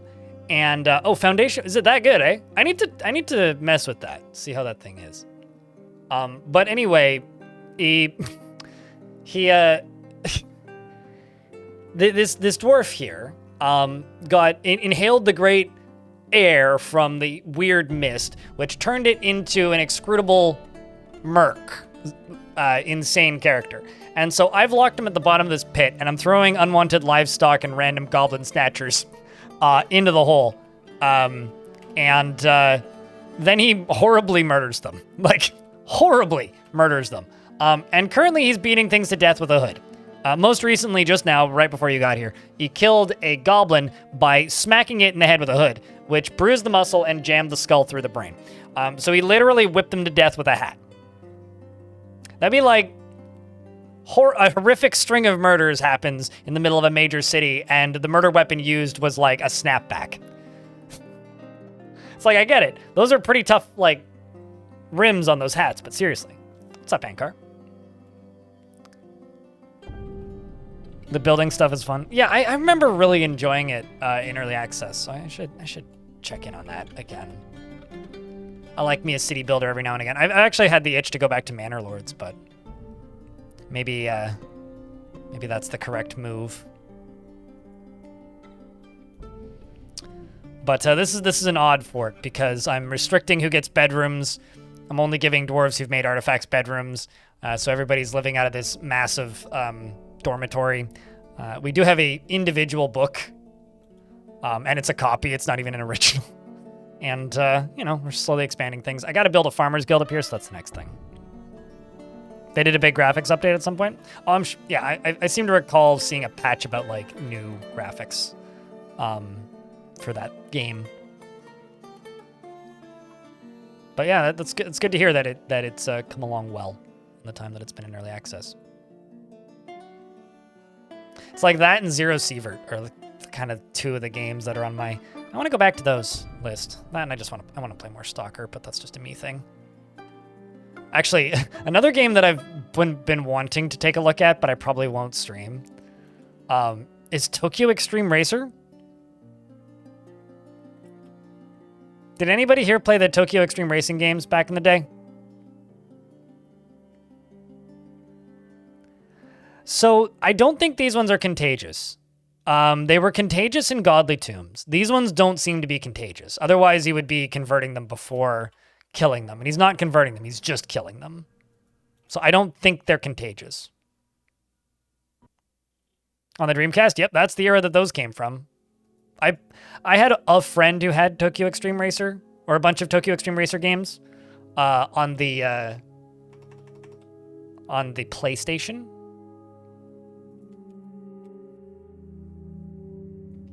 And this went into early access a couple days ago. This right here.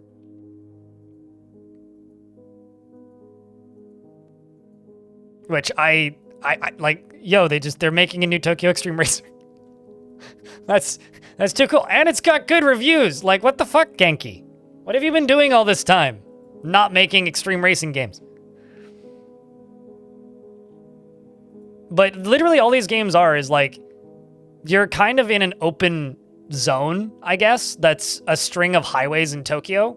And you're given a rival, which pops up on your map, and then you have to go flag them down, flash your headlights at them, line up, and then race along a bunch of checkpoints. It's a one-on-one head-to-head checkpoint race. And then you have to go until the sun comes up and be off the roads by the time the sun comes up. So it's like somebody's actually making like kind of a crime-focused street racing game, which nobody does that anymore. Need for Speed's a bunch of cowards. That's all I'm saying.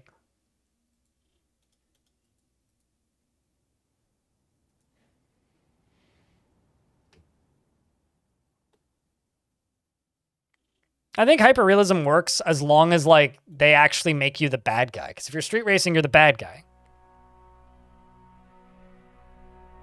Songs of Six, your other go-to city builder? I need to go back to Songs of Six as well. That's the thing is, like, I had a bunch of games on my to-do list, and then I lined up for moving, and then Caves of Cud came out, and then I got really burnt out, and then Adventure Mode released, and then I moved, and now I'm moved, and I'm like, there's like 40 games I want to play, but in reality, I should actually be catching up on like not, because I haven't been able to stream much in the last month. So I really just need to do a subathon and just like install like 50 games and be like, all right, boys, let's go. But I've got some more things I gotta get done before I can do that. I looked at the First Men lately. I know that it put out a big patch relatively recently, but no, I haven't looked at it recently. I haven't looked too closely at what it's doing, rather, or what they've been doing with it. I want this to be a bit smaller. It's a bit big for an individual guild. Why do you ask? Like, that's one of those games where it's kind of hard to play it because, like, people just don't tune in for it, because if it's a game that's been around for a while that people know about that has mixed reviews, it's kind of an uphill battle for both the developer and also content creators trying to make entertainment out of it.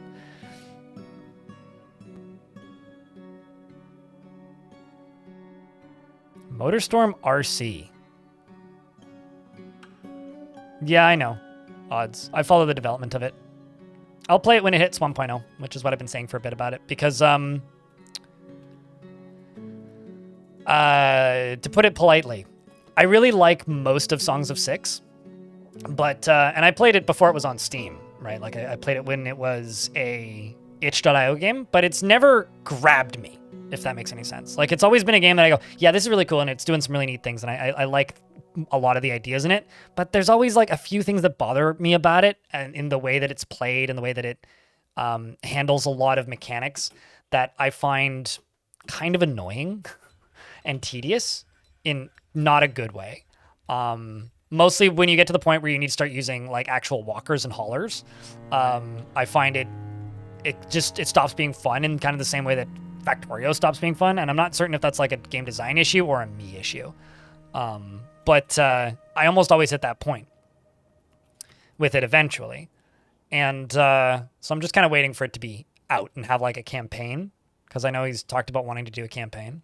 And I'm hoping that that will solve some of my issues with it, if that makes sense. The graphics aren't the problem for me with that game at all. I love the graphics are, I think, my favorite part of Songs of Six, is the way it looks. But yeah, I follow the development of that game pretty closely.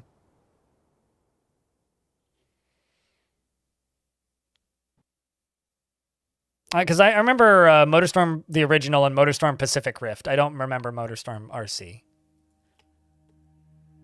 Human caravan has arrived.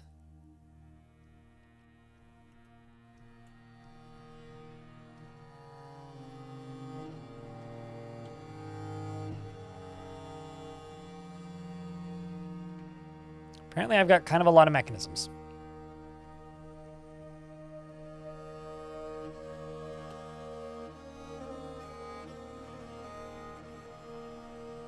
We got 31 hides. Well, let's just clear out all these mechanisms. I'm going to not sell all of them, but I'll sell a bunch of them, I think. Also got some training axes.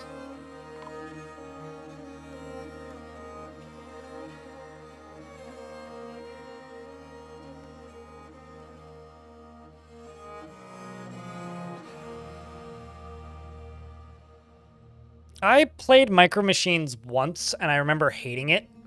Like, it just... There was something about it. It was, like, in an era when I was not actively playing a lot of video games because I didn't own any.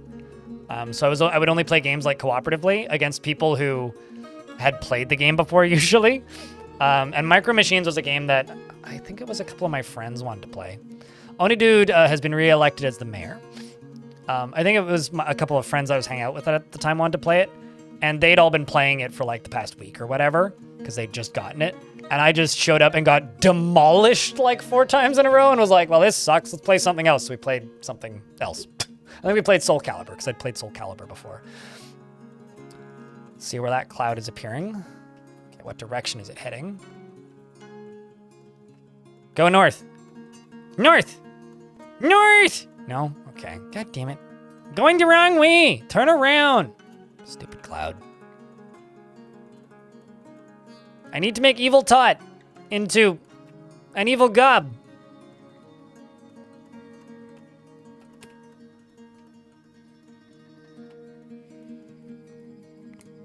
Yeah, I mean, like, PlayStation Mega Drive era is just like, you know,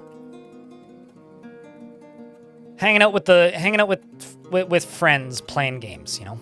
That was certainly the competitive friend games era, you know?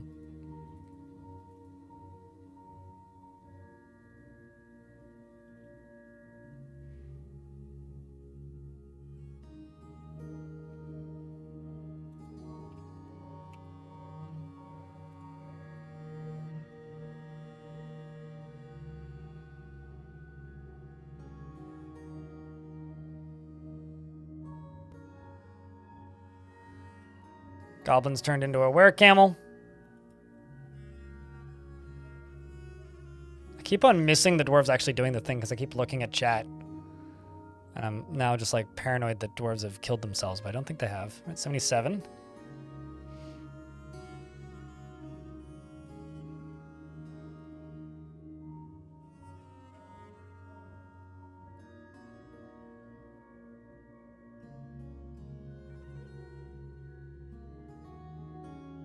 I mean, it's not. That's the type of game that Factorio is not for me. I don't think Factorio is boring. I just don't particularly want to play it. It just feels like work. Which isn't to say that it's boring. It's just it feels like work. Okay, we're about to get hit by an ad. When the ads pop, I will pause the game.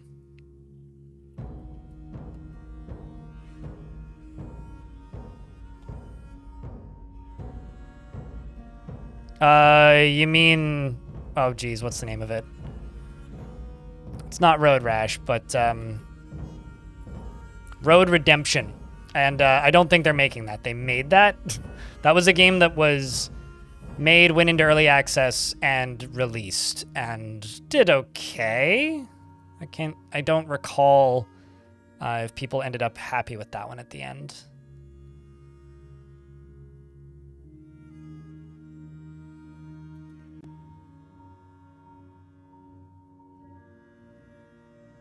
But yeah, I know that there was Road Redemption. So if Road Redemption is what you're thinking of, yeah, Yeah, that game never really got finished.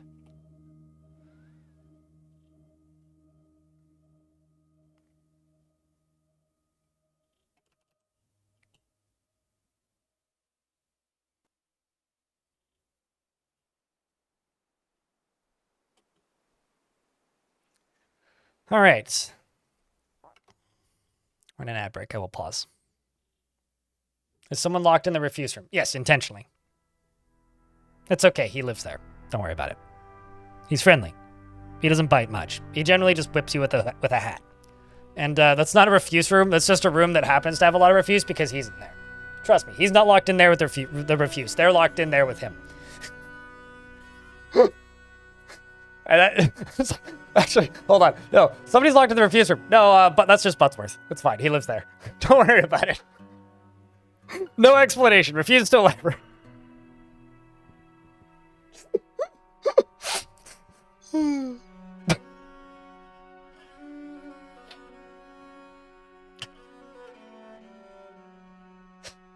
Oy, jeez.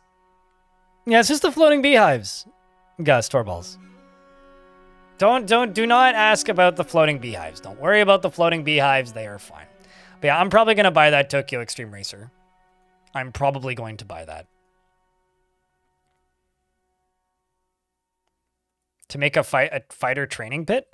That isn't something I can make a tutorial on. Because I genuinely believe that tutorials are for mechanics, not ideas. If you have an idea and you've watched all of my tutorials, you have all of the tools to make a fight pit. That's called creativity. I can't teach you to be creative.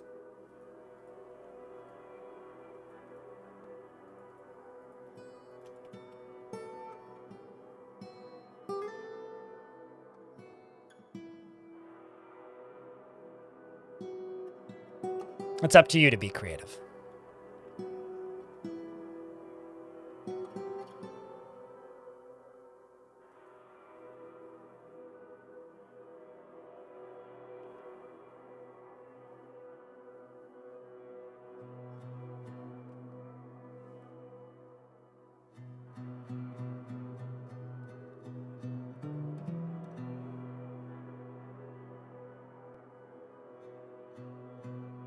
Man. So if I do this now, what happens?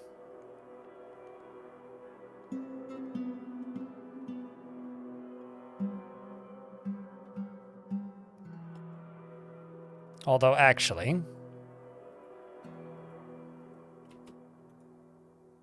Okay, so it doesn't actually flow out.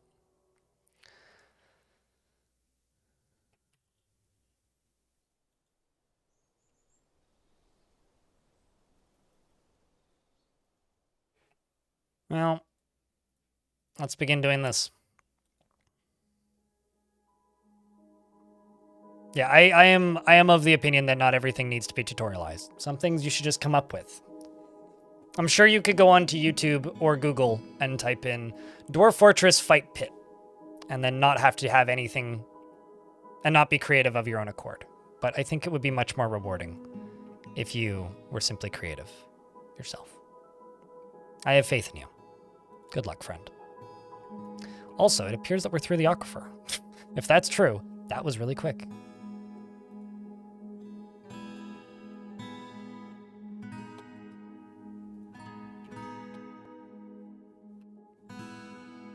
Because I'm seeing Kilonite down here.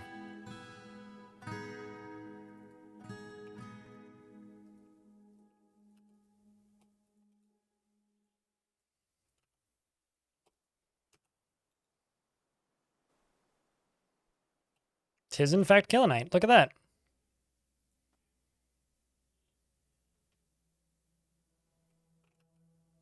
So there's Aquifer right here. Also damp ice walls.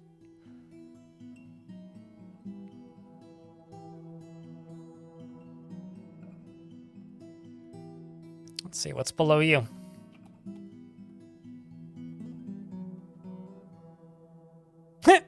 There's a musical instrument in this world called a Dami. You can make a Dami body.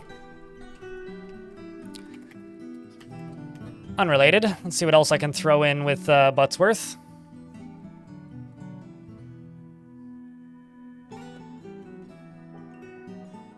Ah. Well, the baby turkeys have been born. We just have to wait for those to be adult turkeys. So I guess I can throw the other turkeys in here. Into there. Go into this. Do this. And go down to the baby turkeys and just make sure they're all locked into here. I have massively multiplied my turkeys. A dummy, yes, that's what I said. Well, it was D-O-M-I, but...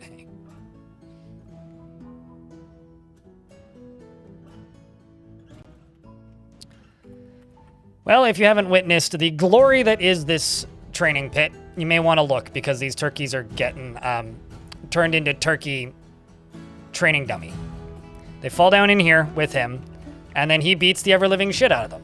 While they're overwhelmed by terror, he becomes a better fighter. Currently, he's a professional fighter. Not quite legendary yet, but maybe by the end of these turkeys he will be, because there goes another one. And a cloud of murk drifts nearby, which is not going in the right direction. How disappointing.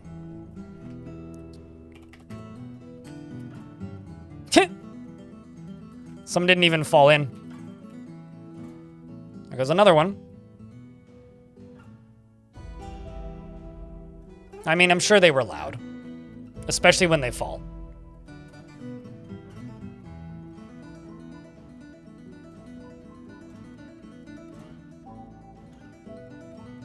You think that one dwarf solely set this up for his own grim curiosity? What, Starschultz? I would say so, yeah, probably. Alright, chat. We've been live for 9 hours, and chat is extremely lurky. I think we made some good progress. I mean, the tower's getting taller. We're going to have to make more of these towers.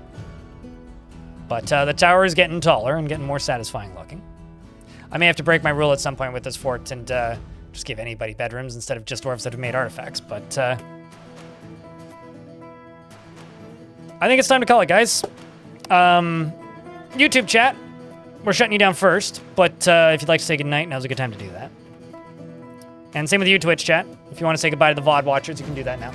We're going to go raid somebody, though, so if you want to see somebody new, YouTube, pop over here onto Twitch, and we'll go raid somebody. Otherwise, I'm shutting you down now. My next scheduled stream is Tuesday, because tomorrow